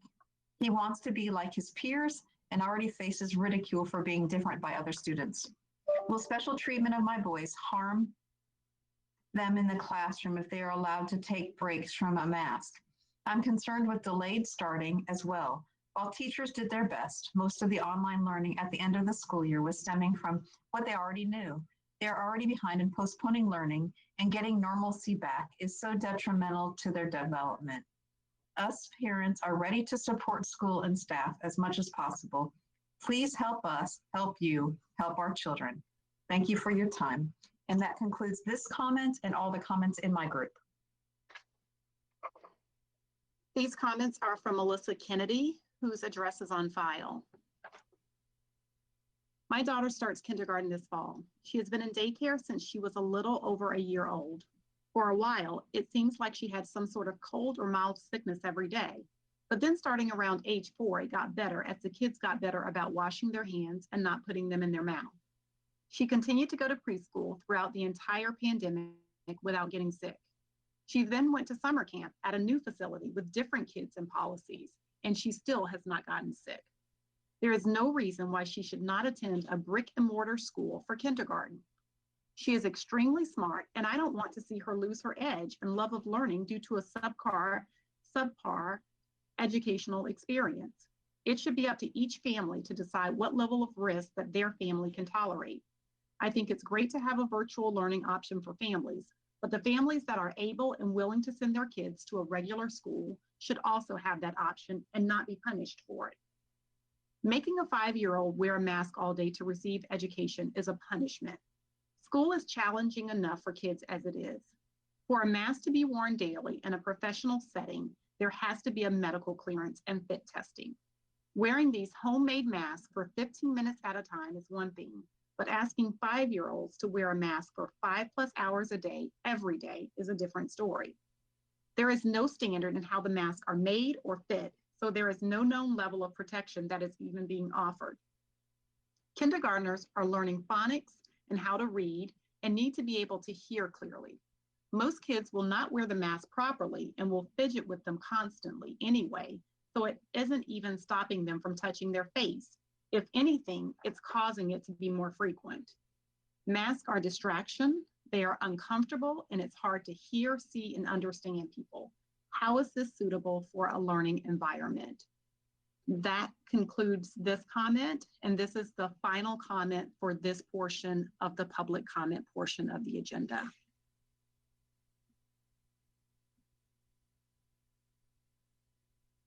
Okay, thank you very much. And we need to extend a special thank you to our reading team of Pierce, Krisner, Young, and Collins for reading some 50-odd each comment. So I just want to thank them. I noticed some of the members did not move. Do we need to take a break, or do you want to continue? I guess just wave your hand. You want to break? Anybody want to break, or you want to continue? Okay, seeing none, we'll continue.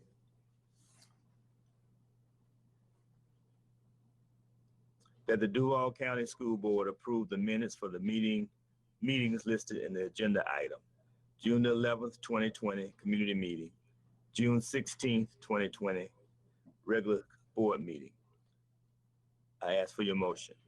So moved. Moved by Vice Chair Anderson, second by Board Member Joyce. Any discussion? Seeing none, call for your vote. Vice Chair Anderson. Yes.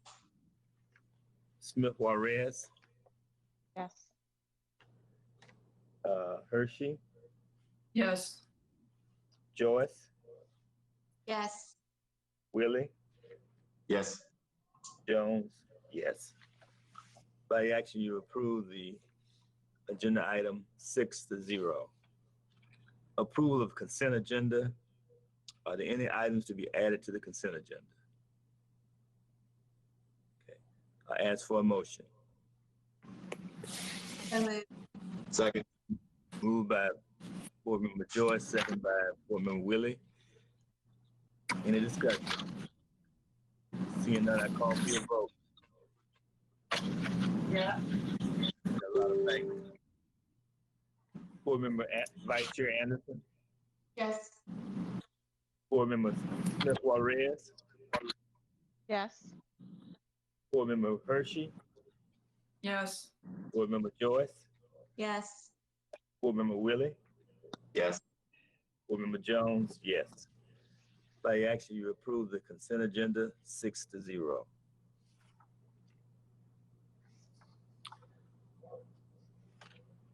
Consent with comments, school choice and pupil assignments, charter school contract for River City Education Organization, Inc. to open San Jose Tech. Board Member Joyce.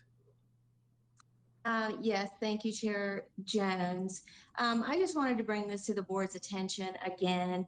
I noticed that it was not in our workshop this last meeting, but the meeting before. And this is a charter high school that is going to be, that's going to come to the west side in my district. And if the board recalls the last meeting, I gave a little geography lesson that when you go down Interstate 295, we have Ed White, we have, it's been a long meeting, Frank Peterson, and then we have Westside High School within 3 miles of each other. And then if you go out to, from Ed White to Baldwin, those are my two schools, there is about 18 miles from Ed White to Baldwin. This charter school, this high school that's a charter school, will they will be halfway in between. I believe the address was New World Road, which is right off of Chafee Road at the Cecil Field Complex Center, kind of in that area. And again, I just want to let the board know my concerns that we definitely have a need in this community for a high school. I have requested the board consider moving Westside High, since it's a rebuild, out toward the middle, so that there would be so that we would be able to meet the needs of this community. And I just wanted to just bring this to the attention of the board again, and to let them know that I just really feel strongly about creating more options and better options for traditional public schools in my district. And like I said before, if we don't meet the needs of this community, we will have charter schools that will come in and do that. And I'm all for school choice. I think parents should be able to decide. But I do think that Duval County Public Schools offers a great education. And I think that, you know, we need to consider meeting the needs of the community. And so I just wanted to leave those comments with my consent on this item. All right, thank you. School choice and pupil assignments, waiver of section 3E5 of School Board Policy 5.22, student transfer policy. Board Member Anderson. Thank you, Chair Jones. I thought this would be a good opportunity for us to be really clear about what the board has chosen to waive related to this policy and what it's not waiving. So I sent over some questions to Dr. Green. Dr. Green, I can go through those if you'd like for me to address them one by one, or I'm not sure if you've had opportunity to be able to pull together some responses through the chair. Yes. Yes, I did have an opportunity to go through your questions. Would you mind just being really clear about what this means for our students, for our magnet students? The recommendation of the waiver of section 3E5 of the School Board Policy 5.22 student transfer policy is giving the district the opportunity to waive the portion of it that if a student enrolls in DVIA, which we're recommending as an online option, that basically they would lose their seat at a magnet school if they enroll in DVIA. We're asking for this portion of the policy to be waived so that students can keep their seat. And it's not just for magnet schools, it's for choice. Whatever the school of enrollment, we're requesting that the waiver allows them to maintain that seat if they are attending an online option by the school district. So that leads to the other question that you asked. Florida Virtual is not Duval County Public School District. It is an option for families, but it's similar to withdrawing from the district and moving to a whole another school. And Florida Virtual is not a school inside of DCPS. Even though DVIA requires you to withdraw from your school and DVIA has its own school number, it's still a DCPS school. Florida Virtual is not.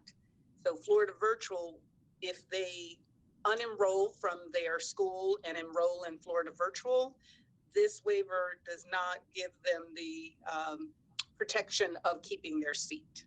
It is only for Duval Virtual School that's within the school district. Can you also clarify for what grade levels this applies to? The grade levels that this applies to is grades 7 through 12. And the reason it applies to 7 through 12 is because grades K to 6 has the option of Duval homeroom, which would keep them at their school of enrollment, even though they're attending school at home. Thank you. And then we spoke a little bit about the funding and how this will work, and I anticipate that we'll talk a little bit more about that on Tuesday when we have our workshop. But I do think that it's important that we are able to communicate with families and with schools what exactly this will mean. So that way parents are really informed about whether or not this will take resources away from their school. With that being said, as students unenroll or choose an online or virtual option, will that impact the student to staff ratios at their school?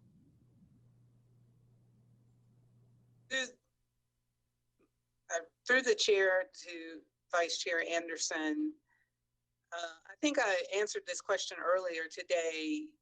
Yes and no. It really depends on the number of students that would withdraw from a particular school.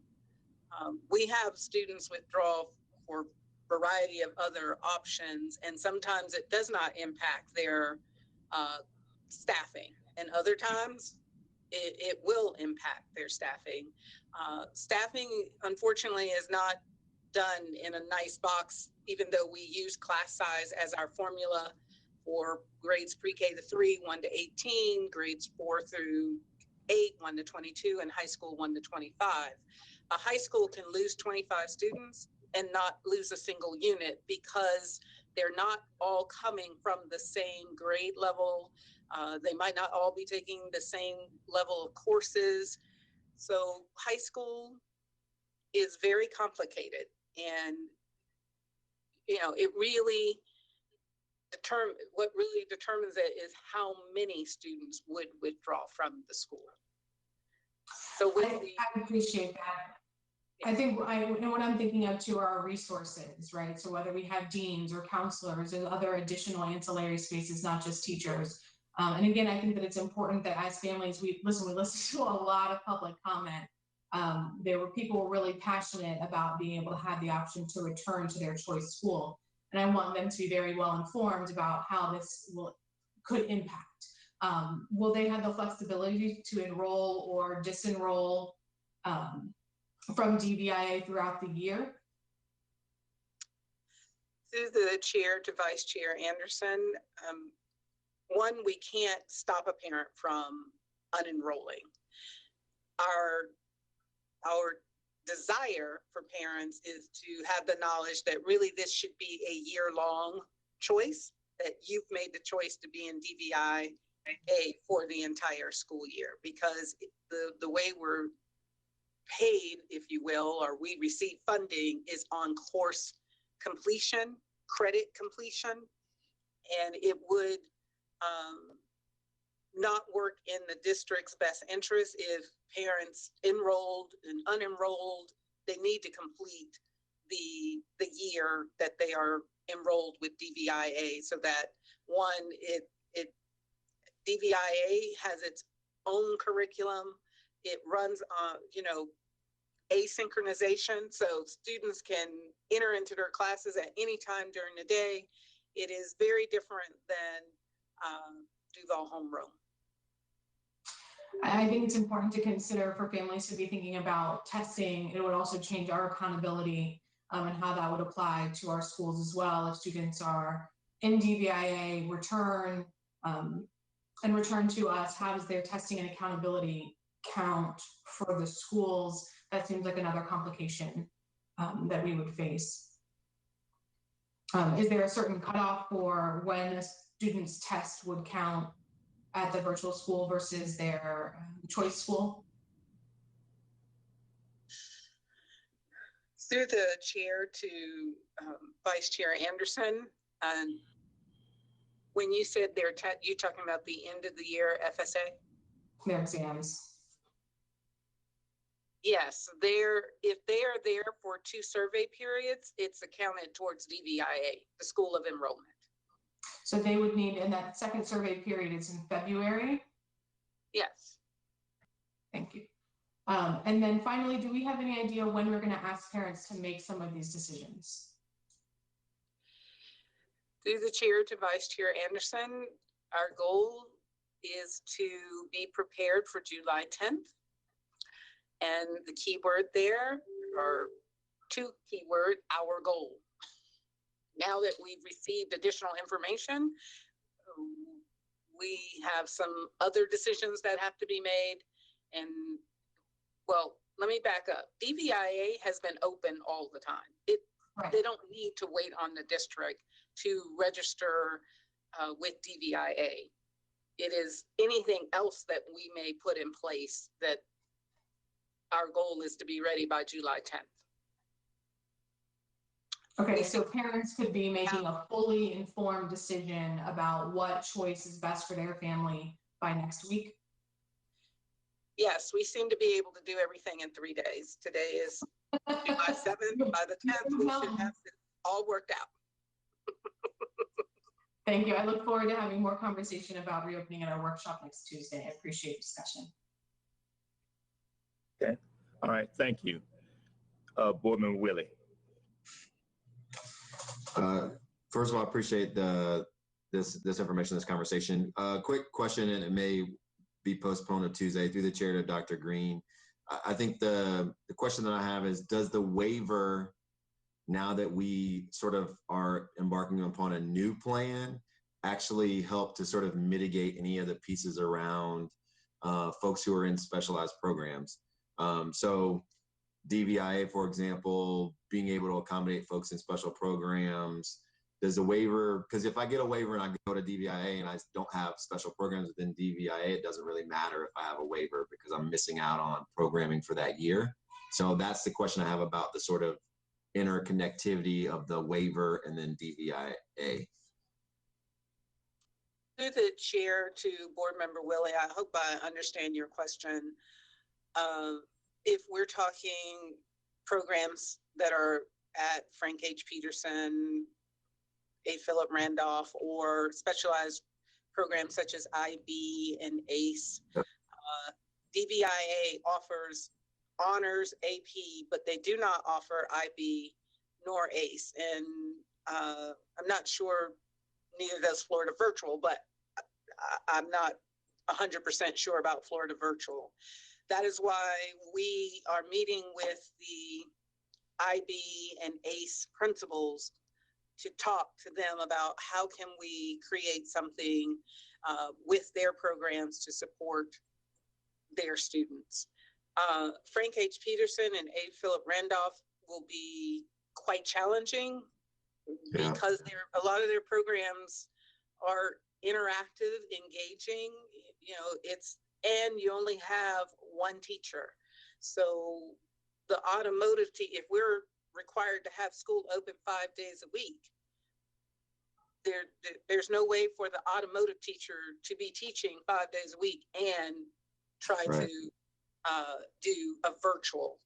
So even when we come up with a new plan, there will be areas that we're not going to be able to accommodate. We're going to do our very best, but there are just some courses that we call them singletons, and that generally means there's only a single person, or it's only offered a single portion of the day. That really, that course, it would be very challenging to offer it any other way than either all virtual or all face-to-face. So we have, high school is our number one challenge. Because of the courses, the credits, and even if they're attending their traditional neighborhood school, they all have singletons. They all have different tracks, and they have unique scheduling for some of their courses. So it's not just a magnet issue. This is an issue we will have to face for all high schools. No, I'm glad we're thinking about it. And my solution would be to like simulcast somebody like remodeling a bathroom, and then someone could do it at the house. I'm telling you what, you'd have a lot of happy parents to be able to do something like that. But no, I think that's probably that there's a big tension there. And I think we're trying to solve for a lot of different things, but I think I appreciate that clarity and that answer there. And hopefully we're able to do something for as many as we can. But like you said, there's a lot of programs that have a single teacher who is an expert in a single thing, and we're not going to be able to clone that person. So no, I appreciate that clarity. Thank you. All right. All right. Thank you, Board Member Willie. Any other discussion? Okay. Thank you. Next, we have academic services, public hearing and vote. Revisions to the 2020-2021 Code of Student Conduct. That the Duval County School Board conduct a public hearing on the revisions to the 2020-2021 Code of Student Conduct outlined in the attached summary. That the Duval County School Board, following the public hearing, approve the 2020-2021 School Code of Conduct, Student Conduct. Public hearing is now open. Ms. Chastain. Good evening. There is one comment on file from Mr. Tim Miller, whose address is on file. He writes, Elementary Code of Student Conduct, page 7, special notices pursuant to section 1006.07 Florida statutes. Document language. Note 8, FASK, F-A-S-K, masks. The wearing of facial coverings will be required during certain times during the school day to mitigate against the spread of COVID-19. Students who do not have appropriate facial coverings will be provided one. Bandanas may not be worn as a facial covering. Facial coverings must meet the requirements of the General Code of Appearance and may cover the nose and mouth only.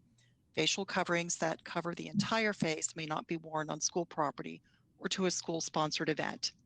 And Secondary Code of Student Conduct, page 6, special notices pursuant to section 1006.07 Florida statutes. Document language.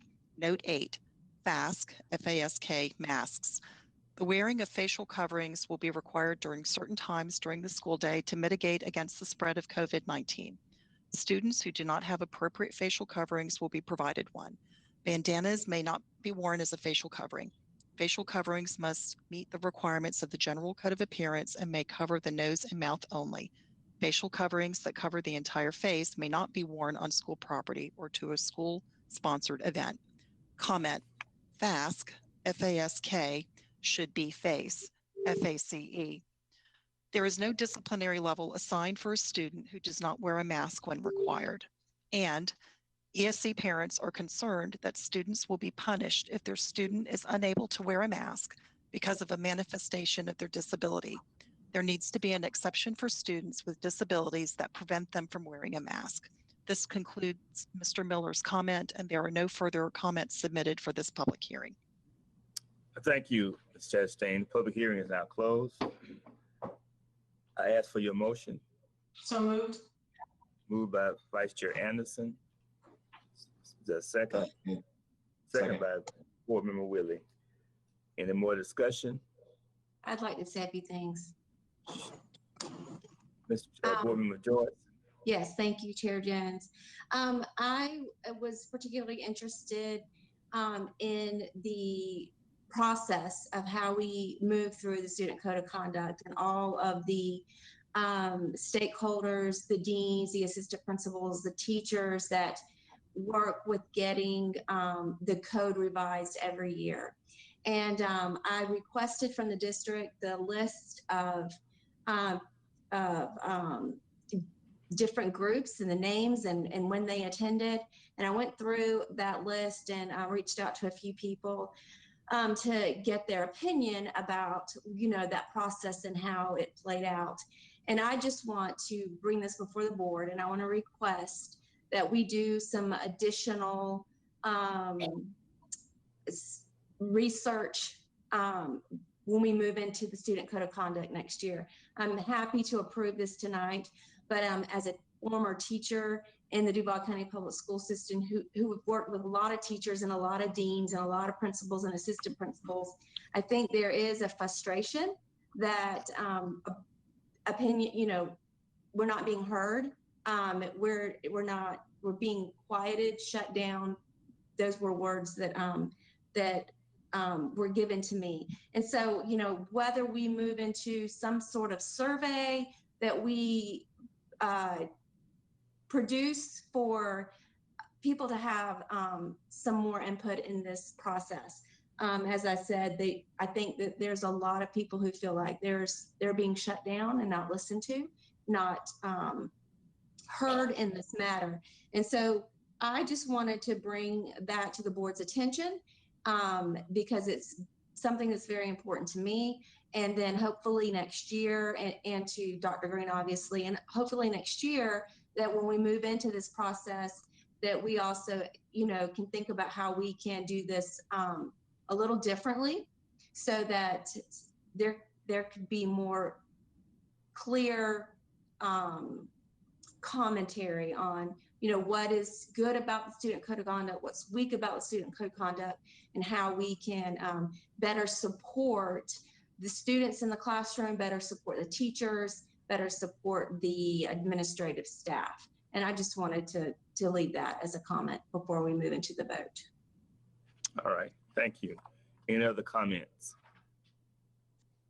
Could I, Board Member Willie? Yeah, I appreciate Board Member Joyce here. Just commented generally around like teacher voice. I think it's really important. So anytime we can look at including more teacher voice in it, I think it's great. My comment though is more directed to, as we move sort of through this, and now we have this code of conduct as we vote on it tonight, if things drastically change nationally, statewide, and there's huge mandates, I think we talked about this a little bit at the board meeting, and we have to shift to and they say everyone has to wear masks all times everywhere. Like, what flexibility does that give us right in this code of conduct, or will we have to come back all the way and re-vote for it at a different time? And maybe that's through the chair to Dr. Green or Ms. Chastain on that one, I think. Through the chair to Board Member Willie. First of all, the Code of Student Conduct is our document on how we administer discipline. In my opinion, regardless whether a national order comes out about wearing masks, we should not use discipline as some form of getting students to do what they need to do. Our students have families and they have beliefs. I believe our stance should be, if you don't have one, we're going to give you a disposable one. If the school needs to call the family, then we will work through the family. I do not believe that we should put in the code of conduct some form of discipline for students if they're not wearing a mask. And the only reason they would not be wearing one is we didn't give them a disposable one. There should be no other reason. But the board wants to come back and have conversation about it, I would be more than fine doing that. But I truly believe that this whole pandemic is very stressful. And if we put discipline, tie it to wearing that will be the bulk of the time that our administrators will be dealing with that. Or we're putting the stress on teachers to, you don't have your mask on, or you heard comments, some students have medical issues where wearing a mask would be quite challenging for them. So I really hope that we don't want to tie discipline to wearing a mask. No, that's fair. And I wasn't necessarily tying it to like a discipline. I was just thinking more along the lines of, as we have national messaging and protocols from other entities, CDC, for example, they say, yep, they're requiring everyone to start wearing face masks. Is that a code of conduct sort of stance or narrative or language that we have, or does that exist elsewhere where we say, yep, now all staff, employees, students are required to wear masks? Is that a language we'd have to change in a code of conduct, or is that more of a general sort of language or document we have to have? Through the chair to Board Member Willie, well, we currently have it articulated in the code of conduct, Right. But it has no discipline tied to it. We will create other documents. Now, hopefully, as of yesterday, the final orders about what we're doing has been given. But Maybe. But if that is, we will have other documents stating the requirement of facial coverings. Got it. And last thing, so this is the student code of conduct, but also heard comments about teachers also wearing face masks or not. Where would that language live for us to sort of give those guidelines? Is that just purely in guidelines, or is that something that we would have to work with union to figure out that language? Through the chair to board member Willie, yes, that working with our unions, very much like we did when we went to Duval homeroom. We worked with our union and we created a handbook for our teachers, so they knew what were the expectations working in the environment of Duval homeroom when they were working from home. Got it. Perfect. All right. And that, so I'm assuming at the same time we're creating these options for everyone, we'll be having those conversations with our union friends. To the chair to board member Willie, yes. Perfect. All right. Thank you. All right. Thank you, Board Member Willie. Any other questions? Okay. We have a motion and a second. I call for your vote. Vice Chair Anderson. Yes. Smith Juarez. Yes. Hershey. Yes. Board Member Joyce. Yes. Board Member Willie. Yes. Jones, yes. By action, you adopted Student Code of Conduct 6-0.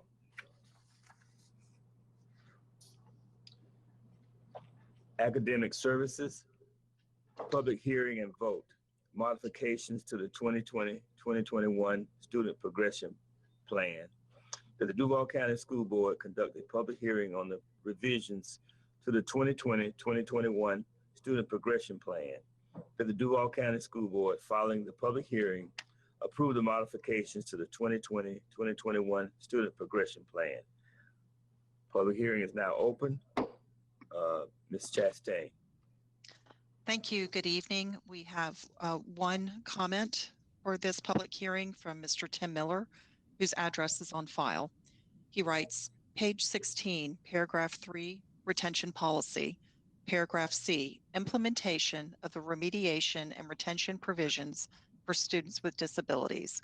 Paragraph 3, the teacher should make the documentation of accommodations, adaptations, and intensive instruction interventions available to the principal designee prior to the end of the school year for any student with a disability receiving a failing grade. Comment. There is no change for this section, but I would like to bring this up again for the fourth year in a row. Quote, should, end quote, needs to be changed to, quote, must, end quote, in the above section. Documentation on the implementation of accommodations and services, which is required by the SPP under section 3C1 and 3C2, are educational records and are covered under FERPA and must be retained. The foreword of the SPP indicates that the Educational Accountability Act of 1976 lists, quote, required records and reports, end quote, as the responsibility of the principal, which would require the principal to have these records. I have had situations where I was told that the documentation was not available because the teacher was no longer at the school or has left for the summer. Had the documentation been provided to the principal, it would have been available for review. When I brought this up during a public hearing previously, the then Assistant Superintendent of Accountability and Assessment responded that this was done at the recommendation of ESC staff because it was a lot of paperwork. Parentheses 2.32 on the webcast of the July 2018 meeting, end parentheses. This paperwork is already required by the SPP, so it should not require any additional time to make sure it is stored in an accessible location. I did not speak at the SPP public hearing last year because I was part of the SPP revision committee, so I felt it would be inappropriate to comment. That being said, any comments I brought up during the committee meetings as the only parent were quickly dismissed. Parents need to have a voice in these committee meetings. That concludes Mr. Miller's comment, and there are no further comments submitted for this public hearing. Thank you. Thank you. Public hearing is now closed. I ask for your motion. So moved. Moved by Vice Chair Anderson, second by Second. Board Member Willie. Any discussion? Seeing none, I call for your vote. Board Member Hershey? Oh, Board Member Hershey, go ahead. And I would just like to say, I think it would be worth at some point reconsidering or considering the recommendation by Mr. Miller, particularly as a parent. He has been a real advocate for students with IEPs, and Board Member Joyce talked about teacher voice, and I think parent voice is important as well. That's my only comment that I'd like to add since the public comment was read. Okay. Thank you. Can Board Member Willie? This is I heard the public comment, but then it got lost in some of the pieces of it. So what is Mr. Miller's main thought there? Or main language change? It was like should to may to shall. I'm trying to figure out exactly what that was. If we could reread that maybe. He wanted to change the should to must, but Ms. Chastain can reread it. Through the chair. Yes, sir, through the chairman. Certainly, I won't repeat the details, but his topic sentence, which I think answers your question, Board Member Willie, was there was no change for this section, but I would like to bring this up again for the 4th year in a row. Should needs to be changed to must in the above section. Does that answer your question, Board Member Willie? And that's not what we're voting on though tonight. I think it's a future reference. Is that what, do I understand that correctly? Isn't that for future consideration? That's not what we're voting on tonight, right? So I think we're voting on the progression. I mean, the progression plan, which he said the language should be must and not shall. And he said this is the 4th year that he's made that recommendation, and his voice was not, his recommendation was not taken up by the committee. I know there's a committee that hears these items and makes a recommendation to the superintendent, who passes it on to us. Dr. Green, do you have any comments on that particular change? Through the chair, I'm going to ask Mr. Wright to talk about the section before we have a comment.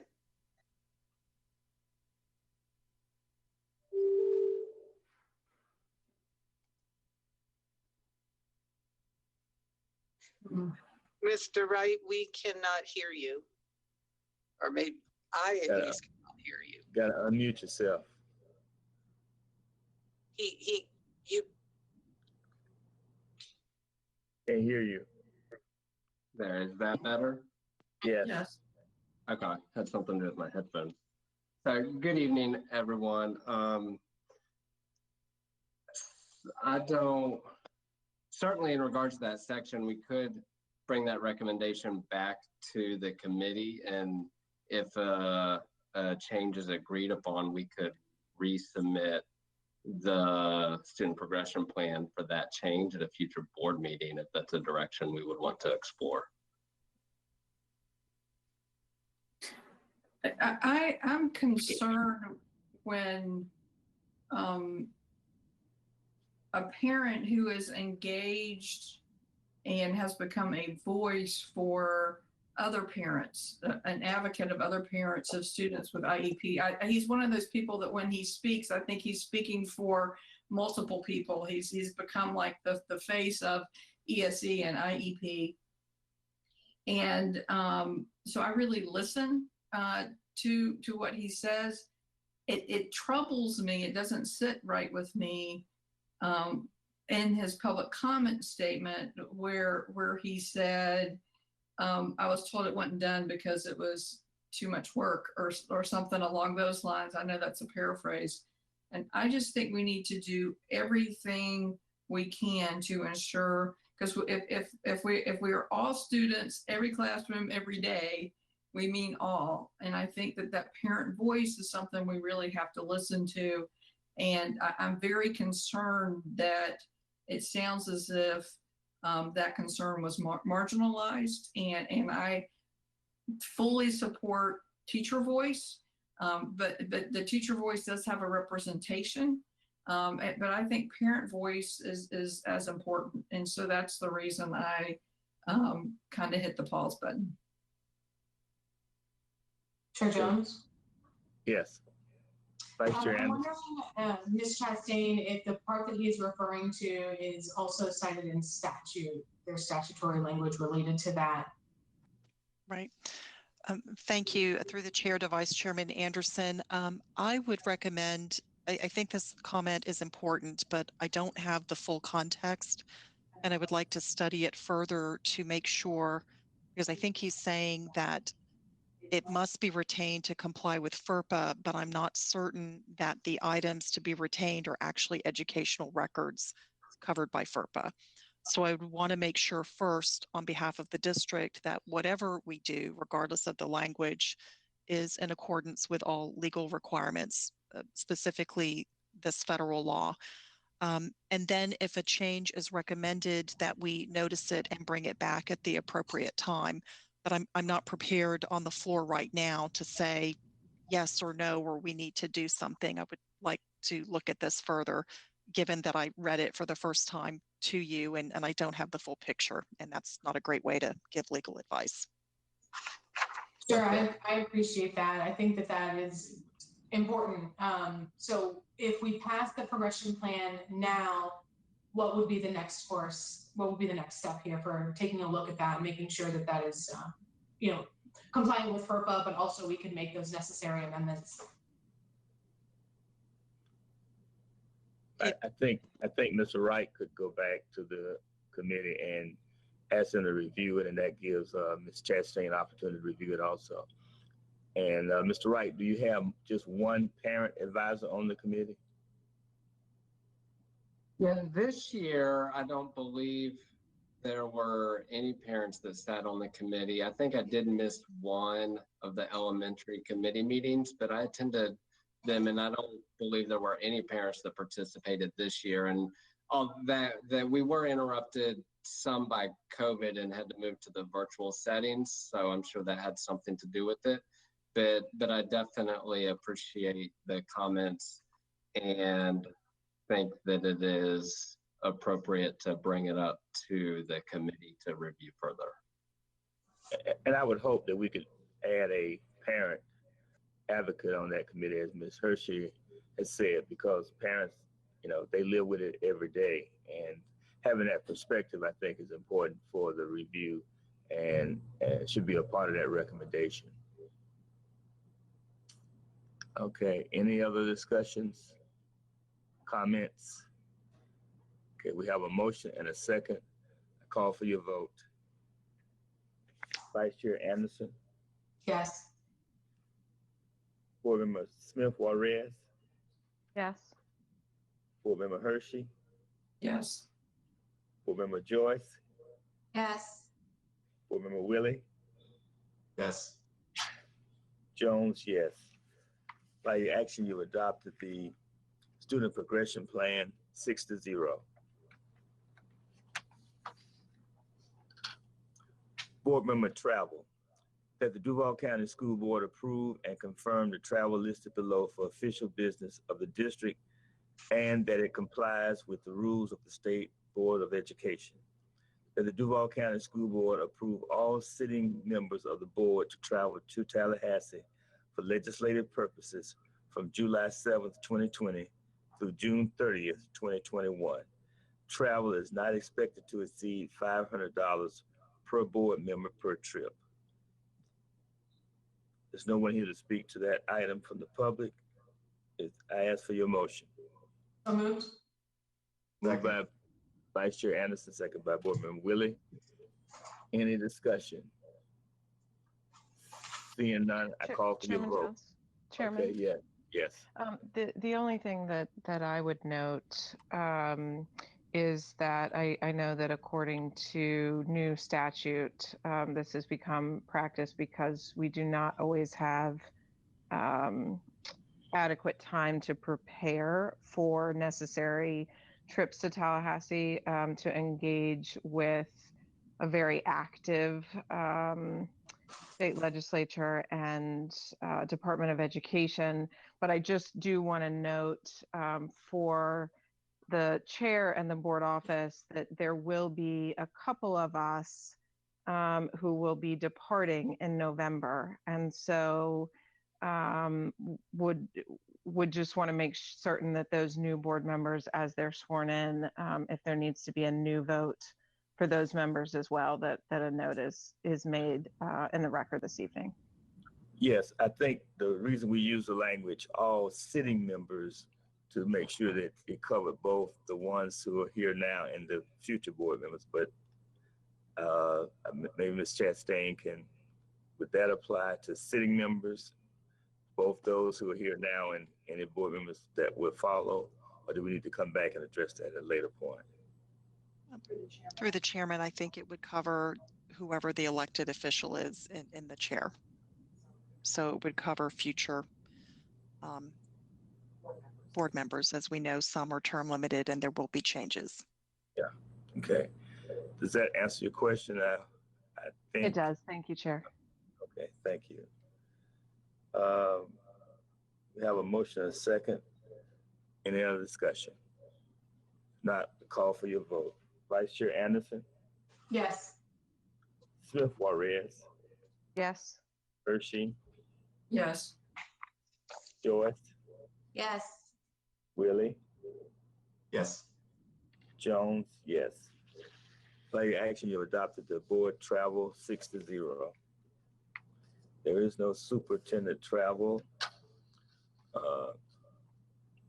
Mr. Chairman, I think we're at the next phase of public comment based on the board's prior vote to suspend the rules and split the public comment in half.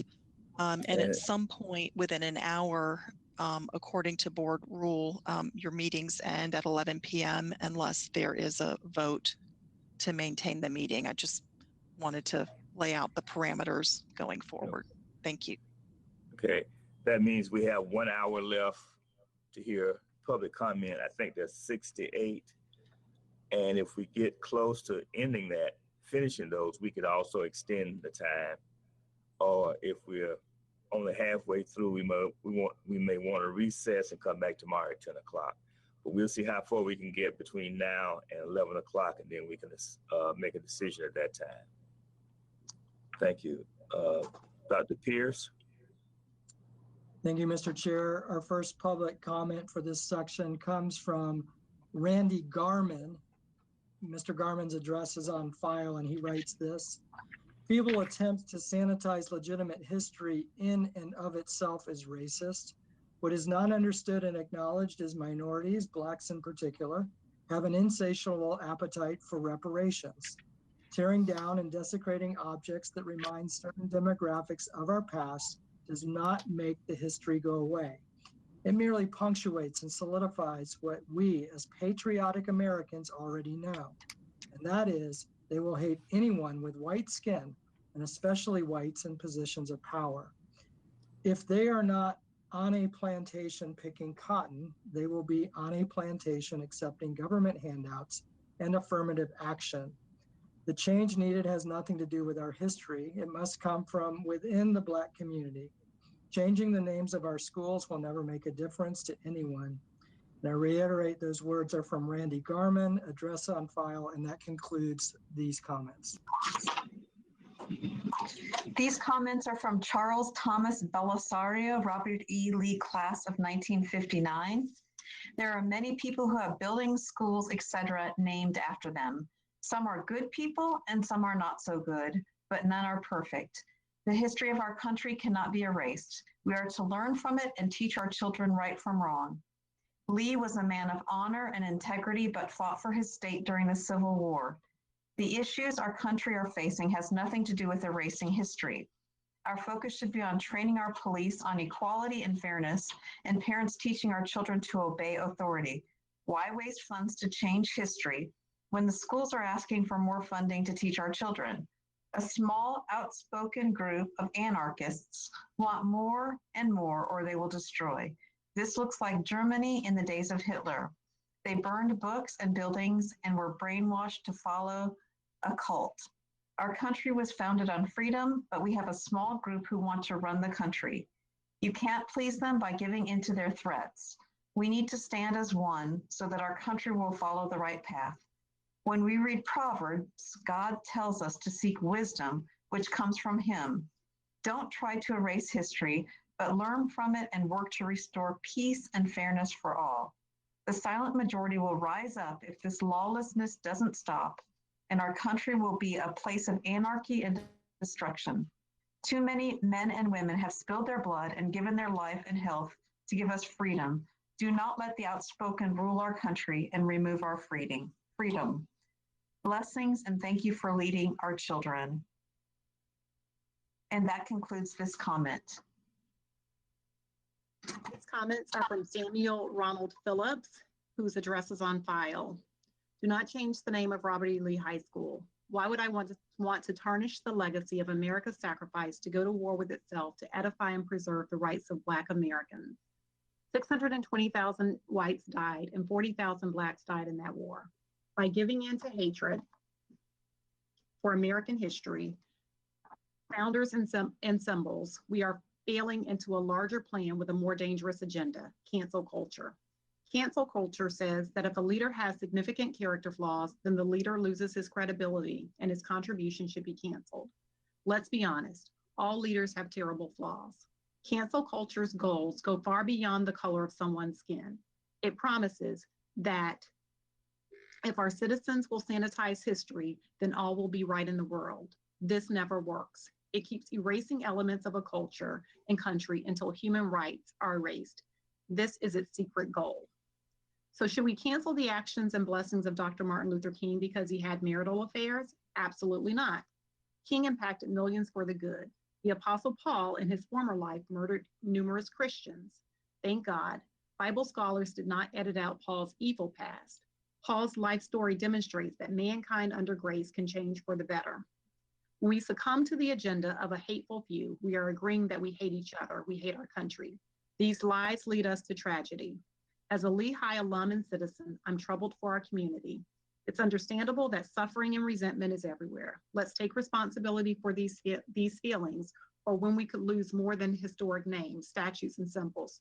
America could begin to disappear as we lose our speech rights because we don't choose to erase the voices of our imperfect past. If we cancel the voices and faces of history, then we deny our humanity, the freedom to exchange ideas and opinions. Plus, we devalue the power of grace. Grace allows healing to replace hatred. Did we extend grace to Paul the Apostle, to Dr. King? Of course we did. And why not Robert E. Lee? He paid for his punishment with his property being confiscated by the government. He never attended another Confederate meeting after the Emancipation Proclamation. He continued his life of teaching and said that sectionalism should be forgotten and believed that future generations should embrace all Americans. Humanity is imperfect, but our founding fathers built a constitutional framework to recognize the changing needs within our culture. Those protected rights of our humanity belong to you and me. We can give in to resentment and let cancel culture decide who is worthy of hatred, or we could give grace a chance. Let's turn the tide of hatred and resentment with grace. Take the time to heal and preserve. We may look back and see not only we lost important names like Robert E. Lee, we lost America and our own humanity. Let's talk to one another and postpone this hasty decision. That concludes this comment.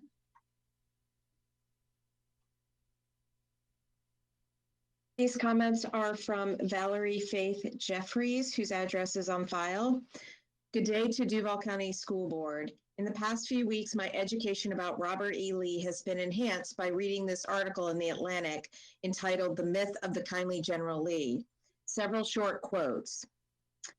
Soldiers under Lee's command at the Battle of the Crater in 1864 massacred Black Union soldiers who tried to surrender. Lee had beaten or ordered his own slaves to be beaten for the crime of wanting to be free. He fought for the preservation of slavery. His army kidnapped free Black people at gunpoint and made them unfree. Publicly, Lee argued against the the enfranchisement of Black Americans and raged against Republican efforts to enforce racial equality in the South. Lee told Congress that Black people lacked the intellectual capacity of white people and could not vote intelligently, end quote. I'm very willing for my high school to be renamed. At the moment, I do not have any suggestions for this new name. Respectfully, Valerie Faith Jeffries. And that concludes this comment. Our next comment comes from Jules Moore, whose address is on file. To the esteemed Duval County School Board, thank you in advance for taking the time to read my thoughts. For me, this issue boils down to basic human empathy for your fellow human being. Imagine how would you feel if you had no choice but to attend a school named after a hero who saw people of color as property, who fought tooth and nail for the right to continue to enslave people because they look like you. The Daughters of the Revolution did a fine job of whitewashing history and managed to do what most say can't be done. Southern history and the lost cause was written by the losers. I know this because I was taught at Robert E. Lee High School about the War of Northern Aggression by one Colonel Sanders. The colonel was particularly fearsome and heinous teacher who was famous for dressing in the Confederate Union uniform each year when he taught said unit. He also regularly trolled Black students and didn't even try to hide it when he mumbled the N-word on a regular basis in what could only be described as a loud stage whisper. This man referenced the KKK in his classroom and openly threatened us with sending his, quote, friends to our houses. When my diverse class held a 30th reunion in 2015, a time when the Confederate flag was coming under pressure and the BLM movement was taking on steam on the backs of dead Black men and boys, men like Freddie Gray, Eric Harris, and boys like Tamir Rice, a group or individual from my class, invited Colonel Sanders, a man who I witnessed call my classmates the N-word, to our reunion, and they backed it up by bringing a Confederate flag cake for the dessert table. The fact that these classmates of mine felt comfortable disrespecting half of our graduating class of color broke my heart. What message were they trying to send? It wasn't just class pride, I can tell you that much. Knowing it was such a hot button issue in the news at that moment in time, it felt more like a threat than an attempt to understand another perspective. When do we start listening to our brothers and sisters and acknowledging the pain we cause with this so-called celebration of Southern culture? Should we be fostering a culture that thinks it's okay to treat people this way? Through these actions, I clearly saw that many in my class still believed men were heroes to be revered and protected. They willfully ignored the stories that came directly from the slaves themselves about treatment they suffered under Robert E. Lee. They don't listen when people of color tell them how it makes them feel. My former classmates are likely passing down these revisionist histories to their children and grandchildren, and you have to ask, where does the chain get broken? We need to break the chain right here, right now. If the Duval County School Board cares at all about making kids feel welcome, celebrated, and safe in the learning environment, they can't continue to name this school after a Confederate hero who went so far as to enslave free Black men when he captured in the North, a man who poured brine on his slaves after beating them. That concludes the 3 minutes. The rest will be included in the record. The next comment comes from Jesse Pipkin. Address on file. My name is Jesse Pipkin. I am 80 years old. I am a graduate of Robert E. Lee High School class of 1958. I was a member of the high school track team. I was proud to compete wearing my school colors. Although I subsequently moved to California because of a job, I am all but a native Floridian, attending schools in Miami K through 3, Winter Park 4 through 10, Jacksonville 11 and 12, and Gainesville BSEE, from kindergarten to high school to university. I didn't graduate at the top of my Robert E. Lee class, but I was fortunate to get actual college level classes at Lee before that became common. I'm proud to be a Gator, a veteran of the United States Air Force, and a Robert E. Lee general. An imperfect man, Robert E. Lee, didn't want to lead an insurrectionist army, but he was loyal to his state, as many were in his time. General Lee was known to be a gentleman and provided for freeing the in bondage persons in his will. Like so many tens of thousands of other graduates, I say to all, I went to Robert E. Lee High School. Please don't take that away from me. Don't take that away from US. It is our heritage. We earned it and it is ours. And that concludes this comment. These comments are from Stan Studemeyer, whose address is on file. I graduated from Lee in 1964. It is with deep sadness to read this. Changing the name is throwing away money that alumni fondly give, which amounts to approximately $200,000 a year. Schools never raise enough money on their own, so let's not waste this. I'm sure you know a lot of slavery history, but here are a few points to consider in case you don't. George Washington had approximately over 300 slaves. Thomas Jefferson, 600 plus. James Madison, 100 plus. James Monroe, 75. The first slave owner in America was a Black tobacco farmer. American Indians owned thousands. Ulysses S. Grant, Zachary Taylor, and Andrew Jackson also. This recently started mass hysteria regarding changing history is appeasing to a fraction of the country. Where does it all end? How much does this cost us as a nation? We have greater need for this money. Growing up in Jacksonville was a challenge back in my days. I was shot at and narrowly missed. I had a shotgun poked in my face trick-or-treating.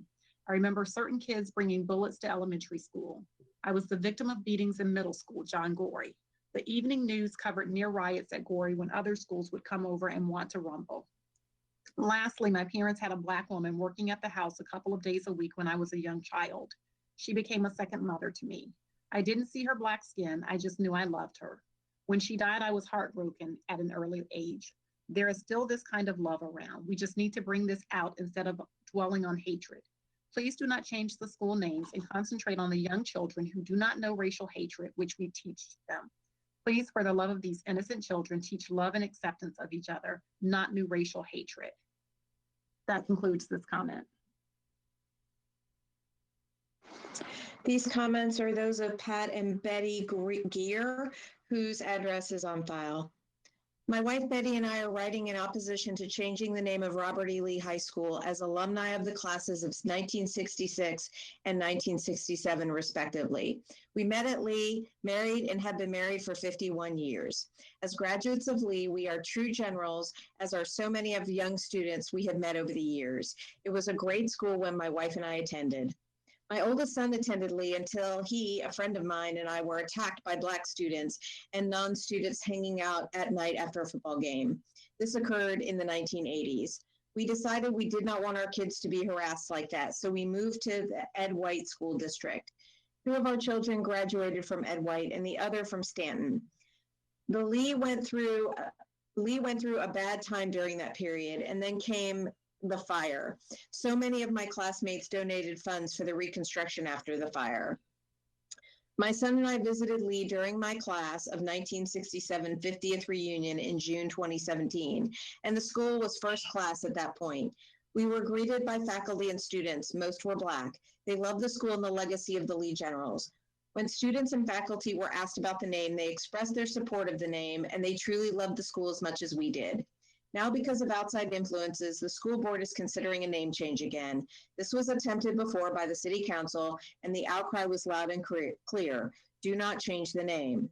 I have talked to Dr. Green at various Jack's chamber meetings, and she is proud of the improvements in the district for students. The board should continue that improvement by focusing on repairs of the schools that need facility upgrades, such as Fishweir and Bayview Elementary Schools. In addition, curriculum should include American history, educate students about the Civil War and the role of General Lee and others made on life as we know it. Let us not waste money trying to change the school names to appease those who have no history with the schools and some no history of Jacksonville. As taxpayers, we do not want to pay for any name changes, and even if you secure private funding, the funding should go to improve education and not changing school names. Those who attended should have a say, and our 2 votes are against any name changes. And that concludes this comment. The next comment comes from Joan Cooper, whose address is on file. There seems to be a movement against everything Confederate. I would like to remind and possibly inform everyone that Confederate veterans were deemed to be united States veterans by an act of Congress. Therefore, using the term Confederate is racist and discriminatory and very disrespectful to all U.S. veterans. Anyone remember the Vietnam conflict, the Korean conflict? Remember how badly the returning veterans were treated? It's pretty much the same thing. They were in popular wars. However, they are still United States veterans. You will find no Confederate military were tried as traitors after the war. Many of the leaders of the Confederacy were deemed to be brilliant men, and their tactics are still studied by military academies around the world. Jacksonville is a military town, and veterans recognize all veterans. Are you willing to disrespect all of them? It is disgusting and unfair to judge people of any era by the standards of the current time. What will happen in 200 years when we are judged by the coming standards? There seems to be a big deal being made about slavery. Well, hello, slavery has been around in most of the known world for thousands of years, and human slavery, trafficking, is still a problem in the United States. So there is no valid argument here. Irish slaves were the first slaves in what is now the United States. Where is the outrage? The African nations sold their own people into slavery around the world. Where's the outrage? If you go back in history of what is now the United States, you will find Mr. Anthony Johnson, an African man, that would not release his indentured servants. He is the one that started slavery in this country. Where's the outrage? Oh, that's right. American history is no longer taught in public school. Has anyone read the Constitution of the Confederacy? It outlines banishing the importation of slaves. Slavery was an institution that was on its way out in the southern states. The war between the states began because the Union wanted to unfairly tax the South. It had nothing to do with slavery until the very end, when President Lincoln needed a new directive in order to get elected. Had President Lincoln not been assassinated, all Black people would have been relocated to other countries, as Lincoln was of the opinion that Africans were subhuman. Black people should be thanking John Booth for the prosperity they enjoy today. My relatives fought and died in this war, buried behind my hayfield. And believe me, they were dirt farmers and would not have fought to give rich people the right to own slaves. My great-great-grandfather fought and lost his right leg in this war. He was a dirt farmer and fought for states' rights, not slavery. How many of the 600,000 people that died in this war gave a hoot about slavery? Not many. It was another revolutionary war against unfair taxation. Ring a bell? What about over 60,000 Africans, some free, some slave, that fought and died in this war? Would they fought to keep this institution? I think not.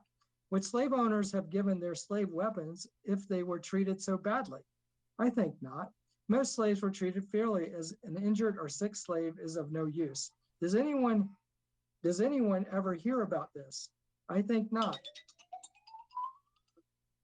And that concludes the 3 minutes, and the rest of these comments will be included in the record. Concludes these comments. This comment is from Carol Palmer. Dear school board members, thank you for the opportunity to voice my opposition to changing the name of Robert E. Lee High School, founded in 1928 in Jacksonville, Florida. General Robert E. Lee was a valiant and humble soldier. After the victory by the North, he did everything in his power to unify what was divided by the Civil War. We should not want to erase history, but rather we should choose to learn from it and move forward. Tearing down statues and renaming schools, parks, cities, etc. will never appease anyone. Please do not change the name of our school. Proud member of class 1968, Carol Palmer, and her address is on file. And that concludes this comment.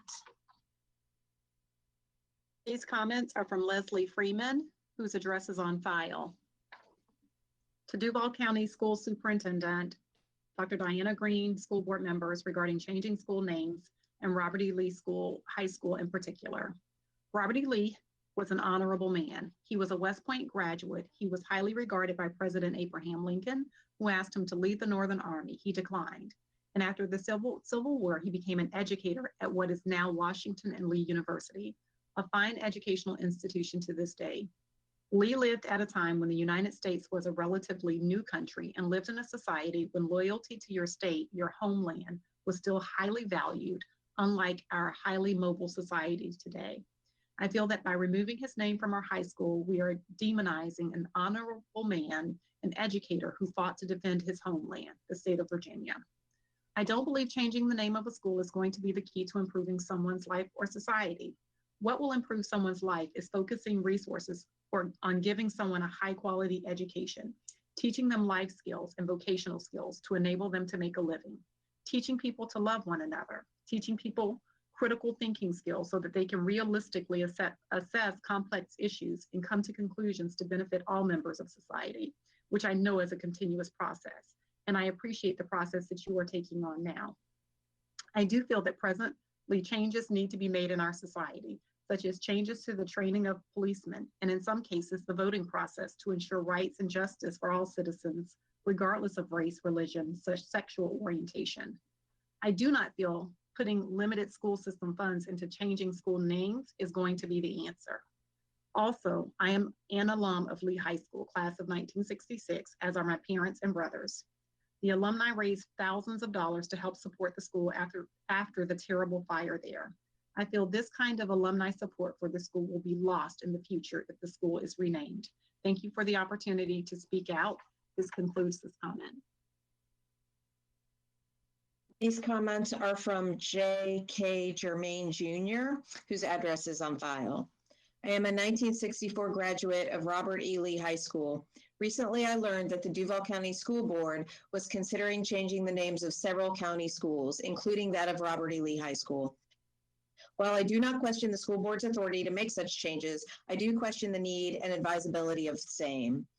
Individuals' names given to schools to a large degree reflect the community values extent at the time of naming and becoming embedded in the history of that community. While a community's values may change over time, their history does not and should not unless they choose to substitute indoctrination for education. Robert E. Lee High School represents a significant part of my personal history, as well as that of my two sisters, both my parents, and numerous cousins, aunts, and uncles. Our family has supported the school and contributed financially when called upon, 1998. I would hate to see that history diminished for the sake of appearing sensitive to recently reported, quote, wokeness, end quote. And that concludes this comment. Our next comment comes from Francis Ingstrom, whose address is on file. As a 1966 graduate of Lee High School, I'm writing in support of the name change. Here are my reasons. One, it is embarrassing in 2020 to have to say the name of my high school. Lee was a great general, but he chose to fight on the wrong side. It is wrong to subject those who are oppressed by the legacy of slavery to daily reminders of that history. Why is it so hard to show the simplest act of compassion for those affected? Number two, considering alumni financial support, if the name of the building is the reason you donate and not the memories, friendships, and education you gained, that is just sad. Number three, our history classes whitewash the truth about how Jacksonville and Florida together participated in the systematic suppression of African-American progress. Number four, there are so many people from Jacksonville who merit the honor of having a great school named after them. Please pick someone, Black, white, or other race or culture, who has demonstrated both character and courage in their lives. Someone with compassion and accomplishment in the area of education, law and justice, or social equality. Someone we can all be proud of. Thank you for the opportunity to comment on this issue. And that concludes this public comment. This very brief comment comes from David Miller, a 1972 graduate of Lee High School. Address on file. My vote is against name change. That concludes this comment. These comments are from Carl Crowder, whose address is on file.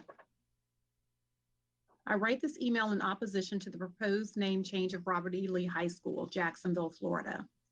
This ironic action being considered by the Duval County School Board in concert with the numerous unlawful, frenzied attacks on U.S. history, statues, public property, and rights being made throughout these United States of America by corrupt forces signals a dangerous time for our country and a time when thoughtful heads must prevail.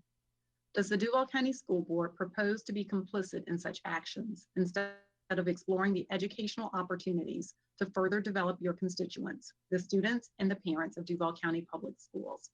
Once you lose the name, you lose the memories, good and bad, and dreams become less defined and more difficult to pursue. The community is diminished. I have previously witnessed the removal in the dead of night of the iconic Robert E. Lee statue from the Lee Circle on St. Charles Avenue in New Orleans, Louisiana. It can assure you that the schism that created in the community has been palpable. Better that the resources committed for such actions be directed to teachers and an updated U.S. history curriculum so that students receive balanced perspectives that help them make more informed choices, what education is supposed to provide. That concludes this comment. These comments are from Kim Santa Lucia, whose address is on file. My name is Kimberly Farah Santa Lucia, and I am an alumni of Robert E. Lee High School, class of 1995. I told many fond memories of my high school years, many of which included attending sports events as a proud general. I am proud to tell you that I held the title of Miss Lee. Proud to tell you that I was captain of the dance team. Proud to tell you I was elected chaplain of my senior class. I am proud to have been a student of Robert E. Lee. I'm writing today to state that I do not want the name of the school changed. Robert E. Lee is part of our history as Americans, and for me personally, this great school was a significant part of my life for 4 years. While I understand there are compelling arguments on both sides, and therefore anticipate that my opinion may not make an impact, I realize the decision may be made to change the name. If that is the case, I feel that Riverside High School would be suitable. Again, I hope that Robert E. Lee remains the name of the school that I love. However, I will also respect the decision made for the good of the community. And that concludes this comment. Our next comment comes from Gordon Stedman, whose address is on file. Dear school board members, my name is Gordon Stedman. I'm a 5th generation Duval County resident and a graduate of Robert E. Lee High School, class of 1978. History is not there for you to like or dislike. It is there for you to learn from it. And if it offends you, even better, because then you are less likely to repeat it. It's not your to erase. It belongs to all of us. Many great men and women have walked the halls of Robert E. Lee.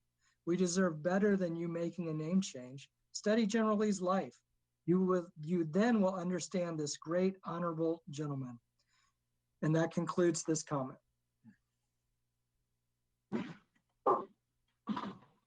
These comments are from Cheryl Carlton, address on file. My name is Cheryl Carlton, graduate in class of 1964 from Robert E. Lee High School. I speak against the renaming of the Lee. There is a long and valued history in this beloved school. The name was okay in 1928, and it was okay when the school burned, and it is still okay today. I propose that rather than change the name, let us change the heart of the school. It will take many resources to make a name change, but in the end, what has been gained? Rather, let us make Lee the top school of excellence in Florida using those same resources.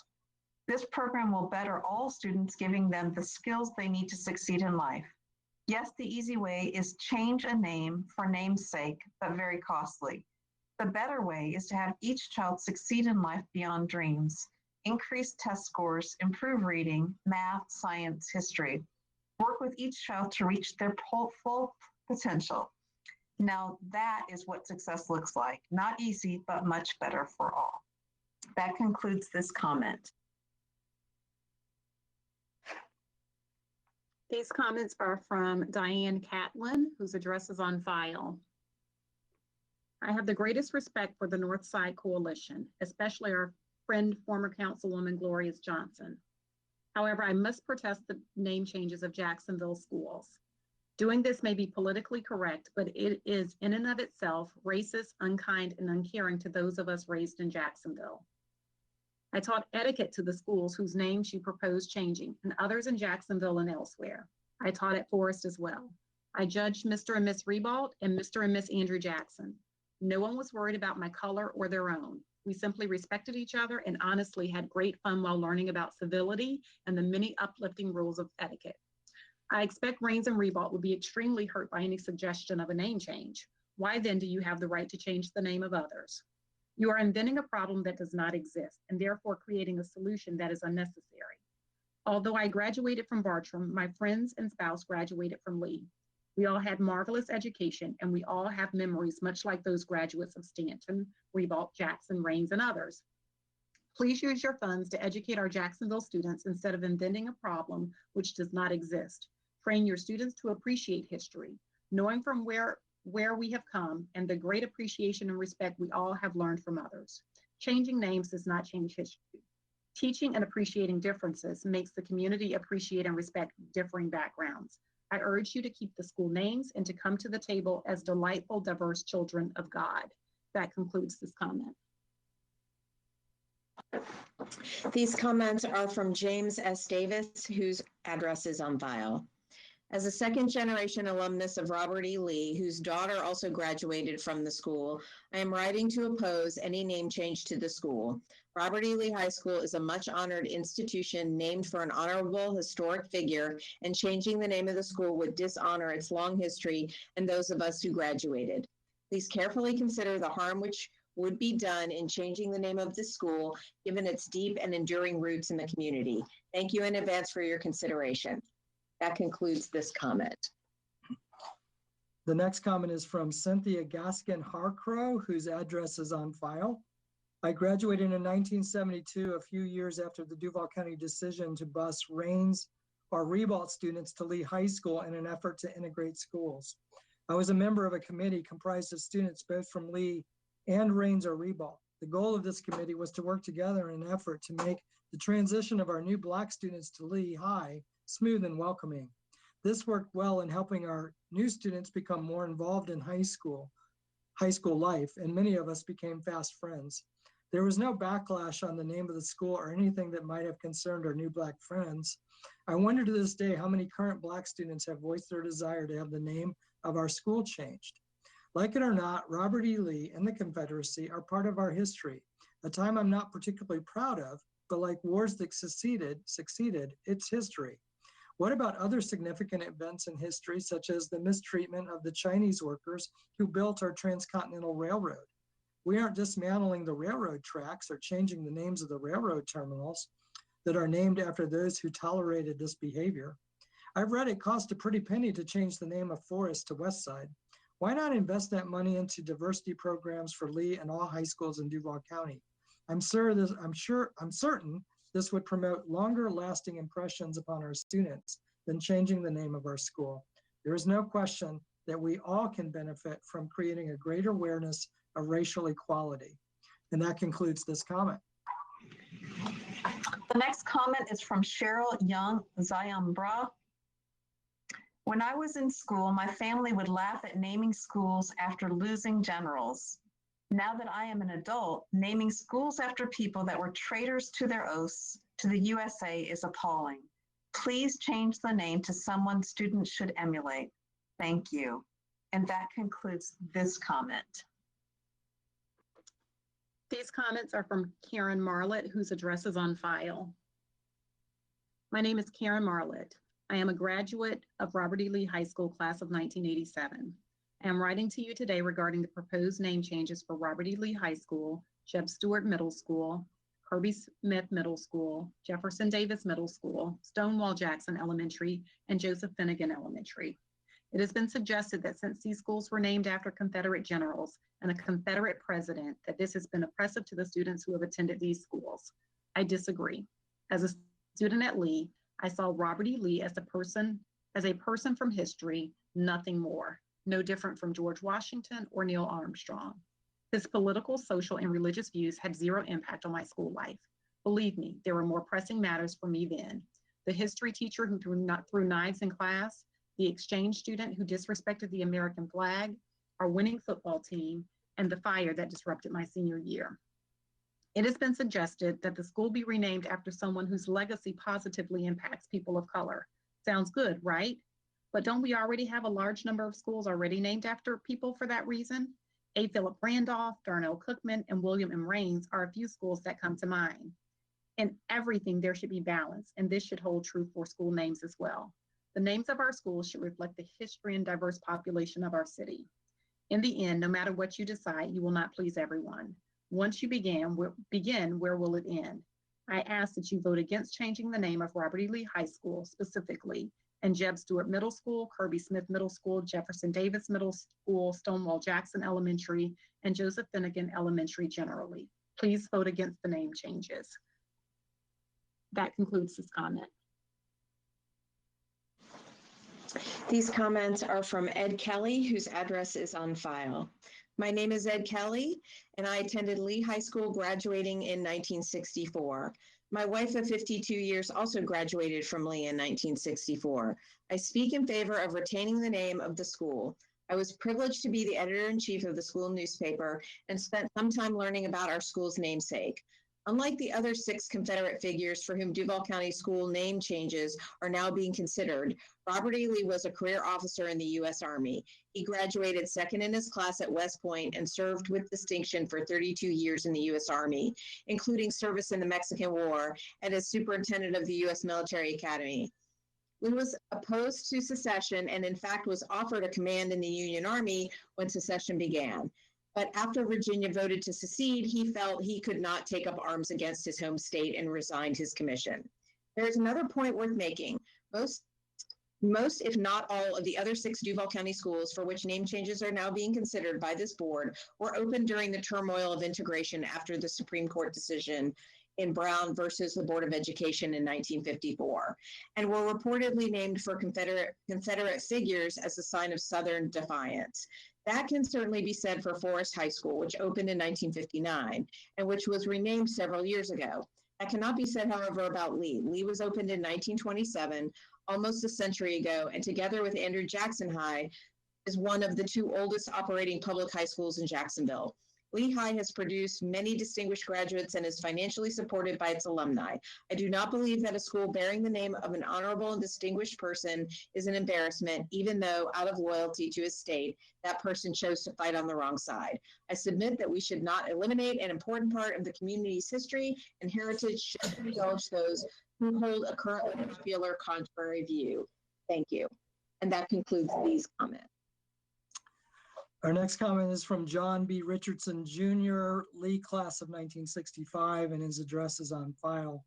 This effort is a knee-jerk reaction to a minority of citizens. What a waste of money when our schools are struggling to find funds to provide quality education to our young people. I understand there are 6 schools under consideration for a name change costing over $1 million. How does a name change improve the quality of education? The Civil War was not initially about slavery, but the usurping of rights of the states by the federal government. At his inauguration, President Lincoln said he had no plans to end slavery in the states where it already existed, but he would not accept secession. A name change will most assuredly affect alumni support, which could cost the schools and service clubs untold dollars. As an example, in 1988, when a fire damaged the school building, the alumni raised $95,000 to help with the repair. The allegiance of thousands of Lee High graduates will surely dissipate. Robert E. Lee served 32 years in the U.S. Army after graduating number 2 in his class at West Point. He was a quintessential soldier, separating politics from his service in the military. He was so well thought of, he was offered the opportunity to lead in the U.S. military after the secession of the southern states, but because of his allegiance to his home state of Virginia, which was very common in those days of but 34 states, and even though he disagreed with Virginia's decision to secede, he declined and instead fought for his home state, not because of any ideology, but because of his loyalty. This, in spite of his desire that the country remain intact. In a letter to his wife, he wrote, quote, "Slavery as an institution is a moral and political evil in any country." Lee served as superintendent of the U.S. Military Academy. After the war, he became president of Washington College, later Washington and Lee University. In this position, he supported reconciliation between the North and the South. I treasure my education at Robert E. Lee High School, Jacksonville's second oldest high school, and to remove the name of a great American would be a great disservice to the community in Jacksonville. Don't be intimidated and bullied by a vocal minority to dismantle our heritage and history. And this concludes this public comment. This comment is by Robert C. Four, address on file. On October 2nd, 1965, after the war, Robert E. Lee signed an oath of allegiance to the United States of America. The document was misplaced and not found until 1975, when his citizenship was fully restored by the U.S. Congress. So what is the main criterion for the name change? Association with the Civil War? If so, then tens of thousands of us must change our surnames, since we have beloved ancestors who fought in the Confederacy and some owned slaves. Take away the name and a great conundrum is opened. Hemming Park must be renamed. The Isaiah Hart Bridge must be renamed. William Pope Duval was a supporter of slavery. So the county must be renamed. Jacksonville must be renamed, as well as Jacksonville University. Countless streets must be renamed. So what shall the school board do with all the trophies and awards that dedicated Black and white students earned for Lee High? The trophy cases must be emptied. Robert E. Lee High will become just a brick building on South Macduff Avenue, and strong alumni support will quickly fade into nothing. The greatness that began on Lee's birthday on January 19th, 1928, when Lee High was dedicated, will come to an end. And for what? What will be gained and what will be lost? These questions must be answered. I am a proud member of Lee's largest class ever, the class of 1965. And that concludes this comment. These comments are from Doug Milne, whose address is on file. There have long been mixed, strong, and reasoned feelings on all sides of the school name issue. As usual, none is absolutely correct to the exclusion of the others. Consider: 1, the names associated with a variety of painful elements of American history are decidedly and sincerely offensive to many who seek removal of those names from schools. That is abundantly clear. Those feelings should be carefully heard and respected. 2, the more one has personal connection to a school, the more objection will generally be given to such change. This includes current students, alumni, parents, employees, neighbors, and others. 3, along with Julia Landon and Andrew Jackson, Lee High School was built in 1927. Over the last 93 years, one could safely assume 50,000 students of all races, creeds, colors, and backgrounds today and historically have received a good education in that place and hold a Lee High School diploma. This includes many in my family. The percentage of Black and white alumni is likely near the same. 4, there is no particular sense of awe, reverence, or even much attention paid to Lee, the man, any more than there is at any other school for men named Terry Parker, Samuel Wolfson, William Raines, Duncan Fletcher, or Gene Ribal. There seems over the years to have been little student unrest about the school's name, but there is most assuredly a strong sense of pride and identity with attending or having attended Lee High School. 5, the sky will not fall if the name is removed or stays the same. The far more important focus is the continued delivery of quality education to the great cross-section of young Jacksonville citizens who come to Lee High School to learn, as they have for nearly a century. 6, a poll of current students, though not practical now for obvious reasons, would be useful and pervasive. The results of a name change opinion could be surprising. On the other hand, the results of measuring opinion about not creating more decisiveness in the community than already exists would not be surprising. The students are smart. That concludes this comment. These comments are from Donald E. Foraker, whose address is on file. My family has 3 generations of Robert E. Lee High graduates. My father was in Robert E. Lee's first graduating class in the early 30s. Since then, my brother graduated from Robert E. Lee in 1963 and me in 1966. We hold Robert E. Lee High School with affection and undying devotion. This is due to the education we received that propelled each of us to graduate from college. My father, my brother from University of Florida, and me from JU. We as Americans cannot rewrite history, nor should we try. Our heritage, whether white or Black, is indelibly written forever. In case you did not know or are under the false premise that the war between the states was fought over slavery, it was not. The issue is states' rights. In your discussions about changing the name of Duval County schools, have you considered the inherent cost in this misguided exercise? All we hear on the news is that the school system... We are currently improving an issue with your audio connection. School Please stand systems by. countrywide need more financial assistance. To waste hard-earned taxpayer dollars on some ill to do. Please carefully consider your evaluation of this issue. I shall anxiously wait to see if you follow the current ill-advised mood in the country or do what is right for the collective history. And that concludes the comment. Our next comment comes from Todd Thompson, 1982, Lee graduate whose address is on file. Facts Duval Public Schools don't teach. 1, the Civil War was not fought to free slaves. Lincoln said so in his letter to the New York Tribune. 2, there were Black slave owners. 3, Africans sold other Africans into slavery.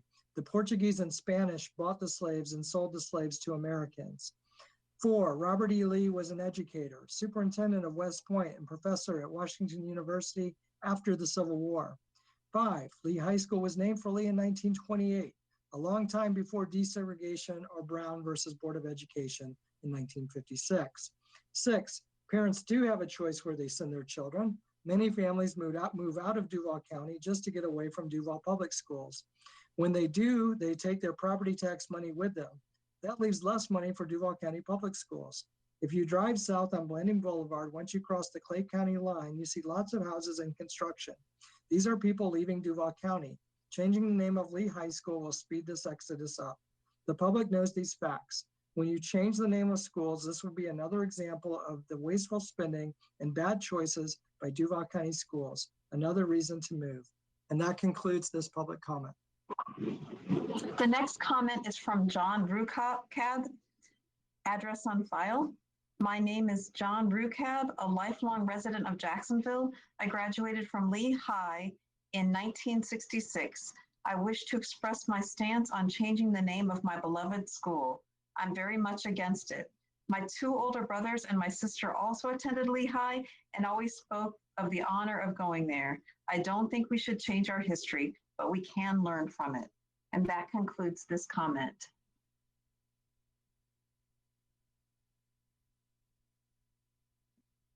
These comments are from Mark Gebhardt, whose address is on file. I imagine the cost involved with changing the names of multiple schools is horrendous. Therefore, I do not feel that now is the time for the name changes. If Robert E. Lee gets changed to Riverside High, I have no problem with that in the future, just not now while so many people are homeless, unemployed, hungry, etc. I suggest that the structures holding the names of the schools should include copies of Augusta Savage's Lift Every Voice. I saw the copy of the statute in an exhibit in the Cummer Gallery. It was very moving, showing unity and brotherhood and love and peace in the shape of a heart made of human figures. The statue is named after Lift Every Voice and Sing by James Weldon Johnson and his brother. The song could be applied to anyone on this planet, male, female, young, old, of different races, creeds, etc. Rather than the expenses involved in changing school names, the statutes could hold the school's name and a plaque with Augusta Savage and Mr. Johnson figures, and or the words to the song Lift Every Voice and Sing. In my opinion, this would show unity, peace, love, all mentioned above, with history that can't be changed, be built upon in a peaceful, unbiased manner. I believe that Black lives matter. I believe that Hispanic lives matter. I believe that all lives matter. During this period of social reformation, unity and peace must be the result, and equality would exist. That concludes this comment. Okay, Dr. Pierce. Hello. Yes, sir. It's 10:51. How many more do we have to read, roughly?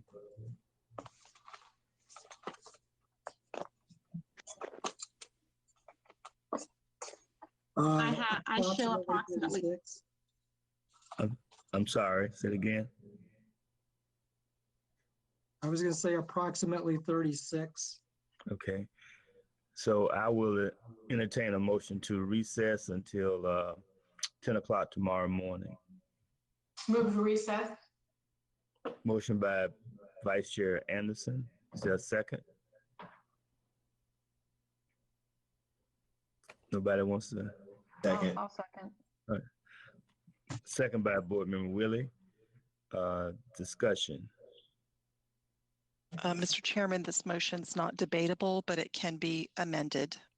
Okay. It's not debatable. All in favor of recess. Let me call the roll. Vice Chair Anderson. Yes. Board Member Smith Juarez. Yes. Board Member Hershey. Yes. Board Member Joyce. Yes. Board Member Willie.